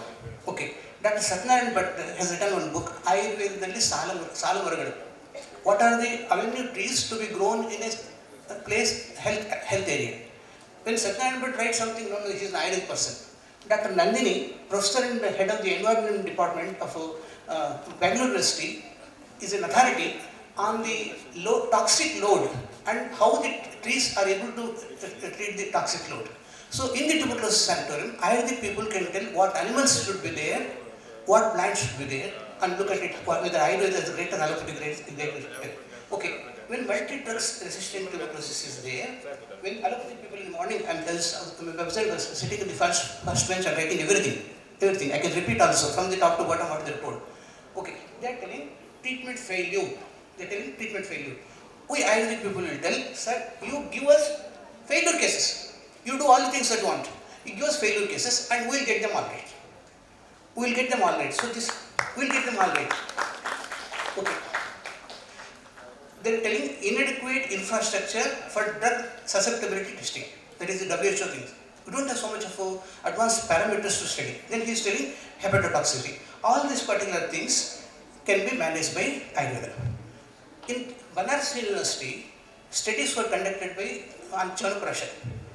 At that time, when they were giving these things, this streptomycin was the drug of choice. Streptomycin was causing ototoxicity. When for the patients of tuberculosis, when they are giving this streptomycin, if they give Chyawanprash, please understand. There may be allopathic doctors, please excuse me if I am hurting their particular feelings. Chyawanprash should be given as per the Ayurvedic guidelines, not as per the prescriptions. Chyawanprash should be given early morning. In the dose Bhojana na uparandhyat. That is the quantity of Chyawanprash where it should be given as a breakfast. And it should be given with milk. It is having amlarasa. Milk is contraindicated for amlarasa, but Chyawanprash milk is indicated. And how much breakfast should not be given, but afternoon lunch should be given. You give it in the ideal form. Chyawanprash. Okay, Chyawanprash is given in Banaras University. The most interesting thing is the toxicity of streptomycin was not there. The drug was responding nicely. The hospitalization days were reduced and very good results were there. Actually, one International Journal of Ayurveda and Pharma research is there where they have conducted a collaborative research, what is called an integrated research, where allopathic drugs are being given, side by side Ayurvedic drugs are being given. So I don't want to read out the paper, I want to give it to our Krishna sir. So kindly circulate among all the registered graduates. I don't want to read the paper. The reason is, people will ask us, is there any evidence-based research? Next question is there evidence-based? 100 researchers are there, wherein allopathic drugs are given by the allopathic people, Ayurvedic people are giving Ayurvedic drugs. Okay? Strong question that is being asked, evidence-based research that is there. I don't want to read the paper, I have circulated the things, so let it be circulated among all the people. You have got the emails, you have got the WhatsApp numbers, share among all these particular people. Okay. Yarappa allopathic doctors are there really? Idre ಸ್ವಲ್ಪ ಕೈ ಎತ್ತಿ allopathic doctor. Please excuse me. ನಂದೇನು ಕತೆ ಅಂತ ಹೇಳಿದ್ರೆ, ಈಗ ನಮ್ಮ ಸ್ಟೂಡೆಂಟ್ಸಲ್ಲಿ ಹೆಚ್ಚಿನ ಕಾನ್ಫಿಡೆನ್ಸ್ ಮೂಡಿಸಬೇಕಾಗಿದೆ. ಅಲೋಪತಿ ಗ್ರೇಟೆಸ್ಟ್, ಹೆಚ್ಚಿನ ಕಾನ್ಫಿಡೆನ್ಸ್ ಮೂಡಿಸ್ತೀವಿ. ಹೆಚ್ಚಿನ ಕಾನ್ಫಿಡೆನ್ಸ್ ಮೂಡಿಸೋ ಸಂದರ್ಭದಲ್ಲಿ ಕೆಲಸ ಅಲೋಪತಿ ಬಯಬೇಕಾಗ್ಬಿಡುತ್ತೆ. ಆಮೇಲೆ ನಾವು ನೀವು ಹೋಗಿ ಕಾಫಿ ಕುಡಿಯೋಣ, ಯಾಕೆ ಮಾತಾಡಿದ್ರೆ ಜಸ್ಟಿಫಿಕೇಶನ್ ಮಾಡ್ತೀವಿ. ಈ ಸಂದರ್ಭದಲ್ಲಿ ನನ್ನ ಮಾತನ್ನು ಆರ್ಗ್ಯುಮೆಂಟ್ ನೋಡೋಕೆ ಕೋರ್ಟ್ನಲ್ಲಿ ಲಾಯರ್ ಆರ್ಗ್ಯುಮೆಂಟ್ ಮಾಡ್ತಾರೆ. ಸೊ ಲಾಯರ್ ಆರ್ಗ್ಯುಮೆಂಟ್ ಮಾಡೋಕೆ ನನ್ನ ಪರವಾಗಿ ಮಾತಾಡಿ, ಹೌದಾ? ಪ್ಲೀಸ್. 1720ನಲ್ಲಿ ಇಂಗ್ಲಿಷ್ ಫಿಸಿಷಿಯನ್ ಬೆಂಜಮಿನ್ ಮಾರ್ಟಿನ್ ಅಂತ ಹೇಳಿ ಫಸ್ಟ್ ಟೈಮು ಟ್ಯೂಬರ್ಕ್ಲೋಸಿಸ್ ಇನ್ಫೆಕ್ಟಿವ್ ಅಂತ ಪ್ರೂವ್ ಮಾಡಿದ್ದಾರೆ. ಅದಕ್ಕಿಂತ ಮುಂಚೆ ಟ್ಯೂಬರ್ಕ್ಲೋಸಿಸ್ ಇನ್ಫೆಕ್ಟಿವ್ ಅಂತ ಗೊತ್ತಿರಲಿಲ್ಲ. 1000 ವರ್ಷ ಹಿಂದೆ ಯಕ್ಷ್ಮ ಬೇರೆ ಬೇರೆ ರೋಗಗಳು ಒಂದು ಕಡೆಯಿಂದ ಒಂದು ಕಡೆ ಬರುತ್ತೆ ಅಂತ ಹೇಳಿ, ಸೊ ಇವ್ರು ಇನ್ಫೆಕ್ಟಿವ್ ಅಂತ ಪ್ರೂವ್ ಮಾಡೋಕ್ಕಿಂತ ಮುಂಚೆನೇ ಆಯುರ್ವೇದ ಹೇಳಿದರು. 1720ಗಿಂತ ಹಿಂದೆ ಅದು ಪ್ರೀವಿಯಸ್ ಟು 1720 ಲೈಕ್ 1600 ಟ್ಯೂಬರ್ಕ್ಲೋಸಿಸ್ ಒಂದು ಹೆಸರಿತ್ತು. ಏನು ಹೆಸರು ಅಂತ ಹೇಳಿದ್ರೆ ಕಿಂಗ್ಸ್ ಇವಿಲ್ ಅಂತ ಹೇಳಿ. ಕಿಂಗ ರಾಜನ್ ತಪ್ಪು ಅಂತ ಹೇಳಿ, ಅಂದರೆ ಮೋಸ್ಟ್ಲಿ ಆಯುರ್ವೇದಕ್ಕೆ ಯಾರು ಡಾಕ್ಟರ್ ಹೋಗ್ಬಿಟ್ಟು ರಾಜಯಕ್ಷ್ಮ ಅಂತ ಹೇಳಿದ್ರು. ರಾಜಯಕ್ಷ್ಮ ಅಂತ ತೊಗೊಂಡ್ಬಿಟ್ಟು ರಾಜನ್ ತಪ್ಪು ಅಂತ ಮಾಡಿಬಿಟ್ರು. ರಾಜನ್ ತಪ್ಪು ಟ್ರೀಟ್ಮೆಂಟ್ ಏನಪ್ಪ ಅಂತ ಹೇಳಿದ್ರೆ, ಇವ್ರು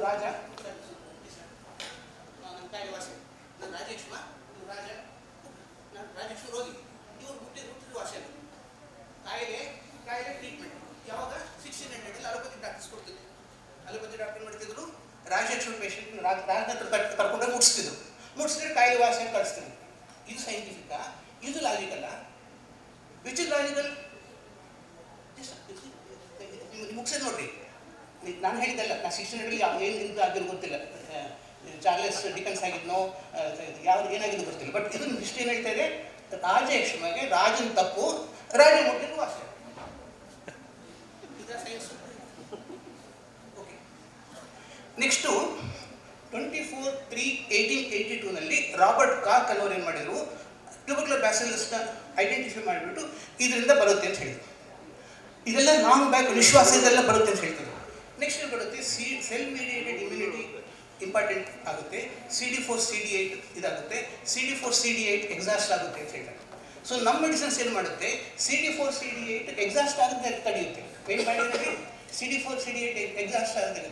So we have specific mechanisms by which we can get it all right. So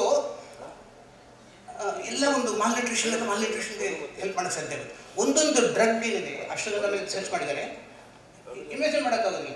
but ಇದು ಚೆನ್ನೈನಲ್ಲಿ ವಾಲಂಟರಿ ಹೆಲ್ತ್ ಇನ್ಸ್ಟಿಟ್ಯೂಟ್ ಅಂತ ಹೇಳಿ ರಾಮಮೂರ್ತಿ ಅಂತ ಅವರು, is the consultant physician to the president of India, ಅವರು ರಿಸರ್ಚ್ ಮಾಡಿದರು. ಕೇವಲ ಅಶ್ವಗಂಧ ಕೊಡೋದ್ರಿಂದ ಪರ್ಸನ್ಗೆ ಲೋ ಪ್ರೋಟೀನ್ ಡಯಟ್ ಕೊಡಿ ಮತ್ತು ಅಶ್ವಗಂಧ ಕೊಡಿ, ಅದು ಲೋ ಪ್ರೋಟೀನ್ ಎಫೆಕ್ಟ್ ಸಿಗೋದಿಲ್ಲ. ಅನೇಕ ಎಕ್ಸ್ಪೀರಿಯನ್ಸ್ ಮಾಡಿದ್ದಾರೆ. ಇದೊಂದು ಲಾಸ್ಟ್ ಸೈಡ್ ಬಿಟ್ಬಿಡಿದ್ದು ಭಾಳ ಮ್ಯಾಟ್ರ್ ಇದೆ. ಪ್ಯಾನಲ್ಗೆ ಹೇಳೋ ಸರ್, ಪ್ಯಾನಲ್ಗೆ ಮತ್ತೆ ಇರೋದಿಲ್ಲ, ಪ್ಯಾನಲ್ಗೆ ಬೇಕು ನಮಗೆ. ನೀವು ಪ್ಯಾನಲ್ ಡಿಸ್ಕಷನ್ ಸರ್ ಒಂದು ಸೆಂಟೆನ್ಸ್ ಸೈಡ್ ಮುಗಿಸ್ಬಿಡ್ತೀನಿ. ಪ್ಯಾನಲ್ ಡಿಸ್ಕಷನ್ ಪ್ಯಾನಲ್ಗೆ ಒಂದು 5-6 ಇಟ್ಕೊಳ್ಳಿ ಸರ್. ಆಯಿತು, ಈಗ ಅಶ್ವಗಂಧ ಸ್ವಲ್ಪ ನಾನು ಮಾತಾಡೋದು ಶ್ರದ್ಧೆಯಿಂದ ಕೇಳಿರಿ ಅಷ್ಟೇ. 3 ಗ್ರೂಪ್ ಆಫ್ ಅನಿಮಲ್ಸ್ ತಗೊಂಡ್ರು. ಒಂದು ಗ್ರೂಪ್ ಆಫ್ ಅನಿಮಲ್ಸ್ಗೆ ಲೋ ಪ್ರೋಟೀನ್ ಡಯಟ್ ಕೊಟ್ಟರು, ಇನ್ನೊಂದು ಗ್ರೂಪ್ ಆಫ್ ಅನಿಮಲ್ಸ್ಗೆ ಲೋ ಪ್ರೋಟೀನ್ ಡಯಟ್ ಕೊಟ್ಟು ಅಶ್ವಗಂಧ ಕೊಟ್ಟರು, ಥರ್ಡ್ ಗ್ರೂಪ್ ಅನಿಮಲ್ನ ಕಂಟ್ರೋಲ್ ಇಟ್ಕೊಂಡ್ರು. ಯಾವ ಗ್ರೂಪ್ ಆಫ್ ಅನಿಮಲ್ಸ್ಗೆ ಲೋ ಪ್ರೋಟೀನ್ ಡಯಟ್ ಕೊಟ್ಟರು ಸ್ವಲ್ಪ ದಿವಸ ಸ್ಯಾಕ್ರಿಫೈಸ್ ಮಾಡಿ ನೋಡಿದಾಗ ಹೈಪೋಪ್ರೋಟೀನ್ ಚೇಂಜಸ್ ಕಂಡು ಬಂತು. ಯಾವ ಗ್ರೂಪಿಗೆ ಅಶ್ವಗಂಧ ಕೊಟ್ಟು ಲೋ ಪ್ರೋಟೀನ್ ಡಯಟ್ ಕೊಟ್ಟರು ಪ್ರೋಟೀನ್ ಡಿಫಿಷಿಯನ್ಸಿ ಎಫೆಕ್ಟ್ ಕಂಡು ಬಂದಿಲ್ಲ. ಅದಕ್ಕೆ ಹೊಸ ಟರ್ಮ್ ನಾಮಿನೇಷನ್ ಮಾಡಿದ್ರು, ಪ್ರೋಟೀನ್ ಸ್ಪೇರಿಂಗ್ ಎಫೆಕ್ಟ್ ಅಂತ ಹೇಳಿ. ಸೊ ನಮ್ಮ ದೇಶದ ಎಲ್ಲ ಜನರಿಗೂ ಸಹ ಮಾಲ್ನ್ಯೂಟ್ರಿಷನ್ ಹೋಗ್ಲಾಡ್ಸೋಕ್ಕಾಗೋದಿಲ್ಲ. ಕರೆಕ್ಟಾಗಿ ಸುಶೀಲ ಗೌಡರು ಬಂದು ನಮಗೆ, ಸರ್ ಸುಶೀಲ ಗೌಡರು ಬಂದು ನಮ್ಮ ಮಾತು ಸ್ವಲ್ಪ ಕೇಳಿಸ್ಕೊಳ್ರಿ. ಮಾಲ್ನ್ಯೂಟ್ರಿಷನ್ ಎಲ್ಲರಿಗೂ ಪ್ರಪಂಚದಲ್ಲಿ ಇಂಡಿಯಲ್ಲಿ ಎಲ್ಲರಿಗೂ ಸಹ ನೀವು ಹಾಲು ತುಪ್ಪ ಬೆಣ್ಣೆ ಕೊಡೋಕ್ಕಾಗುತ್ತಾ? ಬಟ್ ಅದ್ರ ಬಗ್ಗೆ ಅವ್ರಿಗೆ ಅಶ್ವಗಂಧ ಕೊಡ್ರಿ. ಅಶ್ವಗಂಧ ಕೊಟ್ಟರೆ ಏನಾಗುತ್ತೆ ಅಂತ ಹೇಳಿದ್ರೆ, ರಾತ್ರಿ ಹೊತ್ತಿನಲ್ಲಿ ಹೆಂಗೆ ಕೊಡ್ಬೇಕು ಅಶ್ವಗಂಧ? ಪೀತ ಅಶ್ವಗಂಧ ಪಾಯಸ ಅರ್ಧಮಾಸಸ್ಯ 15 ಡೇಸ್ ಕೊಡಬೇಕು, ಅಶ್ವಗಂಧ ಕೊಡಬೇಕು, 15 ದಿವಸ ಕೊಡಬೇಕು. ಅದು ಏನಾಗಿದೆ, ಆ ಥರ ಕೊಟ್ಟಾಗ ಆ ಮನುಷ್ಯನಿಗೆ ಲೋ ಪ್ರೋಟೀನ್ ಕೊಟ್ಟಾಗೂ ಸಹ ಪ್ರೋಟೀನ್ದು ಕೆಟ್ಟ ಪರಿಣಾಮ ಆಗೋದಿಲ್ಲ. ಸೊ ಇದೊಂದು ಇಂಪಾರ್ಟೆಂಟ್ ಪಾಯಿಂಟ್ ಇದೆ. ಸೊ ಇದನ್ನು ನಾವು ಅಬ್ಸರ್ವ್ ಮಾಡ್ಕೊಂಡಾಗ ಏನಾಗುತ್ತೆ, ನಮಗೆ ನಾವೊಂದು ಡಿಸ್ಕಸ್ ಮಾಡ್ತಿದ್ಲು ನ್ಯೂಟ್ರಿಷನ್ ಸ್ಟೇಟಸ್ ಹೇಗೆ ಇಂಪ್ರೂವ್ ಮಾಡಬೇಕಂದ್ರೆ ಆಯುರ್ವೇದದಲ್ಲಿ ಒಂದು ಡ್ರಗ್ ಇದೆ ವಿತಾನಿಯಾ ಸೊಮ್ನಿಫೆರಾ ಅಂತ ಹೇಳಿ. ವಿತಾನಿಯಾ ಸೊಮ್ನಿಫೆರಾನ ರಾತ್ರಿ ಹೊತ್ತು ಮಲ್ಕೋಬೇಕಾದ್ರೆ ಹಾಲಿನ ಜೊತೆ ಕೊಡಬೇಕು. ಹಾಲಿನ ಜೊತೆ ಕೊಟ್ಟಾಗ ಪ್ರೋಟೀನ್ ಡಿಫಿಷಿಯನ್ಸಿ ಎಫೆಕ್ಟ್ ಸಿಗೋದಿಲ್ಲ. ನೀವು ಬೇಕಾದ್ರೆ ರಿಸರ್ಚ್ ಮಾಡ್ಬೋದು, ಲೋ ಪ್ರೋಟೀನ್ ಡಯಟ್ ಗ್ರೂಪಲ್ಲಿ ಕೊಡ್ಬೋದು. ಈಗ ನಮ್ದು ಏನು ಸರ್ ಅಂತ ಹೇಳಿದ್ರೆ we are not enemies. Allopathy Ayurveda enemies ಅಲ್ಲ, ನಾವಿಬ್ಬರು ಸೇರಿಬಿಟ್ಟು ಟ್ಯೂಬರ್ಕ್ಲೋಸಿಸ್ ಎನಿಮಿನ ಫೈಟ್ ಮಾಡೋಣ. ನಮಗೇನು ಬೇಕಾಗಿದೆ, ನಮ್ಮ ಸ್ಟೂಡೆಂಟ್ಸಲ್ಲಿ ಒಂದು ಶಕ್ತಿ ತುಂಬಿಸ್ಬೇಕಾಗಿದೆ, ನಮ್ಮ ಇದರಲ್ಲಿ ಒಂದು ಬಲ ತುಂಬಿಸ್ಬೇಕಾಗಿದೆ. ಆ ಬಲ ತುಂಬಿಸೋದಕ್ಕೆ ಮಾತಾಡ್ತಾ ಇದ್ದೀನಿ. ತುಂಬ ಉದ್ದ ಟಾಕಿದೆ, ಜಾಸ್ತಿ ಮಾತಾಡೋಕ್ಕೆ ಹೋಗೋದಿಲ್ಲ. ಟೋಟಲ್ ಪಾಯಿಂಟ್ ಏನಪ್ಪ ಅಂತ ಹೇಳಿದ್ರೆ, ಈ ಎರಡು ಕೈಗಳು ಸೇರಿ ಜಗಳ ಆಡಬೇಕಾ, ಒಂದಾಗಬೇಕಾ? ಎರಡು ಕೈ ಸೇರಿ ಒಂದಾಗಬೇಕು. ಒಂದಾದ್ರೆ ಏನಾಗುತ್ತೆ, ಟ್ಯೂಬರ್ಕ್ಲೋಸಿಸ್ ಫೈಟ್ ಮಾಡ್ಬೋದು. ನಮ್ಮ ದೊಡ್ಡ ದೊಡ್ಡ ಅಲೋಪತಿ ಡಾಕ್ಟರ್ಸ್ ಸೇರಿದ್ದಾರೆ, ಆಯುರ್ವೇದಿಕ್ ಡಾಕ್ಟರ್ಸ್ ಸೇರಿದ್ದಾರೆ, ಎಲ್ಲ ದೊಡ್ಡ ದೊಡ್ಡ ಸೇರಿದ್ದಾರೆ. ಸೇರಿಬಿಟ್ಟು ಏನು ಮಾಡೋಣ, ಟ್ಯೂಬರ್ಕ್ಲೋಸಿಸ್ ರಿಮೆಡಿಸೋಣ. Thank you very much. Thank you, sir. Thank you so much for your valuable insights.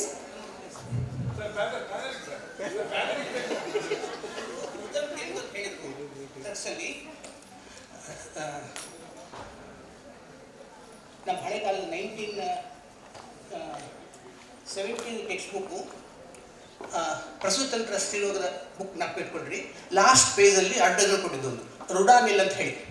ರುಡಾಮಿಲ್ನಲ್ಲಿ ಏನು ಹೇಳಿದ, ರುದಂತಿ ಇದೆ ಅಂತ ಹೇಳಿ ಹೇಳ್ತಿದ್ದ. ಅದು ಈಗ ಬುಕ್ಕು ಸಿಗ್ತಾ ಇಲ್ಲ. ಆ ಬುಕ್ ಹಿಂದೆ ಲಾಸ್ಟ್ ಪೇಜಲ್ಲಿ ಅಡ್ವರ್ಟೈಸ್ಮೆಂಟು ರುದಂತಿನಲ್ಲಿಂದ ರುಡಾಮಿಲ್ ಅಂತ ಮಾಡಿದ ಬೆಸ್ಟ್ ಆ್ಯಂಟಿ ಟ್ಯೂಬರ್ಕ್ಯುಲರ್ ಅಂತ ಪ್ರೂವ್ ಮಾಡಿದ್ರು. ಅದು ಯಾಕೆ ವಿಡ್ರಾ ಆಯಿತು, ದೊಡ್ಡ ಕಥೆ ಇದೆ. ಯಾಕೆ ಜಗಳಾಡಿದ್ರು, ಅವನ್ನ ಆ ಕಂಪನಿಯನ್ನು ಯಾಕೆ ಡಿಸ್ಟ್ರಾಯ್ ಮಾಡಿದ್ರು, ದೊಡ್ಡ ಕಥೆ. I don't want to go behind it. ಅವ್ರು ರುದಂತಿ ಅಂತ ಹೇಳಿದ್ರು, ರುದಂತಿಯಿಂದ ರುಡಾಮಿಲ್ ಬಂತು. ರುಡಾಮಿಲ್ ಆ್ಯಂಟಿ ಟ್ಯೂಬರ್ಕ್ಯುಲರ್ ಅಂತ ಬಾಂಬೆಯಲ್ಲಿ ಪ್ರೂವ್ ಆಯಿತು. ಸೊ ಅವ್ರಿಗೊಂದು supporting point. Okay, thank you. Okay, sir. Sir has given lot of information in a few minutes. Now, I request co-chairperson Dr. Vijay Mahantes Ugar sir overview about this section.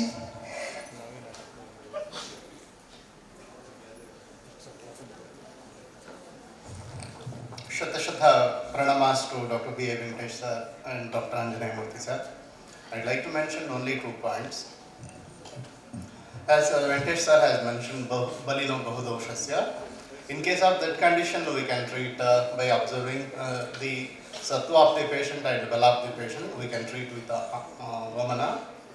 Once we corrected Agni, thereby we can follow the samvahana and sadhana kind of treatment.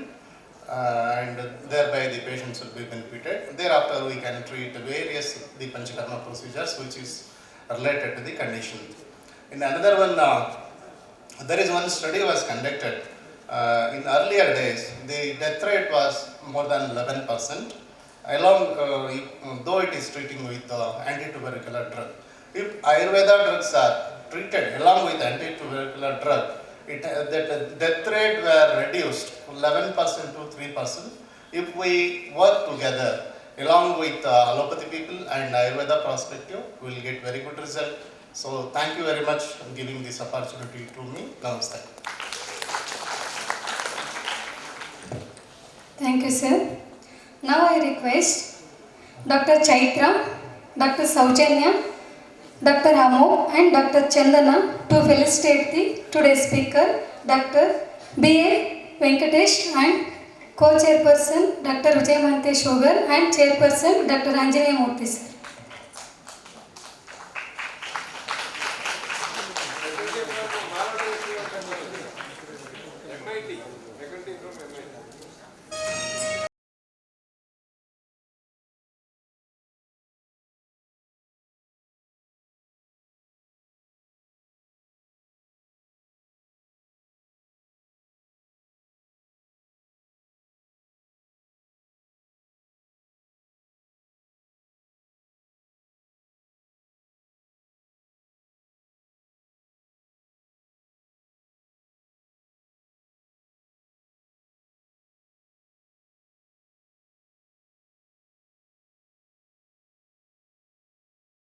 Lucky draw. The lucky draw, the prize, the 2 prizes will be announced now. The lucky draw will be done by Sushant Gowda and Manu, the neurologist from USA, and Manu sir is orthopedic surgeon from NJ Hospital, Mysuru.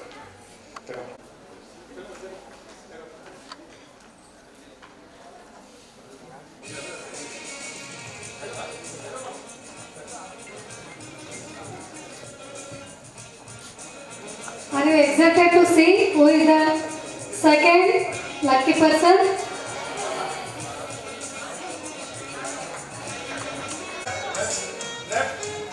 Left side.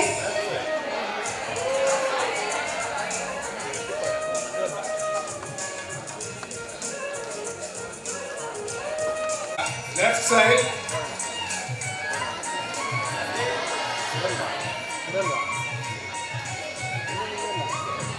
This row. Okay. So we'll start from there. The first one is A, second one is B, third one is C. What's your name?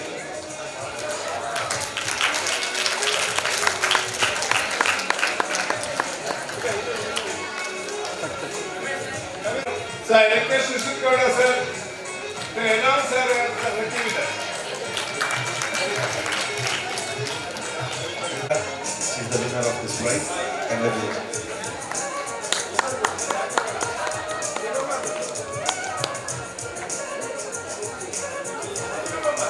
The last session now.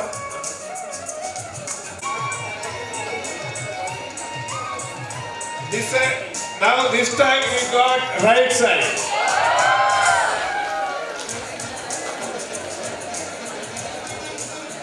The row is 9th row. First, second, third, fourth, fifth, sixth, seventh, eighth, ninth. Okay. Next is E. A, B, C, D, E. What's your name?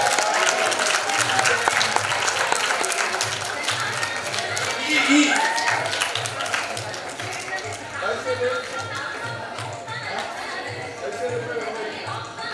GMC. Okay. Aishwarya from GMC.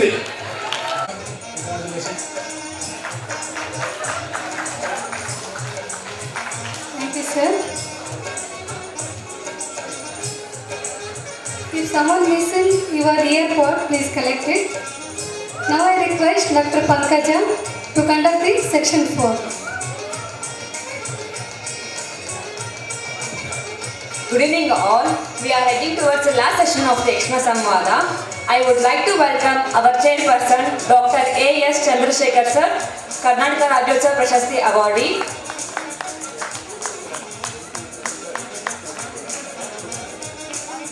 I welcome you, sir.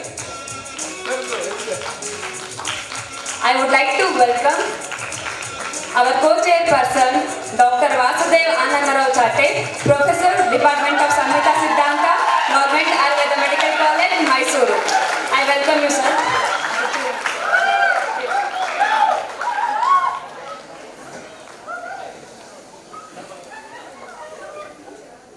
Co-chairperson, Dr. Anthony Paulraj, Principal, Sri Jayadevi College of Education, Mysuru. Now I would like to welcome our honorable speaker, Dr. Saurabh S. Kokatnoor, Associate Professor, Department of Post-Graduation Studies in Basic Principles of Ayurveda, Ayurveda Mahavidyalaya, Hubli. I welcome you, sir.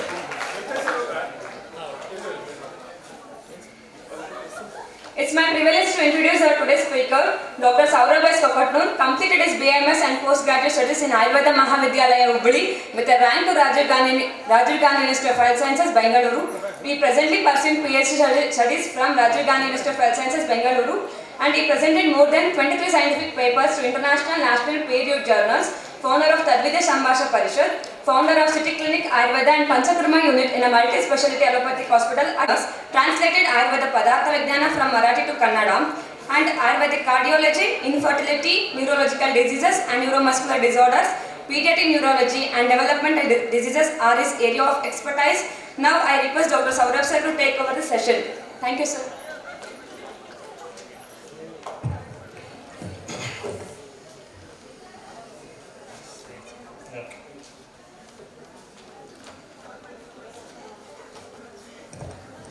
नमस्सभाभ्यः सभापतिभ्यश्च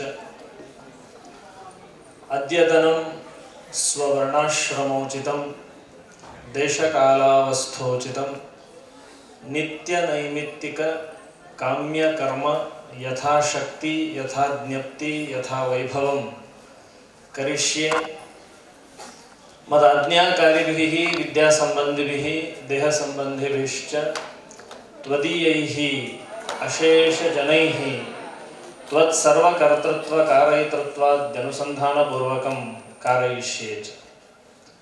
अत्र उपस्थिताः आदरणीयाः प्रणामं समर्प्य केचन राजयक्ष्मा इति शब्दस्य आयुर्वेदेषु उक्त केचन विषयाः चर्चयितुम् इति सर्वेपि सादरं कुर्मः। The only fear is my teacher's teacher is in front of me. My Paramaguru, Dr. N. Anjaneya Murthy sir is in front of me. Talking in front of sir is like fighting with a simha. He is mobile charaka. Charanti iti charaka. So such person is in front of me. And I don't know, there were only chair and co-chair for the previous 3 sessions. And for me they have added 2 co-chairpersons and 1 chairperson. Possibly Vayu Pittam Kafascheti Trayo Doshas Samasataha Vikrada Vikradam Nandi Nandide Vardayanti cha. And in the beginning itself I would like to thank Lakshmi Narayan Shanai Shanai Muhurmuhu. Shanai Shanai is Muhurmuhu. Repeatedly he calls me for various events. So I thank Dr. Lakshmi Narayan sir also. And I bow my head to all 3 resource persons. They are senior by age, by anubhava, and by all means. Chatta sir is my teacher and he was my examiner during my PG studies.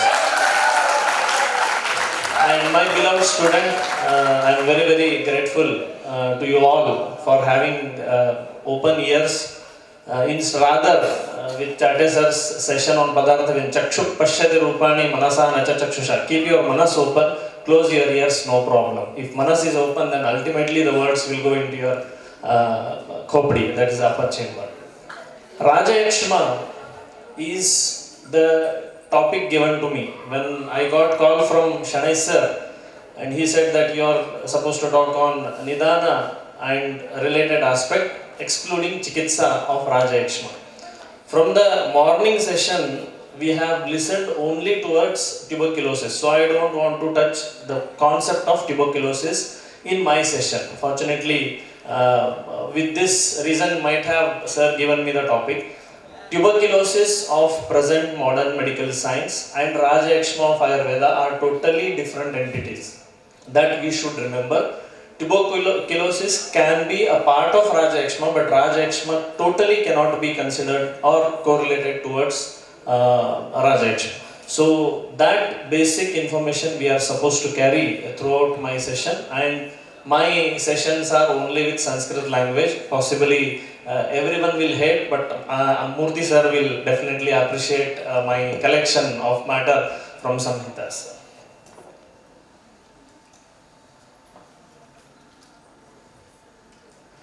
There is historical background for the Utpatti of Raja Yakshma. Of course, Venkatesh sir has briefly informed or given the narration. But what is historical, or we say it mythological, but it is not mythological.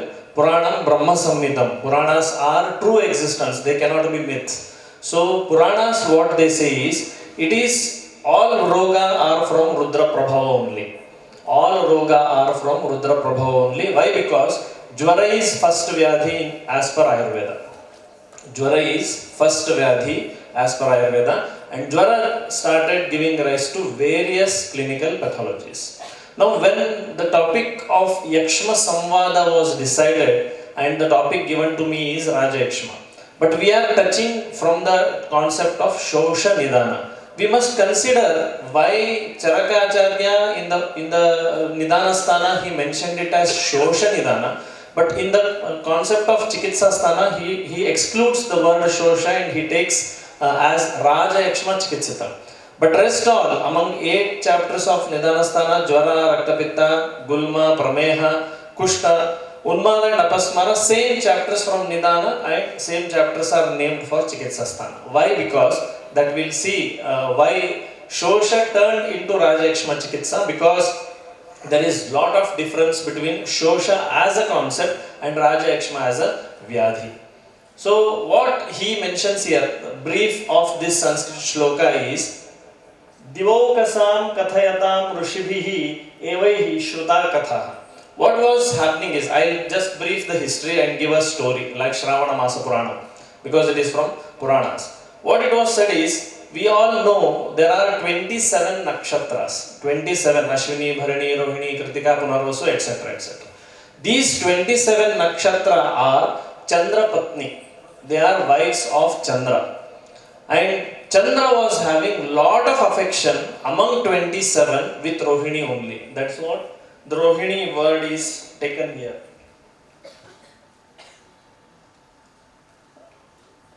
The Rohini word has been taken here. Rohinyam atisaktasya shariram nanu rakshataha. Then other 26 got very angry and they went to their pita, that is Daksha Prajapati. Two enemies become friends. Daksha Prajapati was having enemy developed with Rudra, and now Chandra also developed. They are cobras. Chandra and Rudra are cobras. Parvati is also daughter of Daksha Prajapati, and 27 nakshatras are also daughters of Daksha Prajapati. So both have had a quarrel, and these 26 went to Daksha Prajapati and they expressed that Chandra doesn't love us, only Rohini he loves with. Then Daksha Prajapati got very angry and he started giving shapa. Shapa was very important concept. It never used to be very casual. ನಾವೆಲ್ಲ ಹೋಗ್ತಾ ಬರ್ತಾ ಅವನಿಗೆ ಹಂಗಾಗ್ಲಿ ಹಿಂಗಾಗ್ಲಿ ಅಂತ ಹೇಳ್ತೇವೆ, but that was not practiced so easily. For the reason that whatever they say during that era, that used to happen. Now whatever we say, it will never happen. So we casually take it. So Daksha Prajapati gave shapa to Chandra and he said that you should attain Kshaya. You should attain Kshaya. Kshaya is Dhatu Kshaya. Now with the fear of having Kshaya, now when a person who turns enemy, to protect ourselves from him, where we go? We go to the strongest enemy of this enemy. That was again Rudra. So Chandra went to Rudra and he asked Rudra that so and so has happened. Now what should I do? Then Rudra said, you come and sit over my shiras. You come and sit over my shiras. And Chandra, that's how he got placed over the head of Rudra. And he said, when you are sitting on my head, you will never attain Kshaya.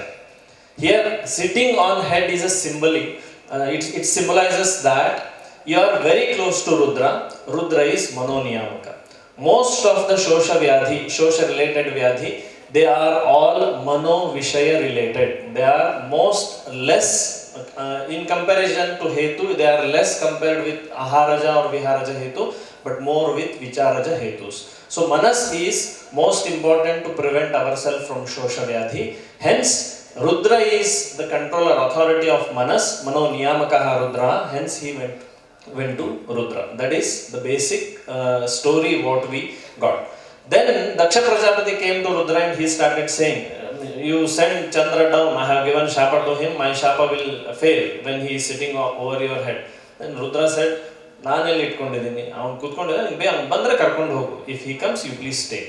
He will never come so easily, nor the Kshaya will happen to Chandra. That is how the mythological story goes. So that's what is explained in the Charaka Nidana from the chapter of Shosha Nidana.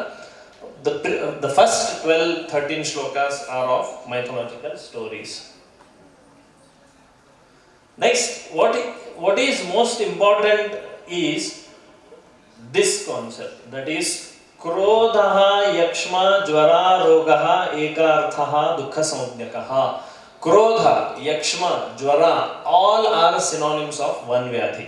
If you are Krodhi, then there is a chance of getting Yakshma Roga in all of us. So Krodha should be, we should prevent ourselves from getting Krodhita, because Kama Shoka Bhayadvayu Krodha Pittam Trayomalaha. All tridosha. Naiva Ekadoshajam Vyadhehe is most important shloka explained by Charaka, and Vina Doshe Rogaha Na Janayate. Without dosha, there is no existence of disease. That's what we know very well. The next important thing is why the name Shosha has come to it and why Raja Yakshma later. Shosha comes because we can see in with whatever the reasons are given, Chaturvidha Nidana, whatever they are given, with all that Nidana, only one Samprapti is happening. That is nothing but Dhatu Kshayam. From Rasa till Shukra and Oja also getting Kshaya. So Kshaya is taking place. When there is Kshaya, there will be Vayu Prakopam.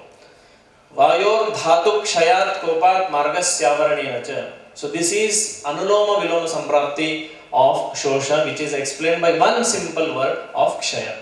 Then Raja Yakshma. Yakshma term itself denotes that it is Vyadhi. Now, why it is said as Raja Yakshma? One thing that it was gained by Raja who is Nakshatra Raja, hence Raja Yakshma, that is different. But Raja Yakshma word terminology is very beautifully designed. Yakshma is some Vyadhi. It is acting like Raja. How Raja comes, Mysore people know much better than me about Raja and his activities. Before Raja comes to any event or any place, there will be escorting team who reaches first, then Raja comes. Along with Raja behind him, there will be some of the attendants who come. Same way, in Raja Yakshma, before its proper manifestation, there will be Purva Rupa, various Vyadhis will manifest. We consider them as only Kasa is there, only Jvara is there, only Raktapitta is there, and we underestimate the Uttarakalina Vyadhi such as Raja Yakshma, and we think we start our treatment limited towards these Vyadhi, either Lakshana Yukta Chikitsa or Vyadhi Vikhataka Dosha Chikitsa we do. But Raja Yakshma should be kept in mind for starting from Jvara itself. Why? Because if we neglect Chikitsa of Jvara, Raktapitta is ultimate. So keeping in mind, to prevent the Vyadhita getting affected from Raktapitta, we must treat Jvara. Not only treatment of Jvara doesn't mean bringing down the temperature. That is one of the part. But Upadrava should be prevented. That Upadrava is nothing but Raktapitta. Its Uttarakalina Vyadhi is Gulma, Kushta, Prameha, Shosha. So to prevent all those Uttarakalina Vyadhi, one after the other, Uttarottaram Gambhiraha Vyadhayaha. One after the other, Vyadhi becomes Atyanta Gambhira. Hence, at the level of Jvara itself, we must think of Shosha and do Chikitsa. That is the reason Jvara is treated in respect of Rasa Dhatu. If Rasa Dhatu is not attended properly, Rasa Shoshana can take place because of Ati Dahana, and that can lead to Shosha in future. So, treatment should begin from Jvara itself. Hence, Raja Yakshma word is said, that it comes with multiple symptoms in the beginning, then actual Raja Yakshma Vyadhi manifests, and then again it is succeeded by few more Lakshanas or few more Vyadhi. Hence, collectively, the action or the way of process of approach towards the individual is with multiple symptoms involving in between the Vyadhi comes, and we may forget it. So hence the name is Raja Yakshma has come. Now, Etaihi Chaturbhihi Shoshasya Ayatanaihi Upasevitaihi Vatapitta Shleshmanaha Prakopam Apadayante. Without Prakopa of Vayu, Pitta and Kapha, Shosha can never manifest. Not only Shosha, any Vyadhi can never manifest. Now what is Prakopa? Generally we think the Prakopa is only Vruddhi. Prakopa is never only Vruddhi. You might have seen some translated textbooks now. Prakopitastu doshaha, when it is said, it is mentioned as aggravated doshas. Prakopa is not always aggravation. If you open Charaka Sharira 6th chapter, 17th shloka and 10th line of Chakrapani Tika, he says, Kupita hacha iti padena samanyena kshina vruddhava grihyante vikriti matram hi kopaha. Vikriti itself is kopa, and vikriti can be vruddhi or it can be kshaya. So both abnormal stages are termed as prakopa. So vayu pitta kafaha prakopam apadyante. Without vata pitta kafa prakopa, roga cannot manifest. Now one question should come into everyone's mind. If students are from second BAMS or final year or PGs, then you all should raise a question to your faculties. That in Jvara Nidana also Viruddhahara, Tivyayama, Jagarana, everything is explained. Raktapitta also it is explained. Gulma also the same Nidana are explained. Prameha also such Nidana are explained. In Shosha also definitely explained. Kushta, Unmada, Apasmara everywhere. But why after having such Nidana only Jvara comes? Why after having such nidana someone gets raktapitta? Why someone gets prameha? We don't know. We think we go blind. No, Granthakaras have mentioned, and so why we are doing. Samprapti of this way framing is wrong. It cannot be samprapti same in every individual. Otherwise, Charakas word Purusham Viksha Sad Neyaha Vishaguttamaha is lost. Samprapti cannot be like Viruddha Sevana or Nidana Sevana, Agni Dushti, Ama, Jirna, Rasadushti, Vyati. This is not the way of forming samprapti. If you have this habit, please break it. Try to see what Nidana are. There are very common nidana, what I have observed in 100 days program, even this has been introduced to all colleges and our college is also one. We have collaborative OPD with SWASTHAVRITTA and Manasaroga. Manasaroga is under Samhita Vibhag. What we observed is, there is Dhatu Kshaya in all the individual who have habit of having Atyambupana. Atyambupanam Mahadosha is mentioned by Charaka himself. And we say, you keep drinking more water, more water, more water. It is contradictory statement from present diet and nutrition advice and Charaka's advice of Ahara Sevana Vidhi. Atyambupana is always Mahadosha Karanam. It is Sreshta Agradravya. Atyambupana is Mahadosha causation Agradravya. And Pratarambupanam Pitta dosha karanam sreshtham. We think or we believe and we practice. How many of you are having habit of drinking water, or how many of you don't have habit of drinking water early in the morning? None of you drink. None of you drink. Every one of you drink. Then raise hand. No? You are doing very good job. Very shortly you are all going to suffer with amla pitta. Very shortly. Because Sanchita ahar, whatever you consume at night, that needs 6 hours for digestion. And after digestion, it is getting itself prepared for the next meal to come and digest it. And same time you are drinking water and you are na bhujaye, bhujega, chahat ka diya, maine piya, mere piya, gaya. So Agni-manda immediately takes place. It is simple chemistry. You are diluting the acid which is collected by drinking more water, thinking that your gut gets cleansed.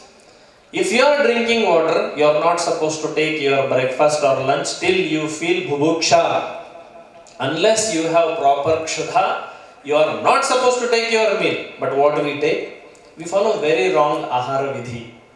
What is said by nutrition or diet consultants? Breakfast should be like king, lunch like queen, and dinner like beggar. Most wrong concept, what I feel. And we have monitored and observed, we have documented for all Amla Pitta Vyadhi as one of the primary cause who follow this rule. Morning, which dosha is pradhana? And you are eating idli, puri, dosa, what all, buns. These are all guru by nature. Kafakalam, guru aharam, kaphavruddhi. You sleep in the class. You sleep in the class. Afternoon, somehow okay. Queen has to balance Raja also, Bhikari also. Then night is which dosha kala? Vata kala. And you are eating light. Shev puri, chunmuri, all ri. Your vayu will again aggravate. You will never sleep till Prakrita Kapha Avarana takes place by nature. By nature. So 3 a.m. is your sleeping time. You will never sleep at 11. Why? Because you take ahara which is laghu at night.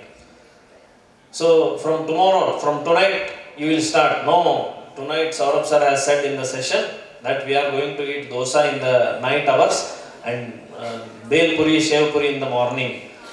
You will go and inform that Rajasthani bel puri wala, pani puri wala, that you should start your shop in the morning itself. That is not the concept. Post ahar, post meal, there must be gap. There must be gap. Because as soon you consume, there will be kapha prakopa. And kapha is most, what you call, a naughty dosha, that it is always towards the disease friendly. When you have good meal and you want to take a nap, you are bound, you are in the vasha of kapha and you will get vyadhi very shortly. So you should always praise the opponent, that is vayu, which we don't want. Hyperactive, most active. We don't want to. So we are always against Vayu and we are always towards Kapha. Kaphaja Vyadhya, very very common. Raja Yakshma is Kaphaja Vyadhya. What is considered, why it is considered as Mahabala Vyadhi? Why it is Mahabala? One is our Bala is less. Our Bala is Avara. Our Bala is Avara, hence the opponent becomes Mahabala. Aneka Roganugataha Bahuroga Purogamaha Durvidneyaha Durnivaraha Shoshaha Vyadhihi Mahabalaha. You please see the tika. Purogamaha Purogama iti Purva Rupatvena Upasthitaha Yasyasa. It is a samasa. Raja Yakshma cannot manifest without Purva Rupa, and that Purva Rupa can be Jvara itself, that Purva Rupa can be Pratishaya itself, that Purva Rupa can be Aruchi itself. You had Bisabale bath now, night, if you don't feel hunger properly, because you are sitting continuously post meal, there is no physical activity. When you are stagnant, sthira at one place, kapha vriddhi takes place. Please do fasting tonight, otherwise shosha in future may present. So that is what Grantha says. And he mentions Tridosha lingatvat amshansha bala vikalpanabhihi prakupitaha doshanam linga darshanat. Prakupita dosha, when dosha prakopa takes place, then only linga darshana takes place. Lakshanas manifest only when dosha prakopa takes place. Now, if we indulge in dosha prakopaka nidana, linga is going to manifest. Once the linga is manifested, lakshana is manifested, vyadhi is pradurbhava. Vyadhi pradurbhava has taken place. So that is the reason, because all lakshanas have manifested, it becomes Durnivaraha. It becomes Durnivaraha. Durnivara iti doshanam paraspara viruddha upakramatvat Durnivaratvat kruchro ayam mahabalaha. It becomes krichra because all dosha are involved. We know two important terminologies from Vimanasthana. 6th chapter, Roganikam Vimanam. One is Anubandha, the other one is Anubandhya. What is Anubandha? Anubandha is Anubandha Awards, Colors Kannada. No. Anubandhya is Vyadhi which has its own dosha, Swanidana, Swakarana, Swasamuthana and Swaprashamana. Vayu Prakopa due to Ativyavaya, Ativyayama, having Shula and Vata Vyadhi, do Snehana Chikitsa, Basti Chikitsa, Rasana Chikitsa, Tarpana, Shamana takes place. This is Anubandhya. Anubandhyaha, Swatantraha, Vyaktalinga, Samuthana, Prashamaha. Tad Viparita Lakshanastu Anubandhaha. Anubandha is, Nidana is something else, Vyadhi is something else. Hetu is something, Roga Prakopa is, Dosha Prakopa is something else. For example, sizzling brownie. You are all very fond of it, right? Now the season of sizzling brownie. What is sizzling brownie? Very cold ice cream, over that very hot chocolate. Very cold ice cream by Swarupa, by touch it is Vayu Prakopaka, Kapha Prakopaka. But by Veera it is Pitta Prakopaka. Hot chocolate, by Veera it is Kapha Shamaka, Vayu Shamaka. But by Swarupa, Rasa, Dravyataha, Vipagataha, Swabhavataha, it is Kapha Prakopaka. Nidana is something, Dosha is something else. We think by eating hot chocolate, because it is hot, our Kapha will go down. No. Your Kapha will aggravate because of Madhurya, Snigdhatva, Pichilatva, Sthiratva, Gurutva.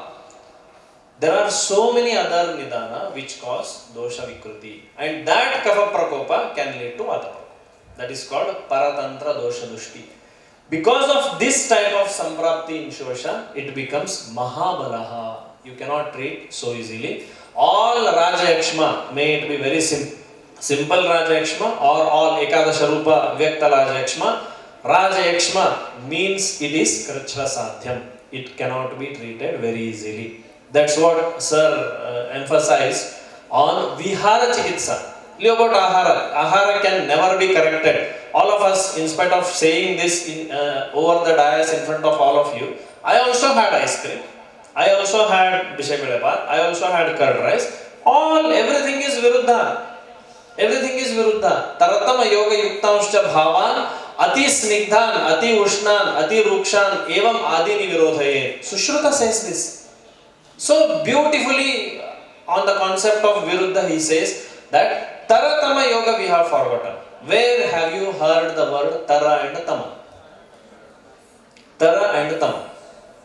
It is explained in Jvara Nidana while explaining Samprapti, that is Dvandvaja and Sannipataja.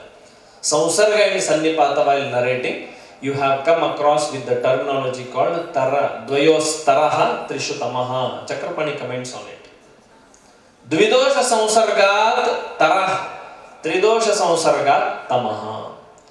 Now, Taratama Yoga Yuktamscha, the very good example I gave right now, that is sizzling brownie. Atyanta Shita ice cream and Ati Ushna chocolate. Both are Tama in their own aspect. Ati Shitam, Shita is needed for the body, but Shita Tara, Shita Tama is Viruddha. Ushna is needed for the body, Ushna Tama, Ushna Tara are Viruddha. Ruksha is needed for the body, but Ruksha Tara, Ruksha Tama is Viruddha for the Deha. So that we should consider. With that it becomes Mahabalaha. Then Nidana, Chatvaraha, Shoshasya, Nidana, Sahasam, Sandharanam, Vishamasanam, all that you know. What is take home message from these four Nidana? All four Nidana are under the supreme control of Manas. Sahasam, you want to fight with a person, unnecessary. Kaal kedri jagadak hogodu anta helತಾರೆ. Without reason you want to fight. That is sahasa. Puranas have mentioned Kailas Parvat you should not come near.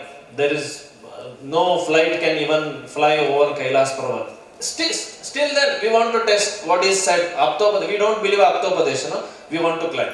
Hog onesati bidri hol bandad gottilla. Why you need? That is Shosha. Shosha is Kshaya. Nim hesare Kshaya agate. Nim vyakti deha dhatu alla hesare nive Kshaya agate. So that is Sahasam. What is the triggering factor for doing Sahasam? Manas. Sandharanam. Vega Sandharanam. All types of Vega Sandharanam. Now 14 Vega what Grantha have explained, and for every Vega Granthakara has added Cha. Granthakara has added Apana, Mutra, Purishancha, Retaha, Cha, in between. Believe one or understand one concept of Tantra Yukti, that wherever Cha, Api, Kanichit, Yanichit, Tu, Kaschit, Yavat, Tavat comes in Shloka of any Samhita, you are supposed to apply Atidesha Tantra Yukti there. What is Atidesha? Something is explained, still there is much more thing which is not explained, we are supposed to understand. It is only Margadarshana. How many Viruddha are explained? 18 types of Viruddha, they are only examples. These are the forms of Viruddha possible, but after every Viruddha there is Chakara there. That means we can explore 180 Viruddhas, we can explore 1800 Viruddhas, we can explain 18 crore Viruddhas also. So that way, 4 Nidana, Sahasam, Sandharana. Kshayaha, Dhatu Kshaya, Pradhana Karanam, Atimaithunam, Shukra Kshaya. So Shukra Kshaya is under what control? It is not under the control of anything else other than the Manas. Mana eva manushyanam karanam bandha mokshayoho. Mana itself is the cause for all bandha and moksha. Bandha is roga, moksha is arogavastha or swasthavastha. And Vishamashanam iti. I would like to stress on the last Nidana than the previous 3. Previous 3, since morning you are listening to it. But Vishamashana, we always fail. Charak Samhita is the most important Samhita for every general human being. I would request the authorities of government officials here to circulate Ahara Vidhi explained in Charaka Samhita Vimanasthan to all Kshaya patients. Like how sir said, we will create some environment where Vasa is planted, sheep are, goats are kept in that area, and we will make patients stay there in such sanatorium. I would like to add there, prepare and give vidhiyukta aharam. Vidhiyukta aharam. Ashta vidhi ahara visheshayatana, what has been narrated, that we are failing to follow, and we create to have vishamashanam. Now, Vishama word, somewhere else it has come. Vishama terminology, elsewhere it has come. Where?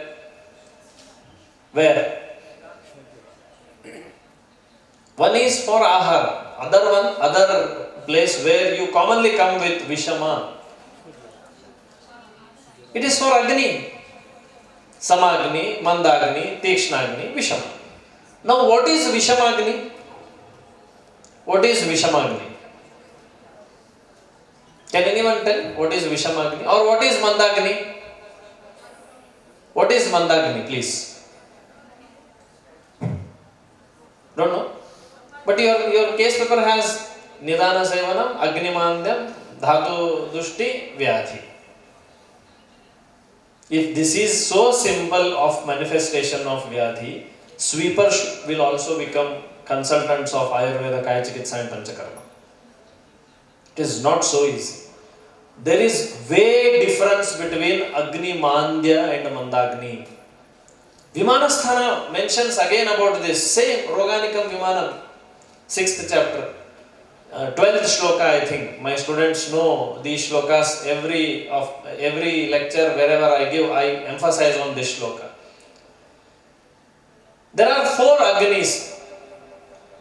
Chaturvido balabhedena agnishutu sharireshu bhavati. Samaha, Tikshnaha, Mandaha, Samaha, Vishamashcheti. Tatra Tikshna Agni. What is Tikshna Agni? What? Please? Tikshna Agni Sarva Apachara Sahaha. We eat Pani Puri now. The next moment we are towards the room after roaming to palace and had Pani Puri towards the room. Another friend comes, hey, come, we'll go to MTR and have masala dosa. You say, I just had Pani Puri, 2 minutes it will digest. By the time we go there, and you go and you have again masala dosa. This is Sarva Apachara Sahaha. If you have Tikshna Agni, you will not get anything. In hostel, you can assess Agni very proper. All of your case papers in the hospital have Mandagni reported to all patients. All patients have been reported with Mandagni. In hostel, you must assess Agni very properly. Same food served to all. Few will have Vamana, that is Vanti. Few may have loose motion, that is Atisara. Few will have only Udarashula, and there are few who will feel, ekdam quality food we have. This person who is free from any such lakshana is Tikshnagni. The person who has had lot of trouble is Mandagni. Sarva apachara sahaha tikshnaha agni tasya viparita lakshanaha tu mandaha. Mandagni is viparita lakshana. All elderly patients or patients visiting to your clinic, if they say, after 7 I don't eat, sir. If I eat, I will have trouble. That is Mandagni, apachara sahaha. Whenever they are hungry, they must eat. If not, they will get Vyadhi. Then samahatu khalu apacharataha vikritim apadyante upacharatu prakritim avatishthate. If they do apachara, there will be Vyadhi. If they do upachara, there will be prakriti sthapana. Vishamaha tasya viparita lakshanaha tu vishamaha. These Vishamagni persons are, when they eat good, they get Vyadhi. Vyadhi need not be always loose motion or fever or abdominal pain or vomiting. Vyadhi can be, what food you have prepared today? Mother has prepared very good jawar roti and sabji. You don't want that. You want dosa only. Khalu apacharataha vikritim apadyate is vishamaha. Tasya viparitaha samaha. You don't want, when you eat all pizza, burger, you feel, oh, very nice, enthusiastic. If they make you to eat some prasadam at temple, you feel very lethargic, no interest in any activities. You are Vishamagni person. Vishama Aharam this is what Raja Yakshma has emphasized. There is vidhi for everything. Snan karne ka vidhi hai, जलपान का विधि है, दुग्ध seven का विधि है, च्यवनप्राश खाने का विधि है, निद्रा का विधि है, व्यायाम का विधि है, अभ्यंग का विधि है, मैथुन का भी विधि है. वो विधि त्याग, विधि विरहित अन्नपान आहार विहार विचार से व्याधि प्रबल होता है. वही निदान विषम शब्द से दिखता है. अयथा बलमारंभम वेग संधारणम क्षयम Yakshmana karanam vidya chaturtham vishamashanam. Why? Most important twist what Charaka Samhitakara gives. In Sutrasthana, whatever the first terminology he gives, if the first term, Tatta Ruksha Lagushita Karas Sukshmas Chalvanilaha, Ruksha is most important guna of Vata dosha. But in Nidanasthana, when he is giving the last terminology, that is most important. Sahasam, Sandharanam, Vishamashanam, all three are very common nidana, but Vishamashana has most potent nidana. In Nidanasthana only this twist has been made by Charaka Samhitakara. Sahasam, Vega Samrodham, Shukra Ojas Sneha Sankshayam. Only Sushruta and Ashtanga Hridayakara have mentioned different avastha of Shosha Utpatti, like Shokaja, Vyayamaja, Vyavayaja, like that bifurcations have been given. But Charaka has collectively given only 4 nidanas. Kshayat Vega Pratighatat Aghatat Vishamashanat. See, Vega Pratighata, Ghata Shabda is destruction. When you destruct Vega, Prakrita Vega, when they are there, you must attend to it. If you are having Vega of Mutra, please go and attend to your Vega and come and back sit. Don't think, hey, what sir will scold me. I was teaching Navegan Dharani Adhyaya to my students and I said,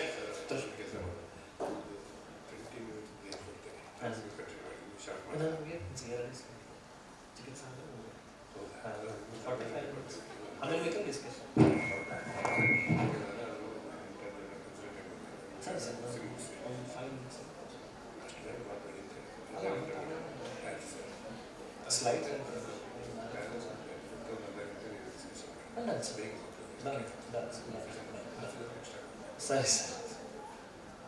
So, Aghata is when there is Vega Utpatti, you must attend it. If there is no Vega, don't emerge it. Students have habit this. On table they keep water bottle. The person who needs water actually is teacher because he is continuously talking and in between you keep drinking. Atyam Upanam Mahadosha Karana. As soon as I enter the class, all bottles go down in my class because I will start scolding if I see the bottle. Don't drink water because your Agni is Deepta, you are closing it, you are dissolving your Agni by drinking water. Agni is not only your burning fire, Agni is Medha Agni. By drinking water, all Agni will get Nasha. 2 important concepts we must study about Agni. One is in Sutrasthana, Agnihi eva sharire pittantargataha he has mentioned. That is Prathama Vibhakti Ekavachanam. Ikaranta Pullingaha Agnish Shabdaha. Agni Agnayaha. But while narrating Grahani Dosh Chikitsidam, Trayodasha Agni he explains Agnayaha. Dehascha Ukta Dehagni Hetukaha Agnayaha. Ayurvarnam Balam Swastham Utsaho Bajayo Prabhaha. There he mentions Agnayaha.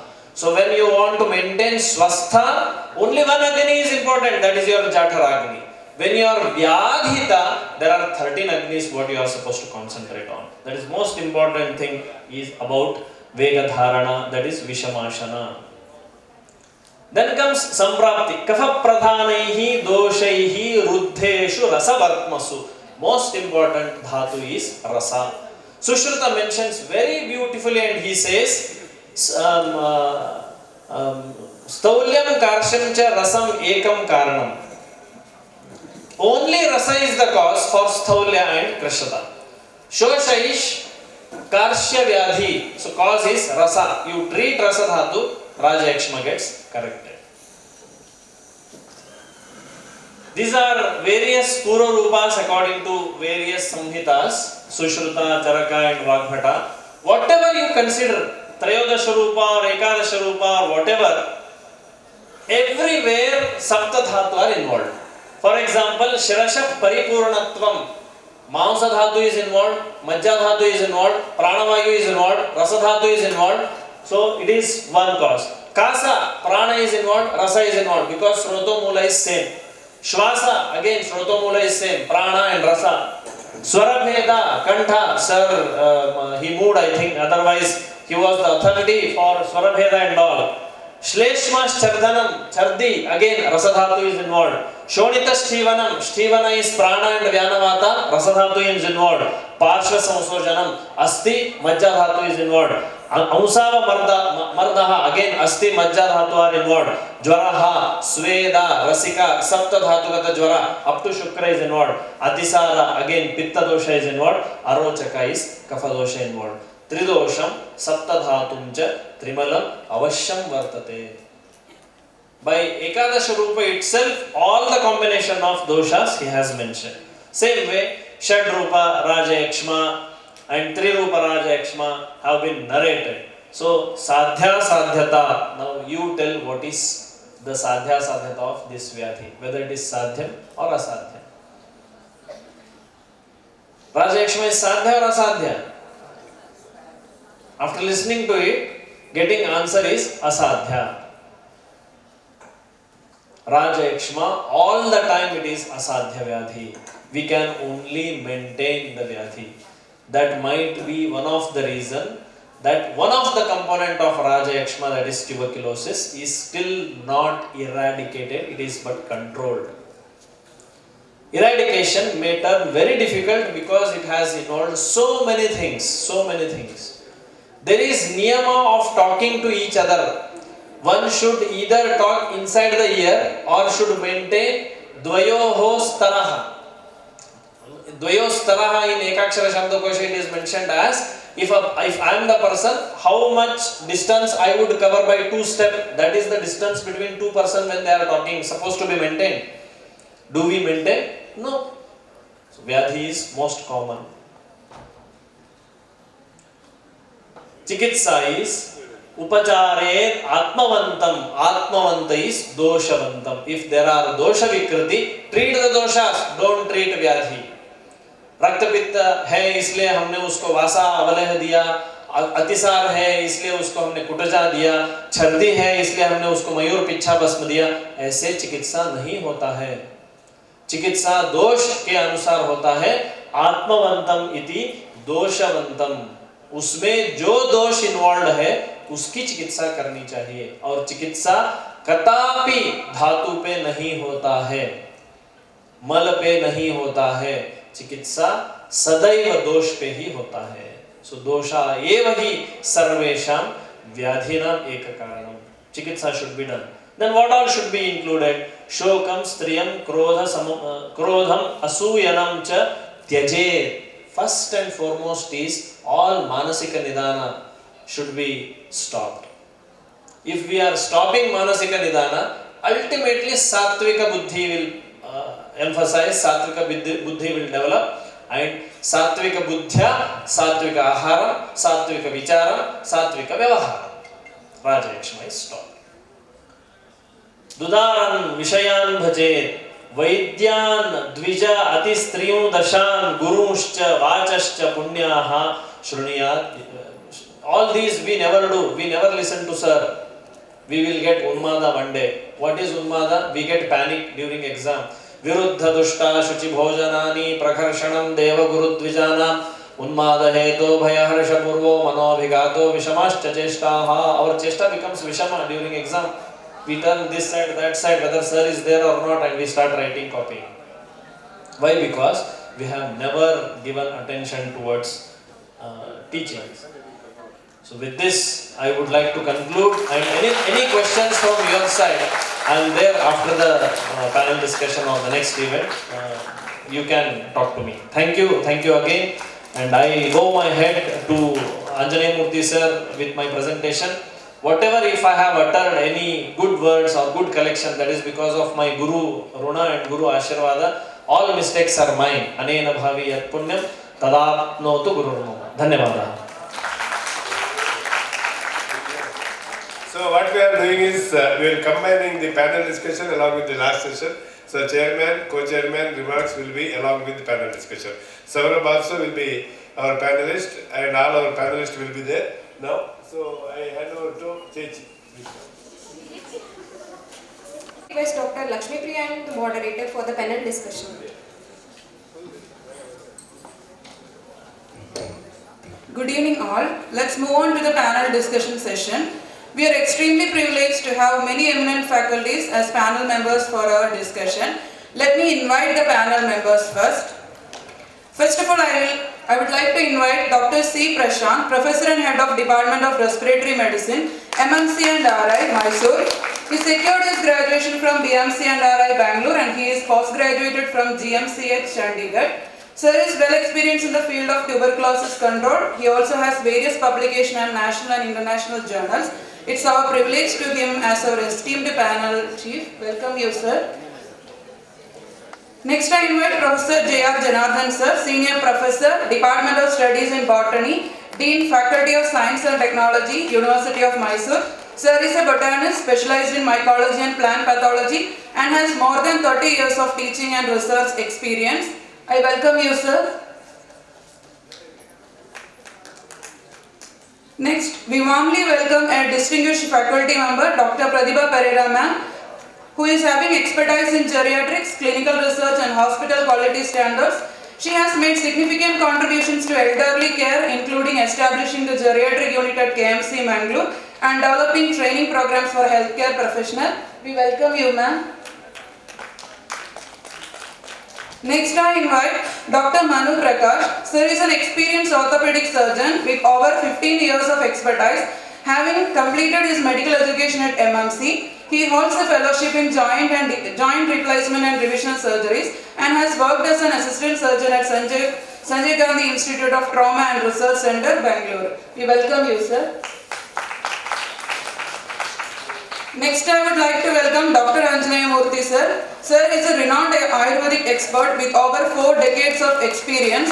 He holds a graduation and post-graduation in Ayurveda and PG diploma in naturopathy and yoga. Sir has served as Dean PG Studies at SKMCH and RC and has worked as a Special Officer, Department of Ayush, Government of Karnataka,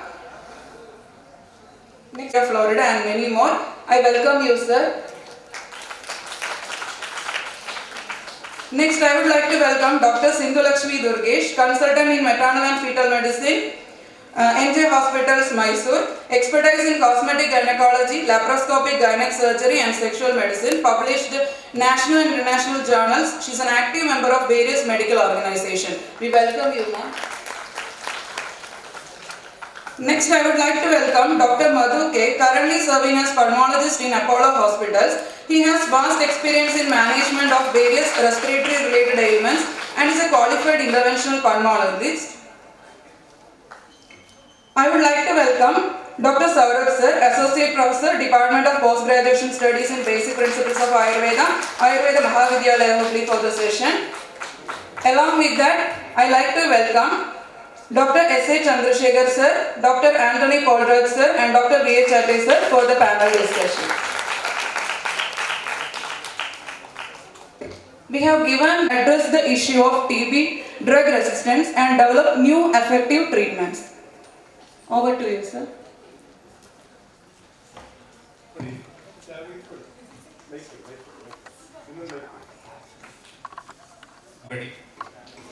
It gives me immense pleasure to be here in this evening panel discussion. Professionally, I am not a medical doctor. I am a botanist, but I have taught microbiology and also the students of MSc microbiology about multi-drug resistance and how to overcome that. So in that context, I have been hearing from morning that multi-drug resistance is a serious problem, particularly in developing and as well as in developed countries. It is the misuse of chemicals, misuse of drugs that led to the development of drug resistance in many bacterial species, not only in tuberculosis, mycobacterium, even in other bacteria also developed resistance against the current antibiotics that are currently in use.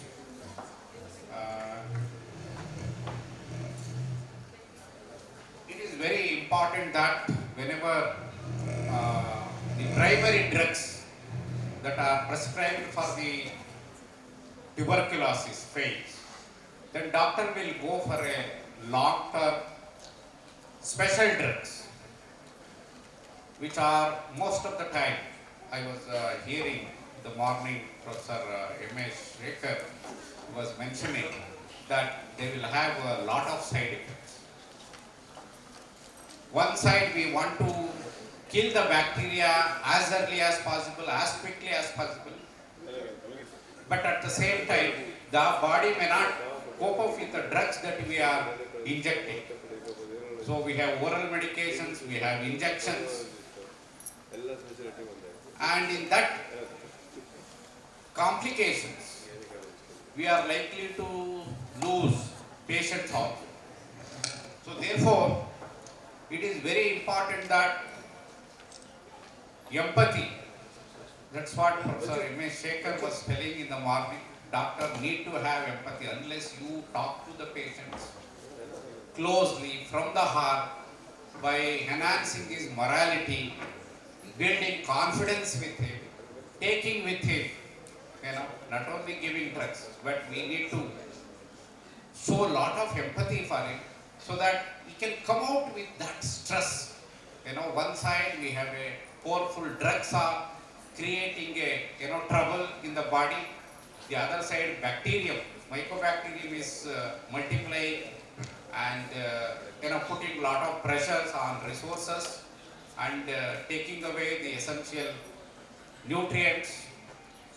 And therefore what we need is the empathy on one side, the other one is nutrition. So very important.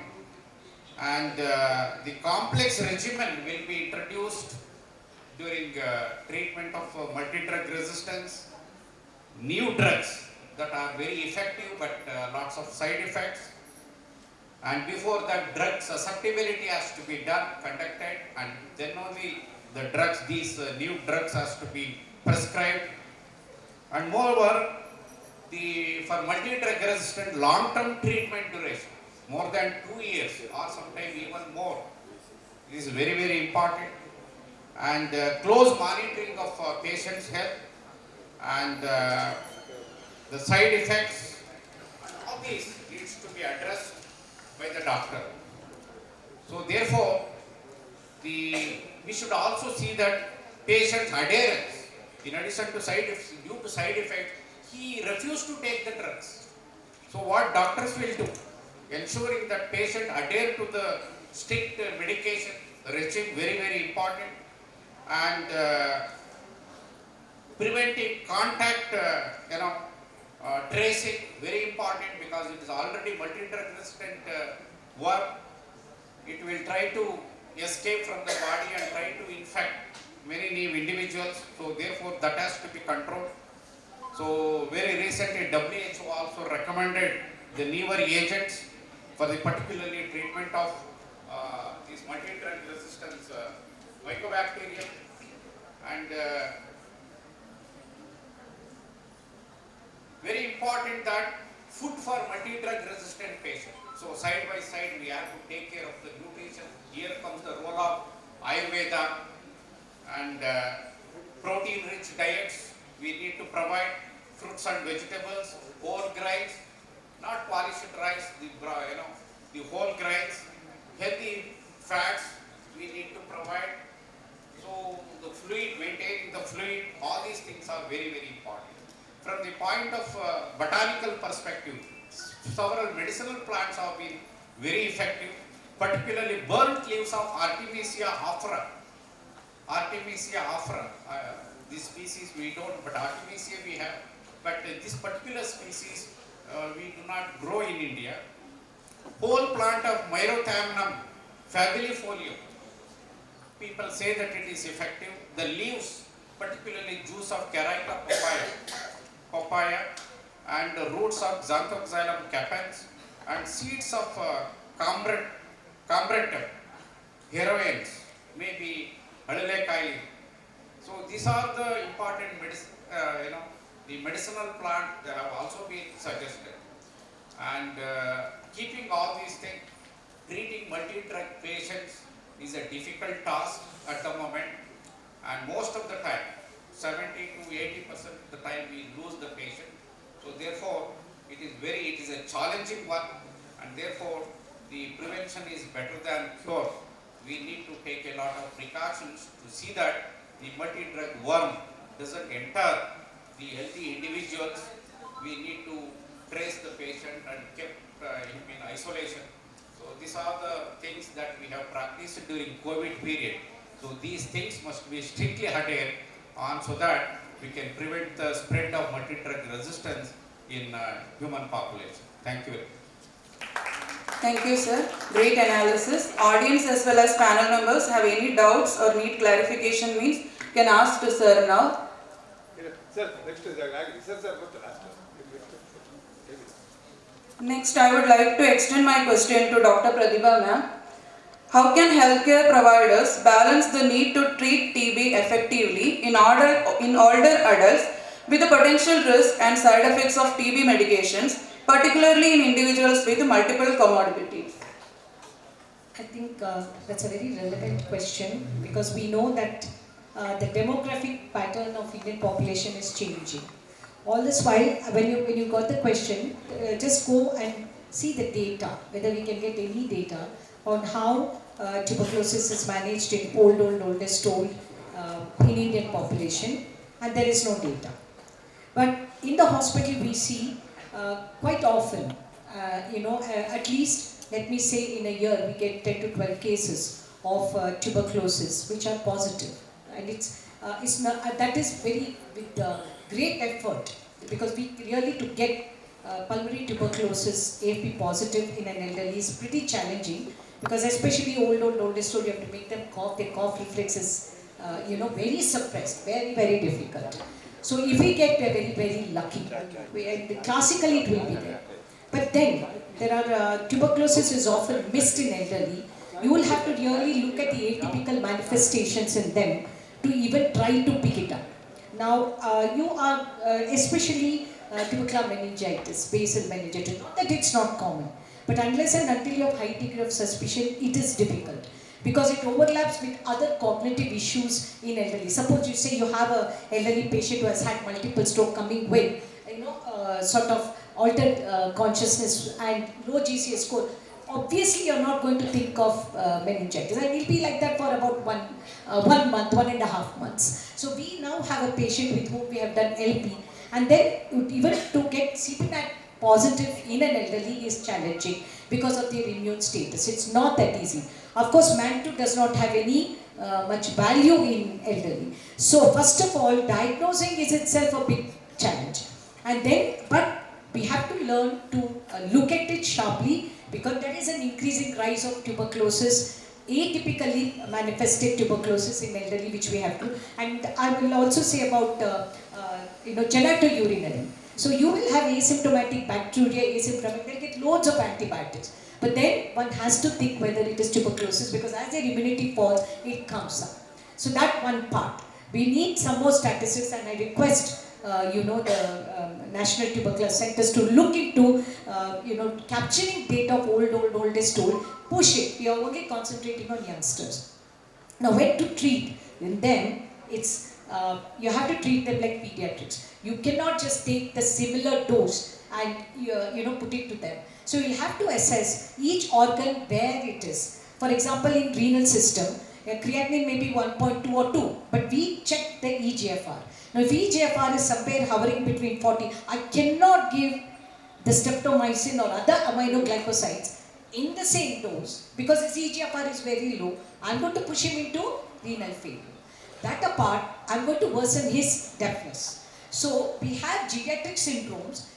other than morbidities, which the tubercular medication is definitely going to worsen or affect. So the first line itself, I will think twice before I use aminoglycoside. It's not going to be that easy for me to put the aminoglycoside in an elderly patient. Now even if I take the others, you take, the first line, isoniazid, ethambutol, rifampicin. Now I'm going to be very cautious because of the peripheral polyneuropathy that these patients have. Now I cannot give INH the same dose. So the first lesson that when we treat elderly now, we calculate as per age, and the body mass, we calculate, and then like pediatrics you have to treat them. You cannot give the standard dose, that's the first tip.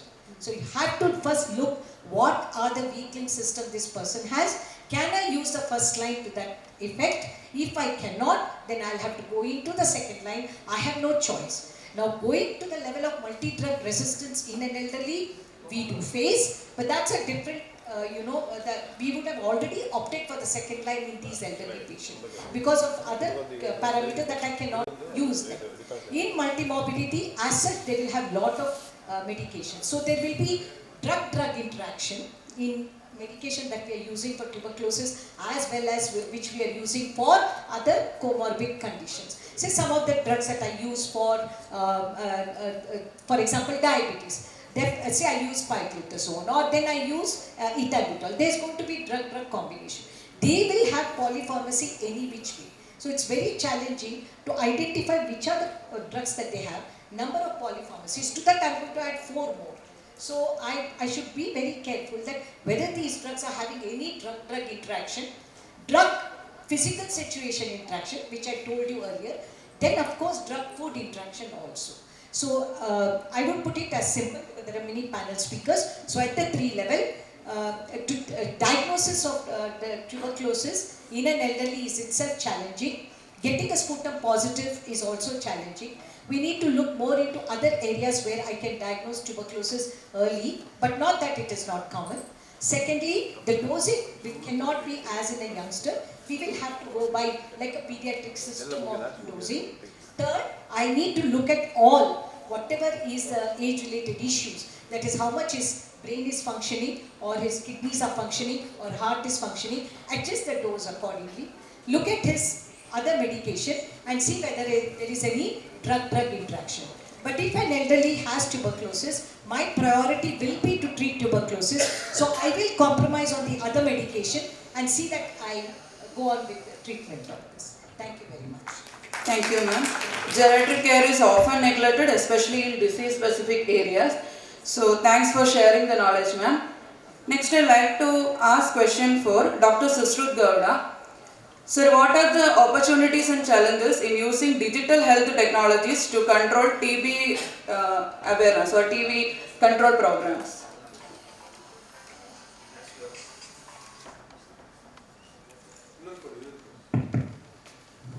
Good evening, everybody. I'll be very brief. As I understand, since morning the students are listening to a lot of lectures on TB, and I don't want to bore with my lecture as well. So, as you are aware, right now technology has come a long way. The artificial intelligence and the digital assessment, data assessment has taken a very big place in our healthcare right now. So, a lot of new challenges are coming. At the same time, technology is helping us as well. As you are aware, X-ray, automated X-ray, reporting of TB has helped us a lot in screening as well as early treatment, early diagnosis of TB. So also a lot of data has been captured by government and private hospitals. TB has become a huge issue, a national issue. So a lot of data is available. So the artificial intelligence and the digital platform are now available to assess this, so that any outbreak or any kind of society or a community which has more TB cases, it can be analyzed very fast and it can be addressed. And also, during COVID, we used technology to do telemedicine, e-medicine as well. So the TB we can use for the same purpose. We can monitor the TB cases, both for diagnosis, screening, as well as treatment, adherence and compliance. So we can use technology. So these are a lot of opportunities what we have got.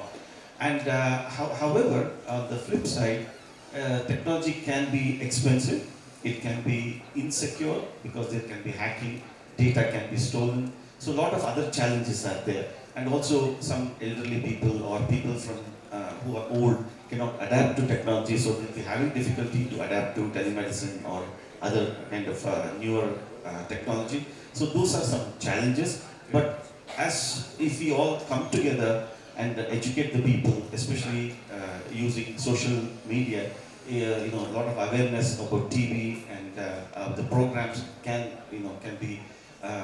Social media will help us to reach the mass very fast. So there are a lot of advantages of technology. At the same time, there are some couple of disadvantages, but we can overcome that by teamwork. Thank you. Thank you, sir. Thank you for the information. Sir has to attend some other programs, so I welcome Dr. Prashant sir for felicitating Dr. Susruth Gowda sir.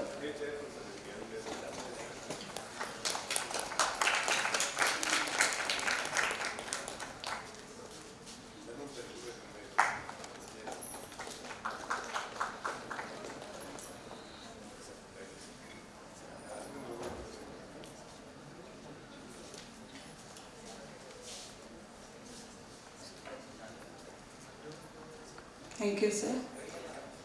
Next, I would like to ask the question to Dr. Sindhu Lakshmi Rugeshna. Ma'am, the question is like management of, please share information about the management of TB and importance of awareness in pregnant women as well as breastfeeding mothers. Good evening, everybody. Thank you, Shamai sir. Thank you, everybody, for this opportunity. Ma'am, you asked a question regarding the management of tuberculosis in pregnancy and in breastfeeding. Ma'am already spoke about the challenges of diagnosing the case of TB in geriatrics. So similar is the condition in pregnancy also. So this is because most of the pregnant women, they're going to come back with non-specific symptoms. They're going to have weight loss, fatigue, vomiting, nausea, and that is something overlapping between TB and pregnancy. So we tend to ignore them, or we tend to convince them and send them back. Another thing is, we don't do much investigations regarding this aspect of TB in pregnancy, so it gets to neglected. So it's very important that we have a high degree of suspicion of TB for diagnosis of TB in pregnancy. So for that, a cough persistent of more than 2 months is very important. History of TB in the family or any contact is very important. Our past history of TB in the lady itself is again something which we have to ask her, because unless we ask the patient, she won't talk about it. So these are two important facts we should always ask for a diagnosis of TB. So once the diagnosis is done, this is the part of the history. So after the history, it's very important that we have confirmation with sputum testing, and for pulmonary TB, we can do a chest X-ray with an abdominal sheet. Coming to the management part, the sir already spoke about the other aspects other than the medications. Empathy for her to follow the drug regimen, very important in order to avoid multi-drug resistant TB. Along with that, it's very important we look into her nutrition. This is because she's pregnant, and it's very much important that we care for the baby also.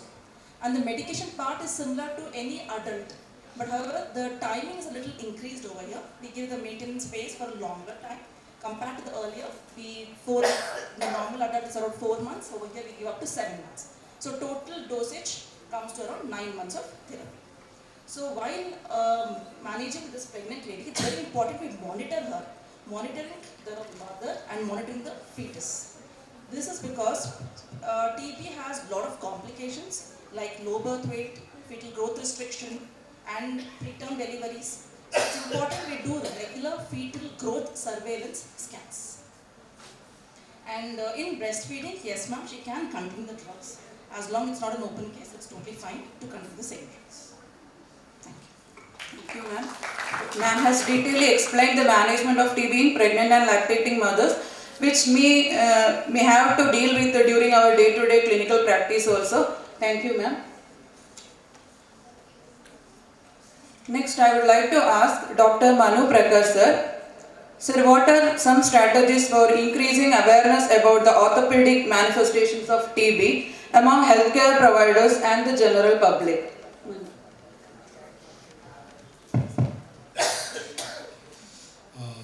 Hello, thank Dr. Shanai sir for having me here today.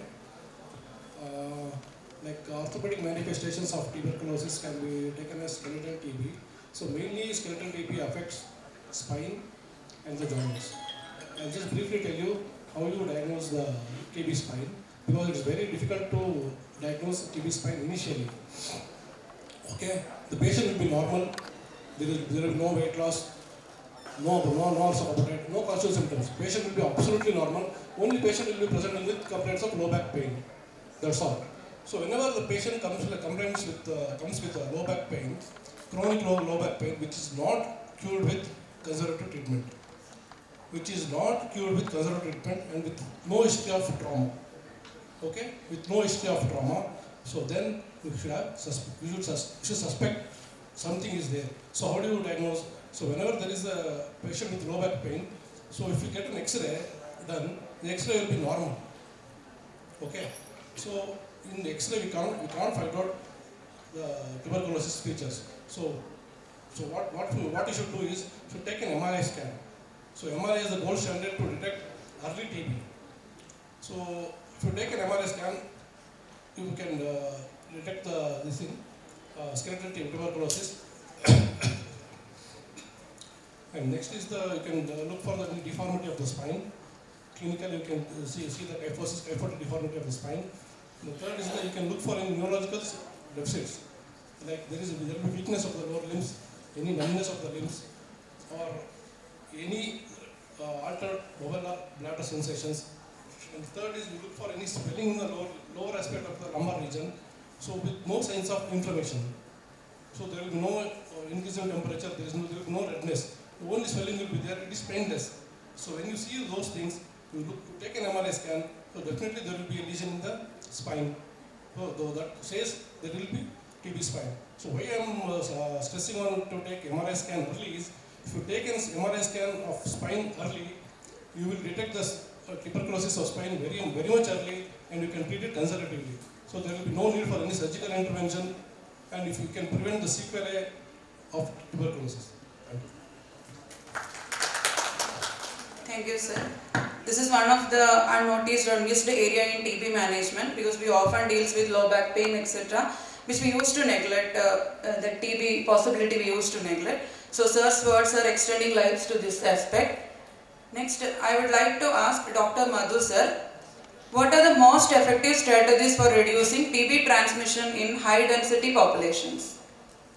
Thank you, Dr. Shanaisa, for having me here. And question, as we've all gone through the COVID pandemic, I think that has given us very important lesson about the cough etiquette. So similar precautions holds good for controlling tuberculosis also, because tuberculosis, as we all know, it's an airborne infection. So statistics say that one untreated tuberculosis patient can spread the infection to almost 10 to 15 people if he is untreated. So such is the intensity of the spread of TB infection. So it's very important for TB patient to take care of himself, of the family and friends around him, so that he follows the cough etiquette. He has to close his mouth during coughing, and during especially the intensive phase, initial 2 months of treatment, he has to if possible better stay away if he is having a lot of cough, and follow cough etiquette, good precautions in the form of wearing a mask while coughing, closing his mouth, and especially to keep himself away from children, especially less than 5 years old, elderly, who are at risk of getting communication with the TB and manifesting with the disease. And high density population, as you mentioned, reminded me of a patient who came some 4 or 5 years back. He was a ticket collector in one of the busiest theatres in Mysuru. So imagine how many people he could have spread infection to. So because he is unaware of TB himself, and he was a multi-drug resistant TB. So many patients with good background or upper socioeconomic status, when they are infected with TB, they ask me, how come I am infected with TB?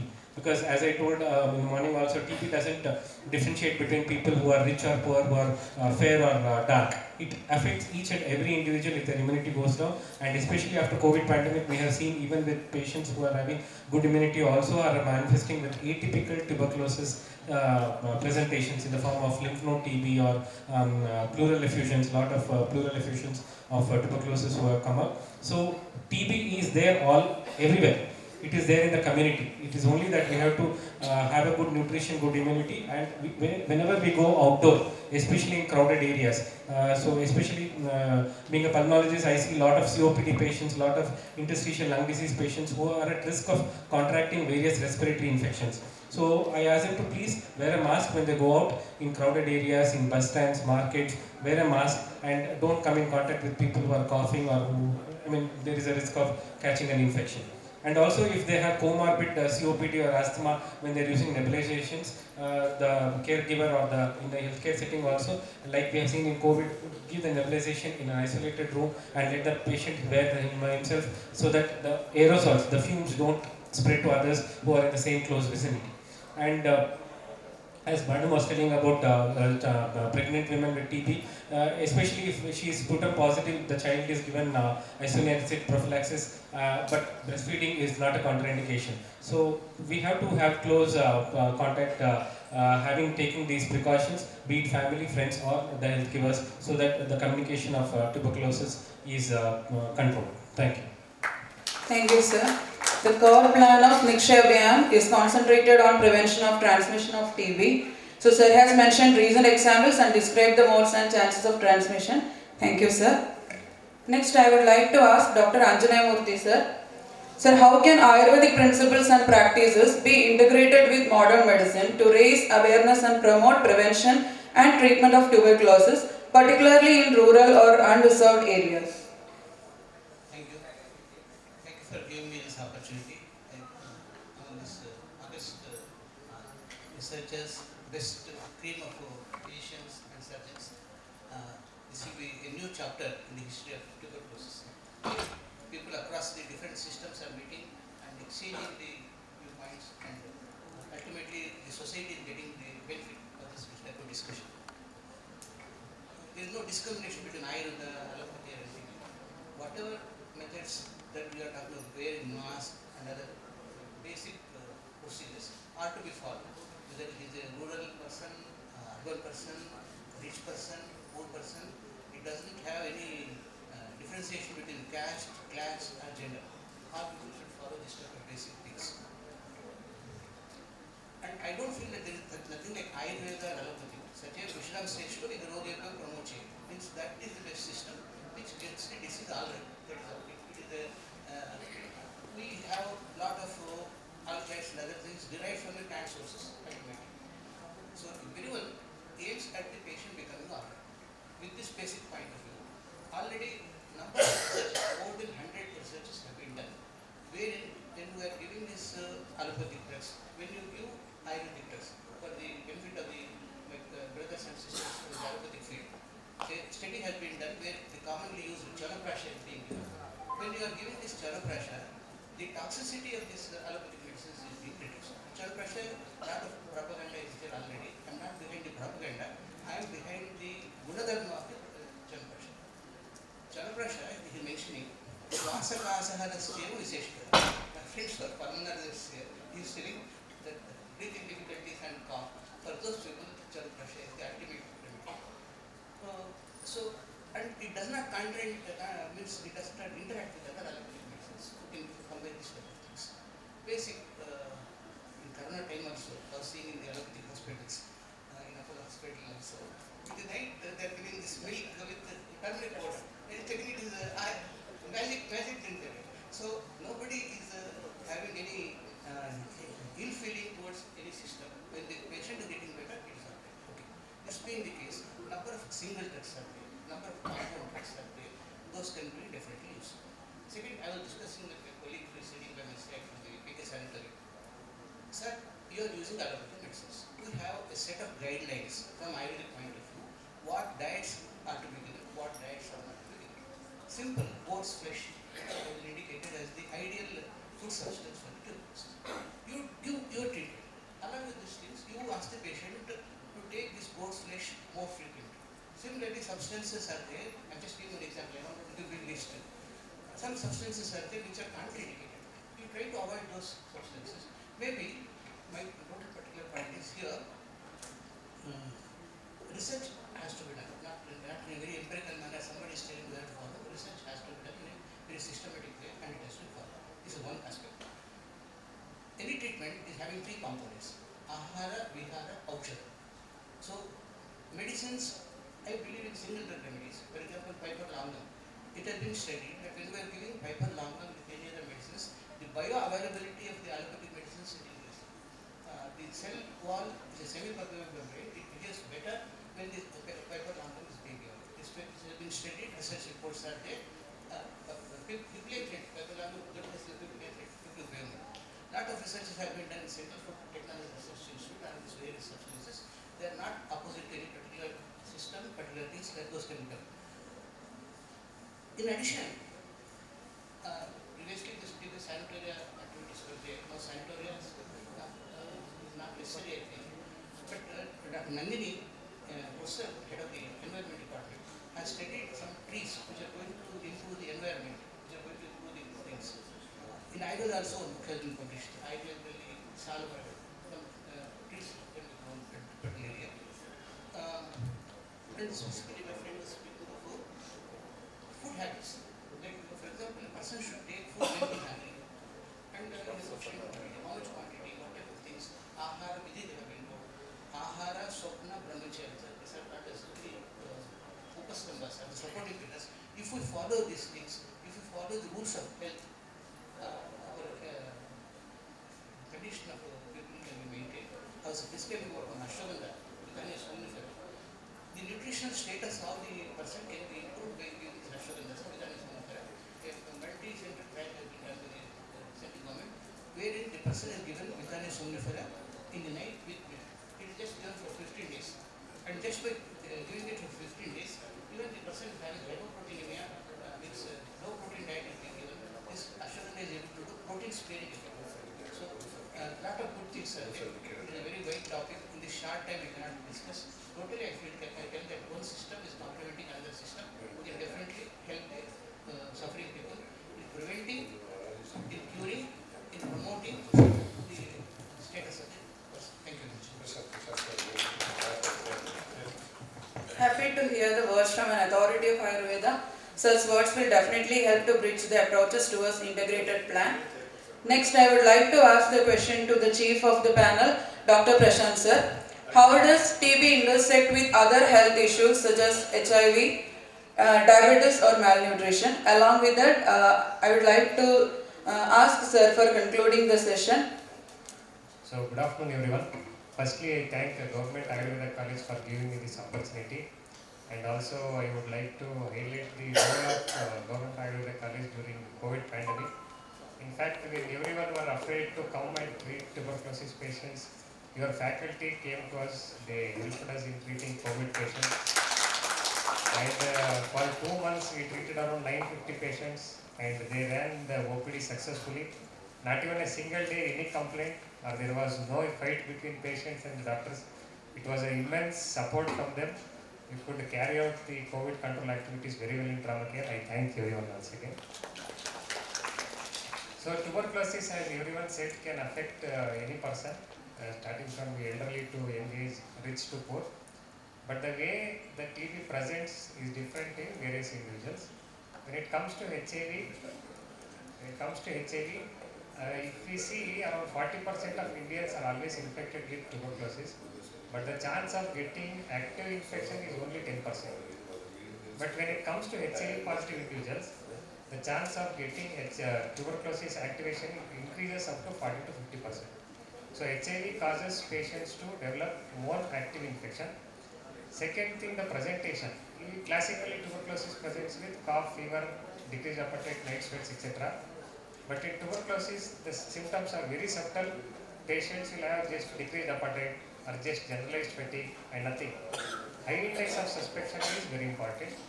Thirdly, the presentation, radiological presentation. Whatever the opacity we see on chest X-ray or the CT scan, it is the immune reaction of the body to the tuberculosis bacilli.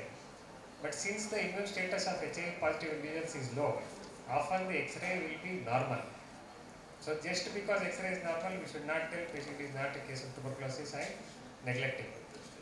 Then coming to the outcome of tuberculosis in HIV positive individuals.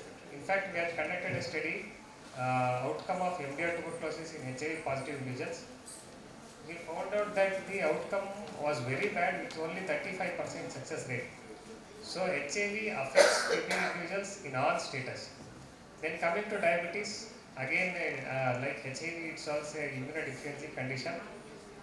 Main thing is firstly the presentation. Usually tuberculosis affects the upper lobe, but in diabetes lower zone tuberculosis is more common and extrapulmonary tuberculosis is more common. Second important thing to note is whenever a diabetic patient develops tuberculosis, we always prefer insulin over other OHAs to control diabetes. And third thing, regarding the nutrition, malnutrition and tuberculosis. I would like to share my own experience. I did my PG from Chandigarh. What in initial first year, what I noticed was many young women immediately after marriage, say 1.5 months within marriage, they used to come with disseminated tuberculosis or miliary tuberculosis, such serious forms of tuberculosis. While the presentation in other individuals were usually localized, say upper lobe or pleural effusion, etc. So I inquired my senior, sir, what is the reason why they come with such bad tuberculosis immediately after marriage? So what he said was usually what they do during marriage, they do dieting for weight loss. So because of that, they become malnourished and immediately after marriage, they come with disseminated tuberculosis, miliary tuberculosis, etc. Also, I think in several parts of Karnataka, there is one practice. Immediately after postpartum, they avoid giving nutritious foods to mother so that they will lose weight, whichever they have gained during pregnancy. That is the probable reason why if we see patients, pregnant, postpartum ladies will have more severe forms of tuberculosis with multiple cavities, disseminated tuberculosis, etc. Also, malnutrition plays a very important role in development of tuberculosis. So high index of suspicion, early diagnosis, early treatment is the key for success of tuberculosis. And finally, I thank all the panelists for coming, sparing their time for the discussion about the tuberculosis and spreading our awareness among the public. I also thank Government Ayurveda College and sir for arranging such a wonderful program. Thank you one and all. Thank you, sir. Now I welcome Dr. Prashant sir to felicitate our panel members. First of all, I call Dr. Sindhu Lakshmi ma'am.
Wind-upping panel, but we will continue with the session. We have break. Now we will have chairperson's remark, Dr. Chandrasekhar. S.A. Chandrasekhar sir, chairperson, to share his views on the session.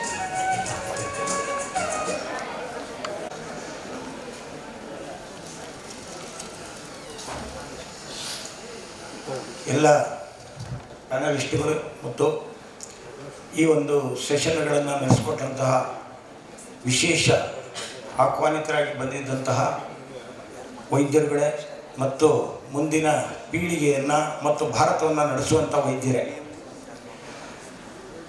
ನನ್ನ ಗುರುಗಳಾದ ಆಂಜನೇಯ ಮೂರ್ತಿಗಳು ಇಲ್ಲೇ ಇದ್ದಾರೆ. ನಾವೆಲ್ಲ ಒಟ್ಟಿಗೆ ಸೇರಿಕೊಂಡು ಒಂದು cancer ಮೇಲೆ ರಿಸರ್ಚ್ ಮಾಡಬೇಕು ಅಂತ KR ಹಾಸ್ಪಿಟ್ಲಿಗೆ ಹೋಗಿ ಒಂದಷ್ಟು ಬೆಡ್ಸ್ಗಳನ್ನು ತೊಗೊಂಡು ರಿಸರ್ಚ್ಗೋಸ್ಕರ ತೊಗೊಂಡ್ವಿ. ಭಾಳ ಅದ್ಭುತವಾದಂಥ ರಿಸಲ್ಟ್ಸ್ ಬಂತು. ಅಂದರೆ ಆಯುರ್ವೇದ ಅನ್ನುವಂಥದ್ದು ಒಂದೇ ಇದಕ್ಕೆ ದಾರಿ ಎನ್ನುವಂಥದ್ದು ಕೂಡ ಅವತ್ತು ನಮ್ಮ ಗಮನಕ್ಕೆ ಬಂತು. ಅಸಾಧ್ಯ ಅಂತ ಹೇಳಿದ ಮಾತ್ರಕ್ಕೆ ಅಸಾಧ್ಯವೇ ಅಂತ ಒಂದು ಸಲ ಯೋಚನೆ ಮಾಡಬೇಕು. ಅಗಸ್ತ್ಯ ಮಹರ್ಷಿಗಳ ಗ್ರಂಥಗಳಲ್ಲಿ ತಗೊಂಡಾಗ ಕೆಲವು ಔಷಧಗಳನ್ನು ಕ್ಷಯಕ್ಕೋಸ್ಕರ ಹೇಳಿದೆ. ಕ್ಷಯ ಅನ್ನುವಂಥದ್ದು ಬೇರೆ, ರಾಜಯಕ್ಷ್ಮ ಅನ್ನುವಂಥದ್ದು ಬೇರೆ, ಈ ಥರ ನಾವೆಲ್ಲ ಬೇರೆ ಬೇರೆ ಇದನ್ನು ಮಾಡ್ಕೊಳ್ತಿದ್ವಿ. ಟ್ಯುಬರ್ಕ್ಯುಲೋಸಿಸ್ ಅಂತ ಯಾವುದನ್ನು ನಾವಿವತ್ತು ಕಂಪೇರ್ ಮಾಡ್ತಾ ಇದ್ದೀವಿ, ಅದರಲ್ಲಿ ಡಯಾಗ್ನೋಸ್ಟಿಕ್ ಪರ್ಪಸ್ಗೆ ನಾವಿವತ್ತು ಅನೇಕ ವಿಚಾರಗಳನ್ನು ಆಧುನಿಕ ಪದ್ಧತಿಯಿಂದ ಬಳಸ್ಕೊಳ್ಬೇಕು. ಯಾಕೆ ಬಳಸ್ಕೊಳ್ಬೇಕು ಅಂದರೆ, ನನ್ನ ಕ್ಲಿನಿಕ್ಕಿಗೆ ಬರುವಂಥ ಕ್ಷಯರೋಗಿಗಳನ್ನು ತಕ್ಷಣ ಗುರುತು ಮಾಡ್ತೀನಿ. ನನ್ನ ಗೌರ್ಮೆಂಟ್ ಕಾಲೇಜಿನ ಅನೇಕ ವಿದ್ಯಾರ್ಥಿಗಳು ನನ್ನ ಸ್ಕೂಲ್ಗೆ ನನ್ನ ಇದಕ್ಕೆ ಬಂದಿದ್ದಾರೆ, ಕ್ಲಿನಿಕ್ಗೆ ಬರ್ತಾರೆ. ಪ್ರತಿದಿನ ಒಂದು 10-15 ಜನ ಬರ್ತಾರೆ. ಗೌರ್ಮೆಂಟ್ ಕಾಲೇಜಿಂದ ಬರ್ತಾರೆ, JSS ಇಂದ ಬರ್ತಾರೆ. ಎಲ್ಲರೂ ಮಾತಾಡುವಾಗ ಬರೀ ಪಲ್ಮನರಿ ಟ್ಯೂಬರ್ಕ್ಯುಲೋಸಿಸ್ನ ಅದೊಂದನ್ನೇ ಇಟ್ಕೊಂಡು ನಾವು ಮಾತಾಡ್ತಾ ಇದ್ವಿ. ದೋಷ ಧಾತುಗಳ ಬಗ್ಗೆ ಎಲ್ಲ ಡೀಟೇಲ್ ಆಗಿ ಇಲ್ಲಿವರೆಗೆ ನಮ್ಮ ಹಿಂದಿನ ಇವರು ಚೆನ್ನಾಗಿ ಎಕ್ಸ್ಪ್ಲೈನ್ ಮಾಡಿದರು. ಹಾಗೆಯೇ ಬೇರೆ ಬೇರೆ ಇವುಗಳಲ್ಲಿ ಈಗ ಬ್ರೈನ್ ಟ್ಯೂಮರ್ ಇದೆ, ಬ್ರೈನಲ್ಲಿ ಟ್ಯೂಮರ್ ಆಗಿದೆ ಅಂದರೆ ಏನು tumour, which tumour is that, ಹೇಗೆ ಕಂಡುಹಿಡಿಯೋದು ನಾವು? ಹೇಗೆ ಅಂದರೆ ಅವರಾಗಲೇ ಹೇಳಿದರು, ಅಂದರೆ ಕನ್ವಲ್ಷನ್ ಬರ್ಬೋದು ಅಥವಾ ಬೇರೆ ಬೇರೆ ಸಿಂಪ್ಟಮ್ಸ್ ಬಂದು ಇದು ಕನ್ವಲ್ಷನ್ ಅಂತ ಅಂದ್ಕೊಂಡಾಗ ಅದು ಬ್ರೈನ್ TB ಆಗಿರ್ಬೋದು ಅಂತ ಹೇಳ್ತೀವಿ ನಾವು. ಆದರೆ ಬ್ರೈನ್ ಟ್ಯೂಬಿನ ಕಂಡುಹಿಡಿಯೋದಾಗೆ CSF ನಾವು ಒಂದು ಲಂಬಾರ್ ಪಂಕ್ಚರ್ ಮಾಡಿ ಅಲ್ಲಿ CSF ತಗೊಂಡು ಅದನ್ನು ನೋಡಿದಾಗ ತುಂಬ ಸ್ಪಷ್ಟವಾಗಿ ಕಾಣುತ್ತೆ ಕಾಪ್ ವೆಬ್ ಫಾರ್ಮೇಷನ್ ಅಂತ. ಕಾಪ್ ವೆಬ್ ಫಾರ್ಮೇಷನ್ ಹೀಗೆ ನೋಡಿದ ತಕ್ಷಣ ಕಾಣುತ್ತೆ. That is brain tumour due to tuberculosis ಅನ್ನೋದು ಗ್ಯಾರಂಟಿ. ಆ ಟ್ಯೂಬರ್ಕ್ಯುಲೋಸಿಸ್ಗೆ ನಾವು ಯಾವುದೇ ರೀತಿಯಾದಂಥ ಆಪ್ರೇಷನ್ ಮಾಡೋಕ್ಕಾಗಲ್ಲ, ಅದನ್ನು ಕನ್ಸರ್ವೇಟಿವ್ ಟ್ರೀಟ್ಮೆಂಟಲ್ಲೇ ನಾವು ತೆಗೆದುಹಾಕಬೇಕಾಗತ್ತೆ. ಹಾಗಾದರೆ ಆಯುರ್ವೇದದಲ್ಲಿ ಏನು ಮಾಡಬೇಕು? ಈ ಥರ ಟೆಸ್ಟ್ ಇದು ಬಂದಾಗ ಔಷಧಿ ಕೊಡಬೇಕೇ ಬೇಡವೇ? ಈ ರೀತಿ ನಮಗೆ ಒಂಥರ ಡೈಲೆಮಾ ಬರುತ್ತೆ. ಔಷಧಿ ಕೊಡಬೇಕು, ಕೊಡಬಹುದು, ಮತ್ತು ಎಲ್ಲೆಲ್ಲಿ ಯಾವುದು ಕಾಯಿಲೆಗಳು ಇದೆಯೋ ಅಲ್ಲಲ್ಲೇ ಅದಕ್ಕೆ ಬೇಕಾದಂಥ ಔಷಧಿ ಸಸ್ಯಗಳು ಇದೆ. ಐ ಥಿಂಕ್ ಒಪ್ಕೊಳ್ತಾರೆ ನಮ್ಮ ಬಟಾನಿಸ್ಟ್ ಅಂತ ಅಂದ್ಕೊಳ್ತೀವಿ. ಯಾಕಂದರೆ ಮನೆ ಮುಂದೆ ಔಷಧಿ ಇರುತ್ತೆ, ಹುಡ್ಕೊಂಡು ಎಲ್ಲೋ ಹೋಗ್ತೀವಿ ನಾವು. There are so many medicines for tuberculosis nowadays. ನಾವಿವತ್ತು ಅಲೋಪತಿಗೆ ಅವರ ಬಾಯಿಂದಲೇ ಕೇಳಿದ್ದೀವಿ, ಟ್ಯೂಬರ್ಕ್ಯುಲೋಸಿಸ್ ಬ್ಯಾಕ್ಟೀರಿಯಾಸ್ಗೆ ಔಷಧಿ ಕೊಟ್ಟಾಗ ಸೂಪರ್ ಇನ್ಫೆಕ್ಷನ್ ಆಗುತ್ತೆ, ಅಥವಾ there are so many bacterias which are helpful to the man. ನಾವು ತಿಂತಿರೋ ಆಹಾರ ಡೈಜೆಸ್ಟ್ ಮಾಡ್ತಿರೋದೇ bacterias. Those bacterias cross together bacterias ಅವೆಲ್ಲ ಸತ್ತೋಗ್ಬಿಡ್ತಾವಲ್ಲ. ಅವಾಗ ನಿಮ್ಮ ಧಾತುಗಳು ಏನಾಗುತ್ತೆ, ಧಾತ್ವಗ್ನಿಗಳೇನಾಗುತ್ತೆ, ಜಠರಾಗ್ನಿ ಏನಾಗುತ್ತೆ. ಇಲ್ಲಿ ಇದು ನಾವು ಏನೇ ಹೇಳ್ಬೋದು, there are so many medicines which has been prepared out of ಇವತ್ತಿನ ದಿವಸ ನಾವು ಯಾವುದನ್ನು ಮಾಡರ್ನ್ ಮೆಡಿಸಿನ್ ಅಂತ ಹೇಳ್ತೀವಿ, ಆ್ಯಂಟಿಬಯೋಟಿಕ್ಸ್ ಅಂತ ಹೇಳ್ತೀವಿ. ಸ್ಟೆಪ್ಟೊಮೈಸಿನ್ ಬಂದಾಗ ಎಷ್ಟು ಹೋಪ್ ಅಂದರೆ ಒಂದು ವರ್ಷದೊಳಗೆ ಎಂಥ TBನೂ ನಾವು ವಾಸಿ ಮಾಡ್ತೀವಿ ಸ್ಟೆಪ್ಟೊಮೈಸಿನಲ್ಲಿ ಅಂತ ಚಾಲೆಂಜ್ ಮಾಡಿದಂಥ ದಿನ ಅದು 55-65ರಲ್ಲಿ ಶುರುವಾಯ್ತದು. ನಾನು 82ರಲ್ಲಿ ನಾನು ಅಶ್ವಿನಿ ಹಾಸ್ಪಿಟಲ್ನ ಜಾಯ್ನ್ ಆದೆ. ಇದರೊಳಗೆ ಎಲ್ಲಿ ಮಡಿಕೇರಿನಲ್ಲಿ ಸುಮಾರು 4 ವರ್ಷ ಅಲ್ಲಿದ್ದೆ. ಆವಾಗ ನಾವು ಬೈಲ್ಕುಪ್ಪಗೆ ಕ್ಯಾಂಪ್ ಹೋಗ್ತಾ ಇದ್ವಿ. ಪ್ರತಿ ಗುರುವಾರ ಬೈಲ್ಕುಪ್ಪ ಕ್ಯಾಂಪು. ಪ್ರತಿಯೊಬ್ಬರನ್ನ ಟೆಸ್ಟ್ ಮಾಡ್ತಿದ್ವಿ. ಪ್ರತಿಯೊಬ್ಬರ ಟೆಸ್ಟ್ ಮಾಡಿದಾಗ ನಮಗೆ ಗೊತ್ತಾಗ್ತಿತ್ತು ಪಲ್ಮನರಿ ಟ್ಯೂಬರ್ಕ್ಯುಲೋಸಿಸ್ ಇದೆ ಇವರಿಗೆ ಅಂತ. ಪ್ರತಿಯೊಬ್ಬರಿಗೂ ಬೈಲ್ಕುಪ್ಪದಲ್ಲಿರುವ ಎಲ್ಲ ಟಿಬೇಟಿಯನ್ಸ್ಗೆ ಪಲ್ಮನರಿ ಟ್ಯೂಬರ್ಕ್ಯುಲೋಸಿಸ್ ಇತ್ತು. ಇದೇನು ಹೀಗಾಗ್ತಾ ಇದೆ ಅಂತ ಹೇಳಿ ನಾನು ಅಲ್ಲಿ ಕೇಳ್ಕರಂತ ನಮ್ಮ ಸೀನಿಯರ್ ಡಾಕ್ಟರ್ ಒಬ್ಬರು ಇದ್ದರು, MBBS MD ಕಯಾಸ್ಕಿಡಿ. ಅವ್ರನ್ನ ಕೇಳಿದಾಗ ಅವ್ರು ಹೇಳಿದ್ರು, ಇಲ್ಲಿ ಬೆಳಗ್ಗೆ ರಾಗಿ ಗಂಜಿ ಕುಡಿತಾರೆ, ಕೋಲ್ಡ್ ಇರಲಿ ಹಾಟ್ ಇರಲಿ, ಅಲ್ಲಿದ್ದಂಥ ಆ ಸಮಯದಲ್ಲಿ ತುಂಬ ಚಳಿಗಾಲದಲ್ಲೂ ಕೂಡ ನವಂಬರ್, ಡಿಸೆಂಬರ್, ಜನವರಿ ಚಳಿ ಇರ್ತಾ ಇತ್ತು. ಆ ಸಂದರ್ಭದಲ್ಲೂ ಅವ್ರು ರಾಗಿ ಗಂಜಿ ಬೆಳಗ್ಗೆ ಹೊತ್ತು ಕುಡಿತಾಯಿದ್ರು.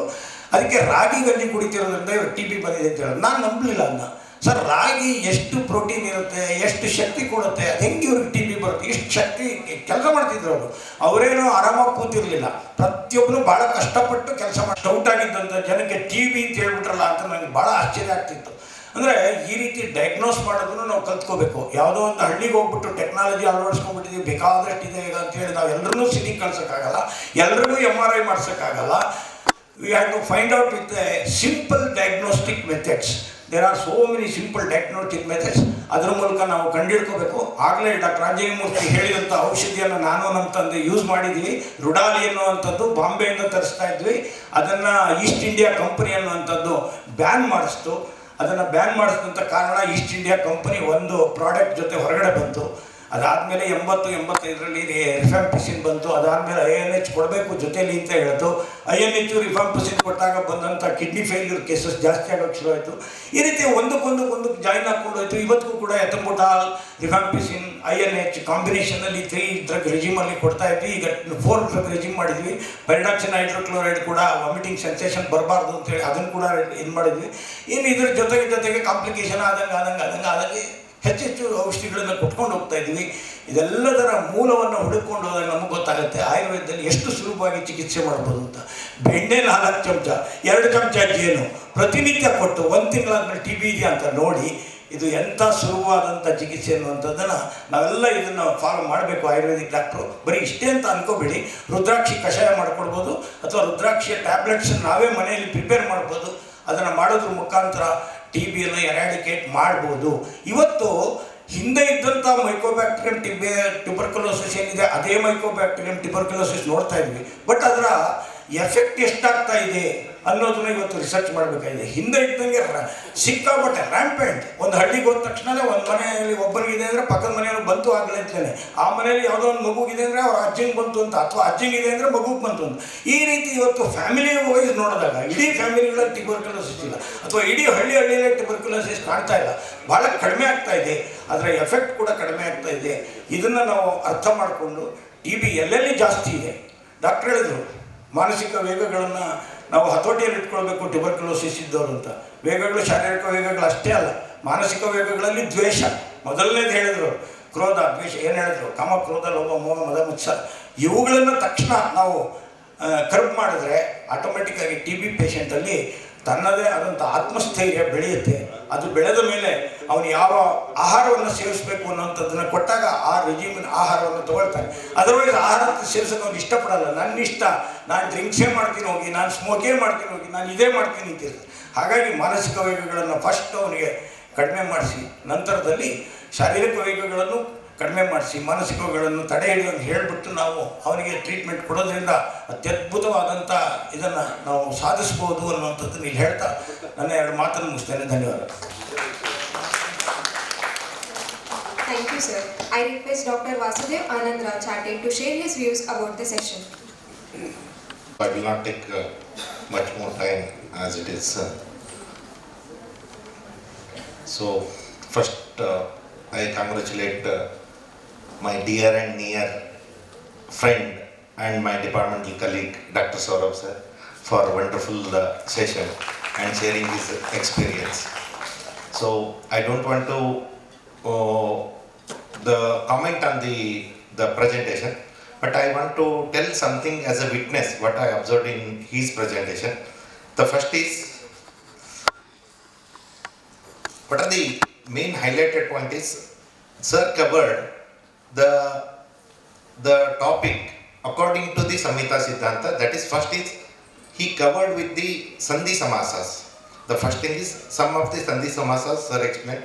Second one is research topic he taken up, and third one is the Ahara Vihara what is explained in Charaka Samhita, that is entirely compared with the Viruddha Ahara and what nowadays what we are consuming. So that is compared thing. And next one is importance of Sattva Vajaya Chikitsa. I think so, since from the morning nobody covered this topic, but sir told that Sattva Chikitsa is very very important along with the Yukti Upasaraya Chikitsa. So all teachers are covered the Yukti Upasaraya Chikitsa, but only the Saurabh sir covered the Sattva Vajaya Chikitsa, importance of the Sattva Vajaya Chikitsa, and Patyapatya is also very very important. So these are the main points sir highlighted. So one more thing, in my class also I used to tell you, listen the videos in the YouTube channel from Dharmadhikari sir as well as Saurabh sir. You will get the Charaka Samhita videos. So many videos are there. So Saurabh sir is also having so many videos. So under the guidelines of Dharmadhikari sir, so you can watch, you can get the more knowledge from that one. So next point is I thank Yojakastatra Durlabha Dr. Shanai sir. Really is a wonderful sessions today. I really blessed to be a part of Jugalbandi of one is movable Charaka and movable Shishurta, that is Anjane Murthy sir and Venkatesh sir. Sir, thank you sir. Thank you so much for enriching our knowledge.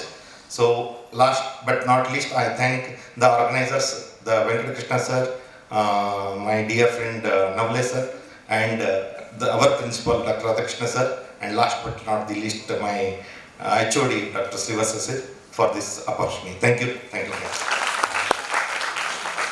Dr. Anthony Paul Raj to share his view on the session.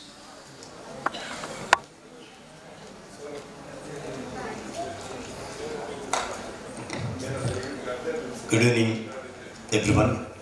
Respected chairperson of previous session and co-chairperson and the presenter, respected Dr. Saurabh sir. I'm not the right person to talk about topic, but sir has spoken the concept, or the concept is there. Yakshma Samvada, really his session went on Yakshma Samvada only. So he started from Purana and end with the social media.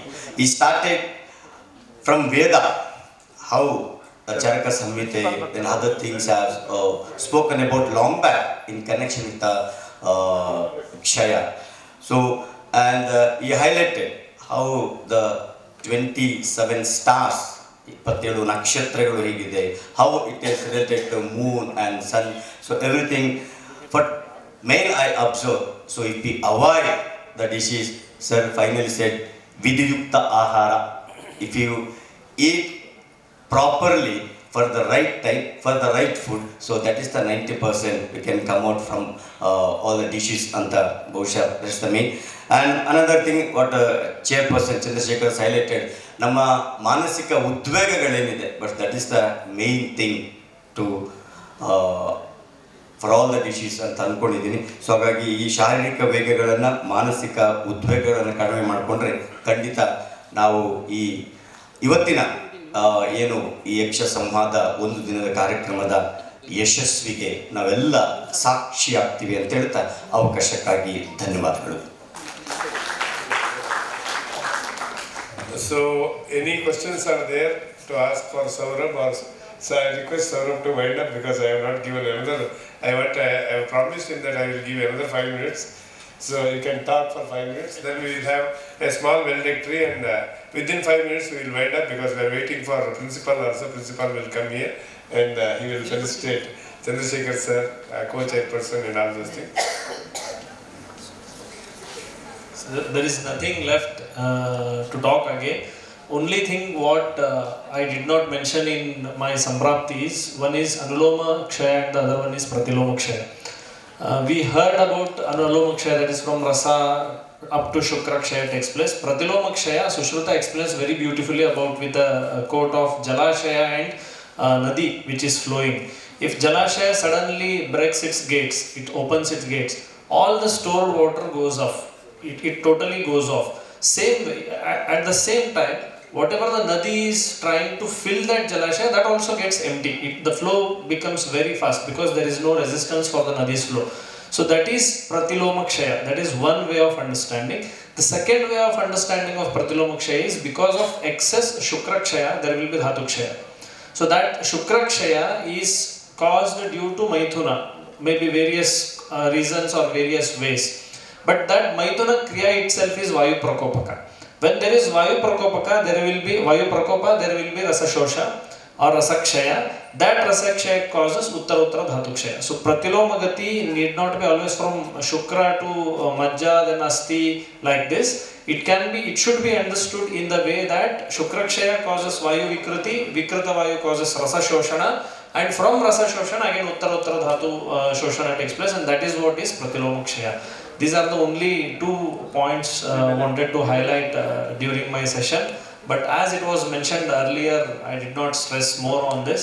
And sir always, as I mentioned, he is Shanai. He keeps continuously asking someone to talk. He keeps the environment busy with whatever the reason possible, and he is pakka Vata Prakriti person, very sharp, and he uses the time and the mic very nicely. Thank you very much, Shanai sir, for having faith on me and giving opportunity multiple times. In a year I might have attended his 3 or 4 sessions, and very humble for my growth. Thank you very much sir. And thank you to all chairperson, co-chairperson, and my guru Dr. Chatte sir, and guru of Guru Namcha Guru Murthy sir, and all the audience. Shravakas Tatra Durlabha, not only Yojaka, Shravakas Tatra Durlabha, even audience. I am very thankful. Thankful to all organizing team, and I am thankful to my principal sir who permitted me to take a leave in spite of tight schedule of inspection to the college. Thank you to one and all. Thank you. And all other parts of Sanskrit teaching. So he makes the whole ambience of this program into a very simple program, and he makes audience to think twice, thrice. Okay, we can think in this way also. That's why, because many times I have seen you. So he makes a roadmap for the future generation. That's why when I thought of calling somebody for Yakshma on the with special reference to Ayurveda, the first name came to my mind is Saurabh. Even though he is younger to all of us, but there are 2 concepts are there. One is Vayavruddha, like me. The other concept is Jnanavruddha. I am not Jnanavruddha, I am Vayavruddha. He is the Jnanavruddha. So that's why, as a Jnanavruddha, we have called you Vayavruddha. I am in front of you. So there is a difference between Jnanavruddha and Vayavruddha. You are the Jnanavruddha. I request Anjali Murthy sir, Guru Nam Guru, to felicitate him, and he should be like the great teacher like Charaka in future. So here, Anjali Murthy sir, please bless him with the great blessings, so that in future he will be recognized as Nadadadva Charaka in future.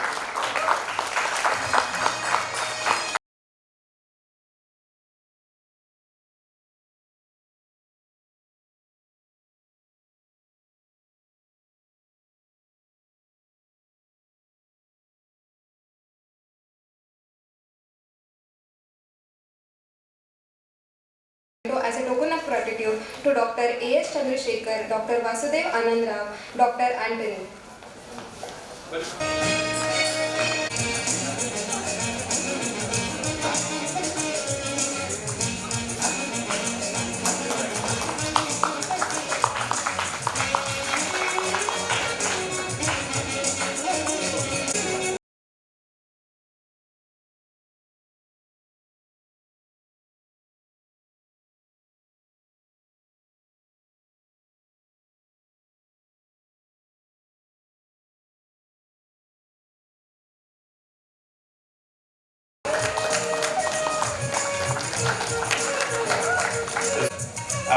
Chayadevi College of Education, where they have arranged a beautiful exhibition. I welcome Dr. Radhakrishna Ramrao. Please come to the dais, because we are having small program here, valedictory. So you will be preside over the function.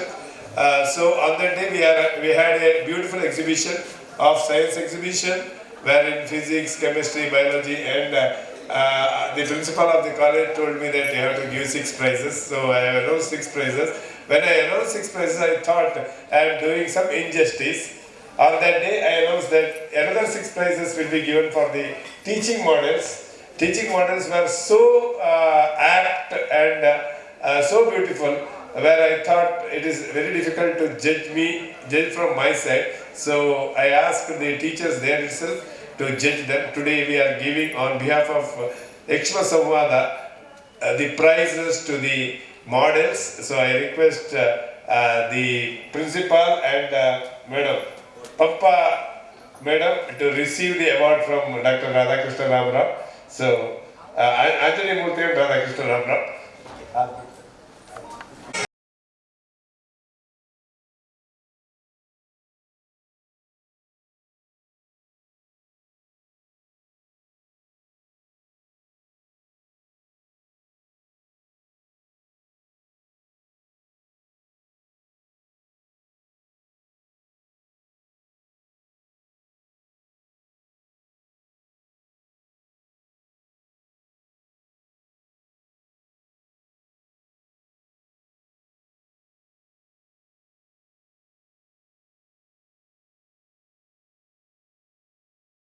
Today we have design and yoga PG students. For the last 1 month, they have not slept in their room. Every time, every day they have done a good work. So on behalf of Government of India, on behalf of Government of Karnataka, on behalf of Department of Ayush, on behalf of our Commissioner has sent the department one acknowledgement letter, this one. So I request the principal of Chaya Devi to read this letter, and this letter is written by Commissioner himself, and he has sent the message to the department. So our great Anthony sir will read the message, and after that Radhakrishna Ram Rao will hand over this Commissioner's message to the department head Venkata Krishna. Government of Karnataka, Department of Ayush, Government Ayurveda Research Center Mysuru. Certificate of Appreciation. The certificate is proudly awarded to Swasthavritta and Yoga. Swasthavritta and Yoga. This is the certified that the 100 days, the Ni-Kshay campaign along with the Yakshma Samvada National Conference was organized in an explanatory manner, adhering to a systematic and scientific approach. The campaign was spearheaded with a vibrant and dedication, making the Ni-Kshay 100 days campaign one of the most impactful and widely recognized for the tuberculosis awareness and the education. We extend our heartfelt congratulations for the unwavering dedication, support and innovative strategies through which the campaign was successfully conducted. We further felicitate and commend the Department of the SWASTHAVRITTA and the Yoga and Government Ayurveda Medical College for their record-breaking effort that accelerated and the campaign ensuring and widespread awareness that every household across the society. Hats of you and congratulations. Let us continue the commitment and hard work to Dr. Lakshmi Shanai, Assistant Director, GARC, Mysuru. So I request all the students of PG department, all 15 students, along with the staff, along with Venkata Krishna, to receive this certificate from Department of Ayush, Government of Karnataka and Government of India. So I request Anjane Murthy sir, Radhakrishna sir, and all the dignitaries, Rajkumar sir, to hand over this certificate to the department. This is departmental treasure. Okay.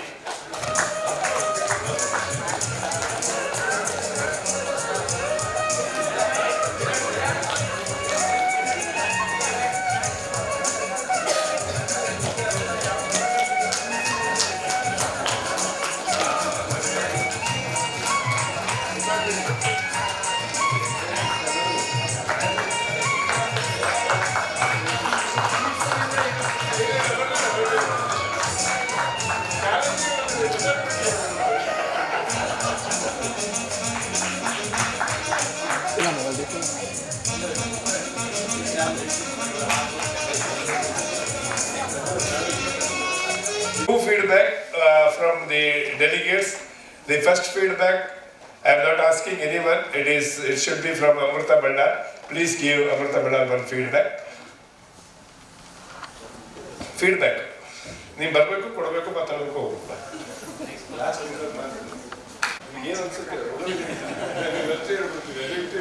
Good evening everyone. So the program was very nice. So we collectively got many informations today. Even the modern concepts, like we are not so much aware about the modern concepts of tuberculosis. So the morning 2 sessions were very nice, and the panel discussion was very informative because in one session itself we got like multiple presentations of tuberculosis with multiple management. And lastly, our Saurabh says it was very nice and very informative. So thank you. One more feedback from Dr. Manjul Prasad, the CEO Vande Wellness. He is from USA, based Vande Wellness center. So Manju Prasad, please give your feedback.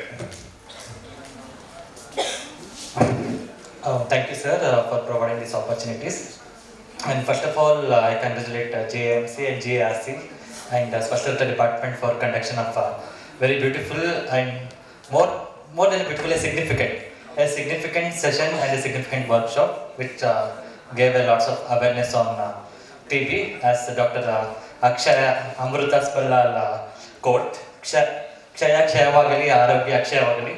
It's a beautiful quote, and I would congratulate Dr. Amrita. And since from starting, we got eminent resource persons who are well versed with Pulmonology department, Ayurveda, Samhita department, and it's a cluster of more than it's integration. The whole world is looking into integration, and I'm very glad Dr. Shanai sir under the JRC bringing integration, conducting integration workshops where sir combine naturopathy, Ayurveda, and even modern too.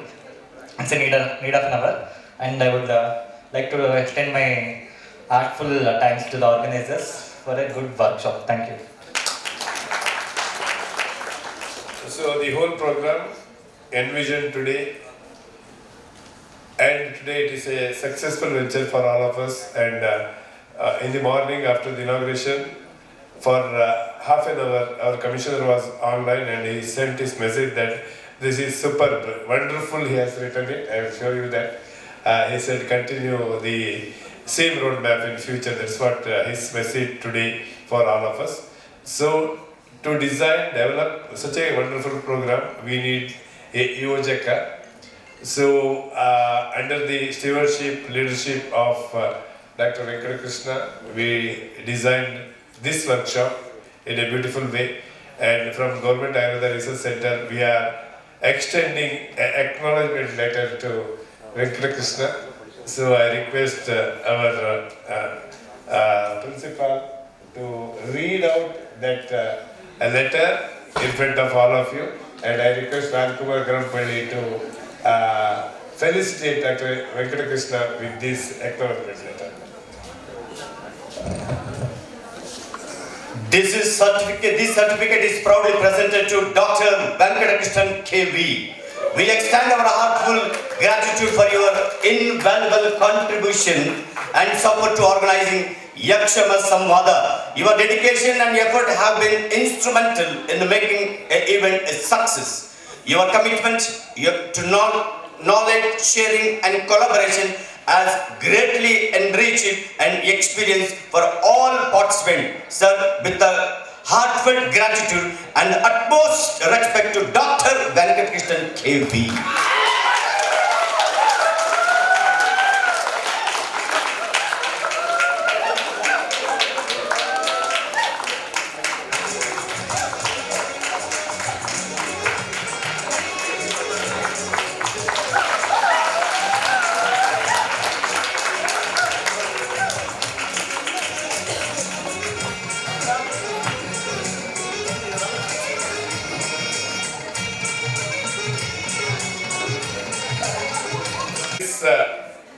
Workshop with the last words from the President, Dr. Radhakrishna Ramrao. And I also request Rajkumar Garampalli to render the vote of thanks last. Okay, from your side. ಶುಭ ಸಂಜೆ. ವೇದಿಕೆಯಲ್ಲಿರುವಂತಹ ಎಲ್ಲ ಗಣ್ಯರೇ, ನನ್ನ ವಿದ್ಯಾರ್ಥಿ ಮಿತ್ರರೇ, ಸರ್ಕಾರಿ ಆಯುರ್ವೇದ ಕಾಲೇಜಲ್ಲಿ 4 ಸ್ನಾತಕೋತ್ತರ ವಿಭಾಗಗಳಿದೆ. ಈ 4 ಸ್ನಾತಕೋತ್ತರ ವಿಭಾಗಗಳು ಮೈಸೂರಿನಲ್ಲೇ ಇರುವಂಥ ಆಯುರ್ವೇದ ರಿಸರ್ಚ್ ಸೆಂಟರ್ ಜೊತೆ ಕೆಲಸ ಮಾಡಿದರೆ ಏನನ್ನು ಸಾಧಿಸ್ಬೋದು ಅನ್ನೋದನ್ನು ಸ್ವಸ್ಥವೃತ್ತ ಡಿಪಾರ್ಟ್ಮೆಂಟ್ ಅವರು ತೋರಿಸಿದ್ದಾರೆ.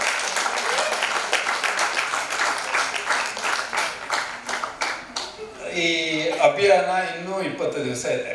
ಸೊ ಪ್ರಿನ್ಸಿಪಾಲ್ದು ಸರ್ಟಿಫಿಕೇಟು 25 ದಿವಸ ಆದಮೇಲೆ ಇವಾಗ ಕೊಡೋದಿಲ್ಲ. ಇನ್ನು 25 ದಿವಸ ಆದ ನಂತರ ಸ್ವಸ್ಥವೃತ್ತ ಡಿಪಾರ್ಟ್ಮೆಂಟ್ ಅವರಿಗೆ ಪ್ರಿನ್ಸಿಪಾಲ್ ಸರ್ಟಿಫಿಕೇಟ್ ಇರುತ್ತೆ.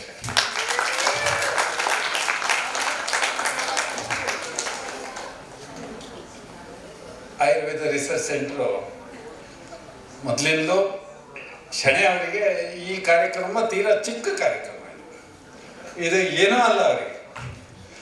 ಅವರು ರಾಷ್ಟ್ರೀಯ ಮಟ್ಟದಲ್ಲಿ ಅಂತಾರಾಷ್ಟ್ರೀಯ ಮಟ್ಟದಲ್ಲಿ ಅನೇಕ ಕಾರ್ಯಕ್ರಮವನ್ನು ಮಾಡಿರುವುದನ್ನು ನಾನು ಕಣ್ಣಾರೆ ನೋಡಿದ್ದೀನಿ. ಅದಕ್ಕೋಸ್ಕರ ನನಗೆ ಯಾವುದೇ ನಾನು ಕೆಲವೊಮ್ಮೆ ಕಾಲೇಜಲ್ಲಿ ಅನ್ಕೋತಿದ್ದೆ, ಶಣೆ ಅವರ ಸರ್ವಿಸ್ ಮಿಸ್ ಆಗ್ತಾ ಇದೆ ಈ ಕಾಲೇಜಿಗೆ ಅಂತ ಹೇಳ್ಬಿಟ್ಟು. ಹಾಗೆ ನಾನು ಇರುವ ಅವಧಿಯವರೆಗೆ ಶಣೆಯವರೆಗೆ ಆಯುರ್ವೇದ ಕಾಲೇಜಿಗೆ ನಮ್ಮ ಎಲ್ಲ PG ಮತ್ತು UG ವಿದ್ಯಾರ್ಥಿಗಳ ಜೊತೆಯಲ್ಲಿ ಈ ಥರದ ಕಾರ್ಯಕ್ರಮ, ಸೆಮಿನಾರು, NCSM ಪ್ರಕಾರನೂ ನಮಗೆ ವರ್ಕ್ಶಾಪು, ಸೆಮಿನಾರು, ನಮಗೆ ಏನು ಲಾಸ್ಟ್ ಇಯರ್ A ಗ್ರೇಡ್ ಸಿಕ್ಕಿದೆ QCIಯಲ್ಲಿ ಇವೆಲ್ಲದನ್ನು ಕೇಳ್ತಾರೆ. ಆಮೇಲೆ ಇದು ವಿದ್ಯಾರ್ಥಿಗಳಿಗೆ ತುಂಬ ಪ್ರಯೋಜನ ಆಗುವಂತಹ ಕಾರ್ಯಕ್ರಮ. ಸೊ ಇಂಥ ಕಾರ್ಯಕ್ರಮವನ್ನು ಕಾಲೇಜಿನ ಜೊತೆಗೆ ಆಯೋಜಿಸೋದಕ್ಕೆ ನಾನು ಶಣೆ ಅವ್ರನ್ನ ಅವರಿಗೆ ಯಾವತ್ತೂ ನನ್ನ ಸಹಕಾರ ಇರುತ್ತೆ, ನಮ್ಮ ಜೊತೆ ಕೆಲಸ ಮಾಡಿ ಅಂತ ಈ ಸಂದರ್ಭದಲ್ಲಿ ಕೇಳ್ಕೊಳ್ತಾ ಅವರನ್ನು ಇನ್ನೊಮ್ಮೆ ಅಭಿನಂದಿಸಿ ನನ್ನ 2 ಮಾತನ್ನು ಮುಗಿಸ್ತೇನೆ.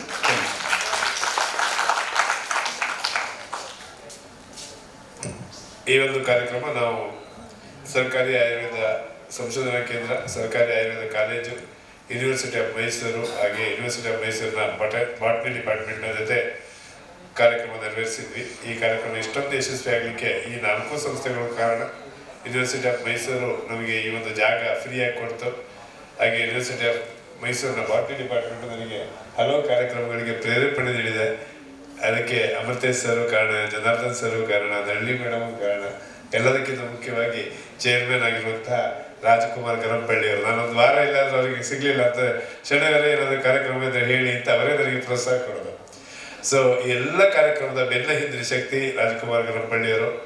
ಸೊ ಅವರು ಬೆಳಗಿಂದ ಇವತ್ತು ಅವರೆಲ್ಲ ಬಿಡುಗಡೆ ಕೆಲಸದ ಮಧ್ಯೆ ಅವರ ಎಕ್ಸಾಮ್ ನಡೀತಾ ಇದೆ, ಹುಡುಗರು ಇದಿದೆ, ಎಕ್ಸಾಮ್ಸ್ ಇದೆ, ಬೇರೆ ಎಕ್ಸ್ಟರ್ನಲ್ ಎಕ್ಸಾಮ್ನಲ್ಲಿ ಹೋಗಬೇಕು, PhD ಸ್ಟಡೀಸ್ ಇದೆ, PG ಸ್ಟಡೀಸ್ ಇದೆ, ಅದ ನಂತರ ಯೂನಿವರ್ಸಿಟಿದ QCI, ಬೇಕಾದಷ್ಟು ಕೆಲಸಗಳ ಮಧ್ಯೆಯೂ ಕೂಡ ಇವತ್ತು ನಮ್ಮೊಂದಿಗೆ ಬೆಳಗ್ಗಿಂದ ಸಾಯಂಕಾಲದವರೆಗೆ ಅವರ ಫುಲ್ ಟೀಮು, ಅವರೆಲ್ಲ ಟೀಚರ್ಸ್ ಇಲ್ಲಿ ಬಂದು ನಮ್ಮೊಟ್ಟಿಗೆ ಸೇರಿದ್ದಾರೆ.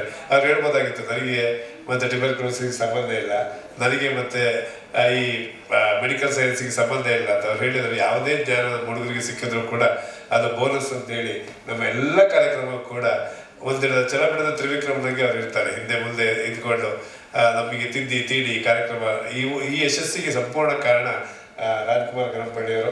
ಅವರಿಗೆ ನಿಮ್ಮೆಲ್ಲ ಪರವಾಗಿ ನಾನು ವಿಶೇಷವಾಗಿ ಧನ್ಯವಾದವನ್ನು ಹೇಳ್ತಾ, ಈ ದಿವಸದ ಕಾರ್ಯಕ್ರಮದ ಕೊನೆಯ ಕಾರ್ಯಕ್ರಮ, ಈ ಕಾರ್ಯಕ್ರಮ ಆದಮೇಲೆ ಎಲ್ಲರಿಗೆ ಟೀ ಅರೇಂಜ್ ಇದೆ, ಬಿಸಿ ಬಿಸಿ ಟೀ, ಬಿಸಿ ಬಿಸಿ ಕಾಫಿ, ಆಮೇಲೆ ಬ್ರಿಟಾನಿಯಾ ಬಿಸ್ಕೆಟ್, ಬ್ರಿಟಾನಿಯಾ ಒಳ್ಳೆ ಬಿಸ್ಕೆಟ್ ತರಿಸಿದ್ದೀವಿ. ಸೊ ಆ ಬಿಸ್ಕೆಟು ತಿಂದು ಎಲ್ಲ ಖುಷಿಯಾಗಿ ಹೋಗ್ಬೇಕು ಅಂತ ಹೇಳ್ತಾ ಇವತ್ತಿನ ಈ ಕಾರ್ಯಕ್ರಮದ ಕೊನೆಯ ಅಂಗ ಧನ್ಯವಾದ ಸಮರ್ಪಣೆ, ರಾಜಕುಮಾರ್ ಗರಂಪಳ್ಳಿಯವರು ಧನ್ಯವಾದ ಸಮರ್ಪಣೆ ಮಾಡಬೇಕು ಅಂತ ಕೇಳ್ಕೊಳ್ತೀನಿ. ನಮಸ್ಕಾರ. ವೇದಿಕೆ ಮೇಲೆ ಆಸೀನರಾದಂಥ ಈ ಸಭೆಯ ಪ್ರೆಸಿಡೆಂಟ್ ಆಗಿದ್ದಂಥ doctor KS Radhakrishna Ramarao sir ಅವರೇ ಹಾಗೂ ಇನ್ನುಳಿದ ಎಲ್ಲ ಡಿಗ್ನಿಟರೀಸ್, ಆಮೇಲೆ ವೇದಿಕೆ ಮುಂಭಾಗದಲ್ಲಿರುವಂಥ ಎಲ್ಲ ವಿದ್ಯಾರ್ಥಿಗಳು, ಆಮೇಲೆ ಡಿಗ್ನಿಟರೀಸ್. ಸರ್ ಹೇಳಿದ್ರೆ ಆ್ಯಕ್ಚುಲಿ ಬಾಟ್ನಿ, ಆಮೇಲೆ ಈಗ ಆಯುರ್ವೇದ ಅಂದ ತಕ್ಷಣವೇ ಈಗ ಒಂದೆರಡು ನಿಮಿಷ ನಾನು ತಗೋತೀನಿ. ಆಯುರ್ವೇದ ಅಂದ ತಕ್ಷಣವೇ Ayurveda is surrounded are the base of the Ayurveda is plants. Plants ಇಲ್ಲಾರ್ದಾಗ ನೀವು ಆಯುರ್ವೇದದ ಬಗ್ಗೆ ಮಾತಾಡೋಂಗಿಲ್ಲ. ಸೊ ಯಾಕೆ ಸರ್ ನಮ್ಮ ಜೊತೆಗೆ, ನಾವು ಸರ್ ಜೊತೆಗೆ ಅಷ್ಟು ವರ್ಷದಿಂದ ಜೊತೆಗಿದ್ದೀವಿ ಅಂದರೆ ಇವೆರಡರದ್ದು ಅವಿನಾಭಾವ ಸಂಬಂಧ ಅಂತ. ನೀವು plants, you can't imagine life without plant on this earth. Actually life existed on this earth because of plants. Life in the sense the higher organisms. Of course, ಬೆಳಗ್ಗೆ ಸರ್ ಹೇಳಿದಂಗೆ ಒಬ್ಬರು ಹೇಳಿದ್ರು, ಬ್ಯಾಕ್ಟೀರಿಯಾಸು ನಾವು ಬರೋಕ್ಕಿಂತ ಮುಂಚೆನೇ ಅವು ಇದ್ವು. So we are fighting with the bacteria for all resources. Actually resources ನಾವು ಅದರ ರಿಸೋರ್ಸಸ್ ನಾವು ತಗೋತಾ ಇದ್ದೀವಿ, ನಮ್ಮ ರಿಸೋರ್ಸಸ್ ಆ ರಿಸೋರ್ಸಸ್ ತಗೊಳ್ಳೋಕ್ಕೆ ನಮ್ಮಲ್ಲಿ ಅವು ಬರ್ತಾ ಇದ್ದಾವೆ ಅಂತ.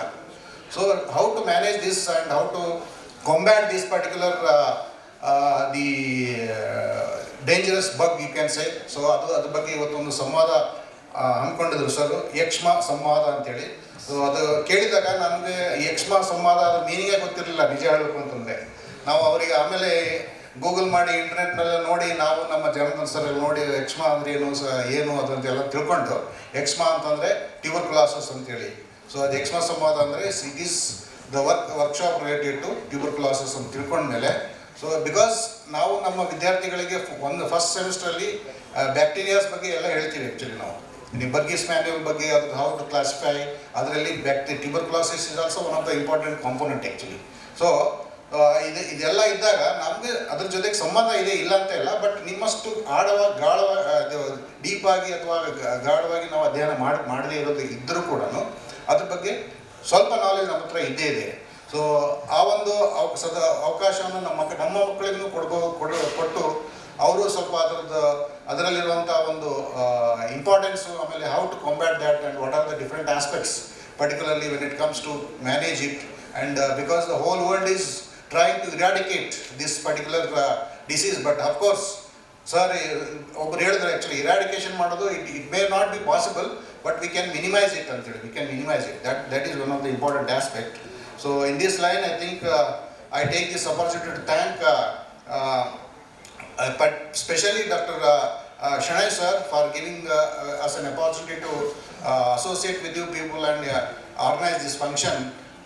And I think at the outset I take this opportunity to thank Dr. Shanai sir, as well as I also thank our beloved Vice Chancellor Inis Options for providing an opportunity to use this hall, as well as for his moral support for conducting this function, as well as he has inaugurated this function. I thank Inis Options wholeheartedly for his kind support, our Vice Chancellor. I also thank Dr. Vijayalakshmi Deshmani madam who was here to release Ayush for You journal, which was published by this Government Ayurvedic College Mysuru. Yes, Ayurvedic Research Center. It's in Mysuru. I also thank Dr. M.A. Shekhar. I thank Dr. G. Madhuke, then Dr. Raghu, Dr. Prasad, and all Dr. Anjanamurthy sir. And Anthony sir, I think he is there actually since from yesterday, as well as the main people for making this event a grand success is Venkat Krishna sir and Surendra Nawale sir. I think both of them, I think they were here since from yesterday evening actually. Yesterday morning they were here. So I extend our heartfelt thanks sir for supporting this function, as well as involving us in this particular function. So I also thank all my colleagues, particularly Dr. Janardhan sir, who is there from since morning, for his support, as well as our another colleague Dr. K. Namrutesh, Dr. Nalini, all our research scholars and MSc students particularly who are there here, and non-teaching staff for extending their support. I also thank the media persons, as well as the people who covered this function, and also this live streaming. I think it went live streaming. I think those who are responsible for that, all those people I thank. I take this opportunity to thank. Lastly, I thank one and all. I think with this, I think we will come to the end of this function. So I wish you all the best, and in future also we expect if at all any programs, such programs are there, we are ready to support and extend our support. Thank you very much. ಎಲ್ರಿಗೂ ಧನ್ಯವಾದ. ಎಲ್ಲರೂ tea ಕುಡಿದು ಆಮೇಲೆ ಎಲ್ರಿಗೂ ಕೂಡ ಈ certificate ಕಳಿಸಲಾಗುತ್ತೆ. ಯಾರ್ಯಾರು ಆನ್ಲೈನಲ್ಲಿ ರಿಜಿಸ್ಟ್ರೇಷನ್ ಮಾಡಿಲ್ಲೋ ಅವ್ರಿಗೆ ಈ ಸರ್ಟಿಫಿಕೇಟ್ ಇಲ್ಲ. ದಯವಿಟ್ಟು ಯಾರು ರಿಜಿಸ್ಟ್ರೇಷನ್ ಮಾಡ್ಕೊಂಡಿಲ್ವೋ ಅಲ್ಲಿ ರಿಜಿಸ್ಟ್ರೇಷನ್ ಕೌಂಟರ್ ಹತ್ರ ಒಂದು ಇದಿದೆ. ಈಗಾದರೂ ನೀವು ಲಿಂಕನ್ನು ತಗೊಂಡು ರಿಜಿಸ್ಟ್ರೇಷನ್ ಮಾಡಿಸ್ಕೊಳ್ಳಿ. ಅಕಸ್ಮಾತ್ ಆಗಲೇ ಇಲ್ಲ ಅಂತಂದರೆ ನೀವು ಸುಸ್ಥಾಪಿತ ಡಿಪಾರ್ಟ್ಮೆಂಟಿನ ಯಾವುದೇ PG ಸ್ಟೂಡೆಂಟನ್ನು ಕೇಳಿದ್ರು ಅವ್ರು ರಿಜಿಸ್ಟ್ರೇಷನ್ ಲಿಂಕ್ ಕೊಡ್ತಾರೆ. ನಿಮಗೆ ಇಮೇಲಲ್ಲಿ ನಿಮ್ಮ ಇಮೇಲಲ್ಲಿ ಸರ್ಟಿಫಿಕೇಟ್ ಬರುತ್ತೆ. ಧನ್ಯವಾದಗಳು.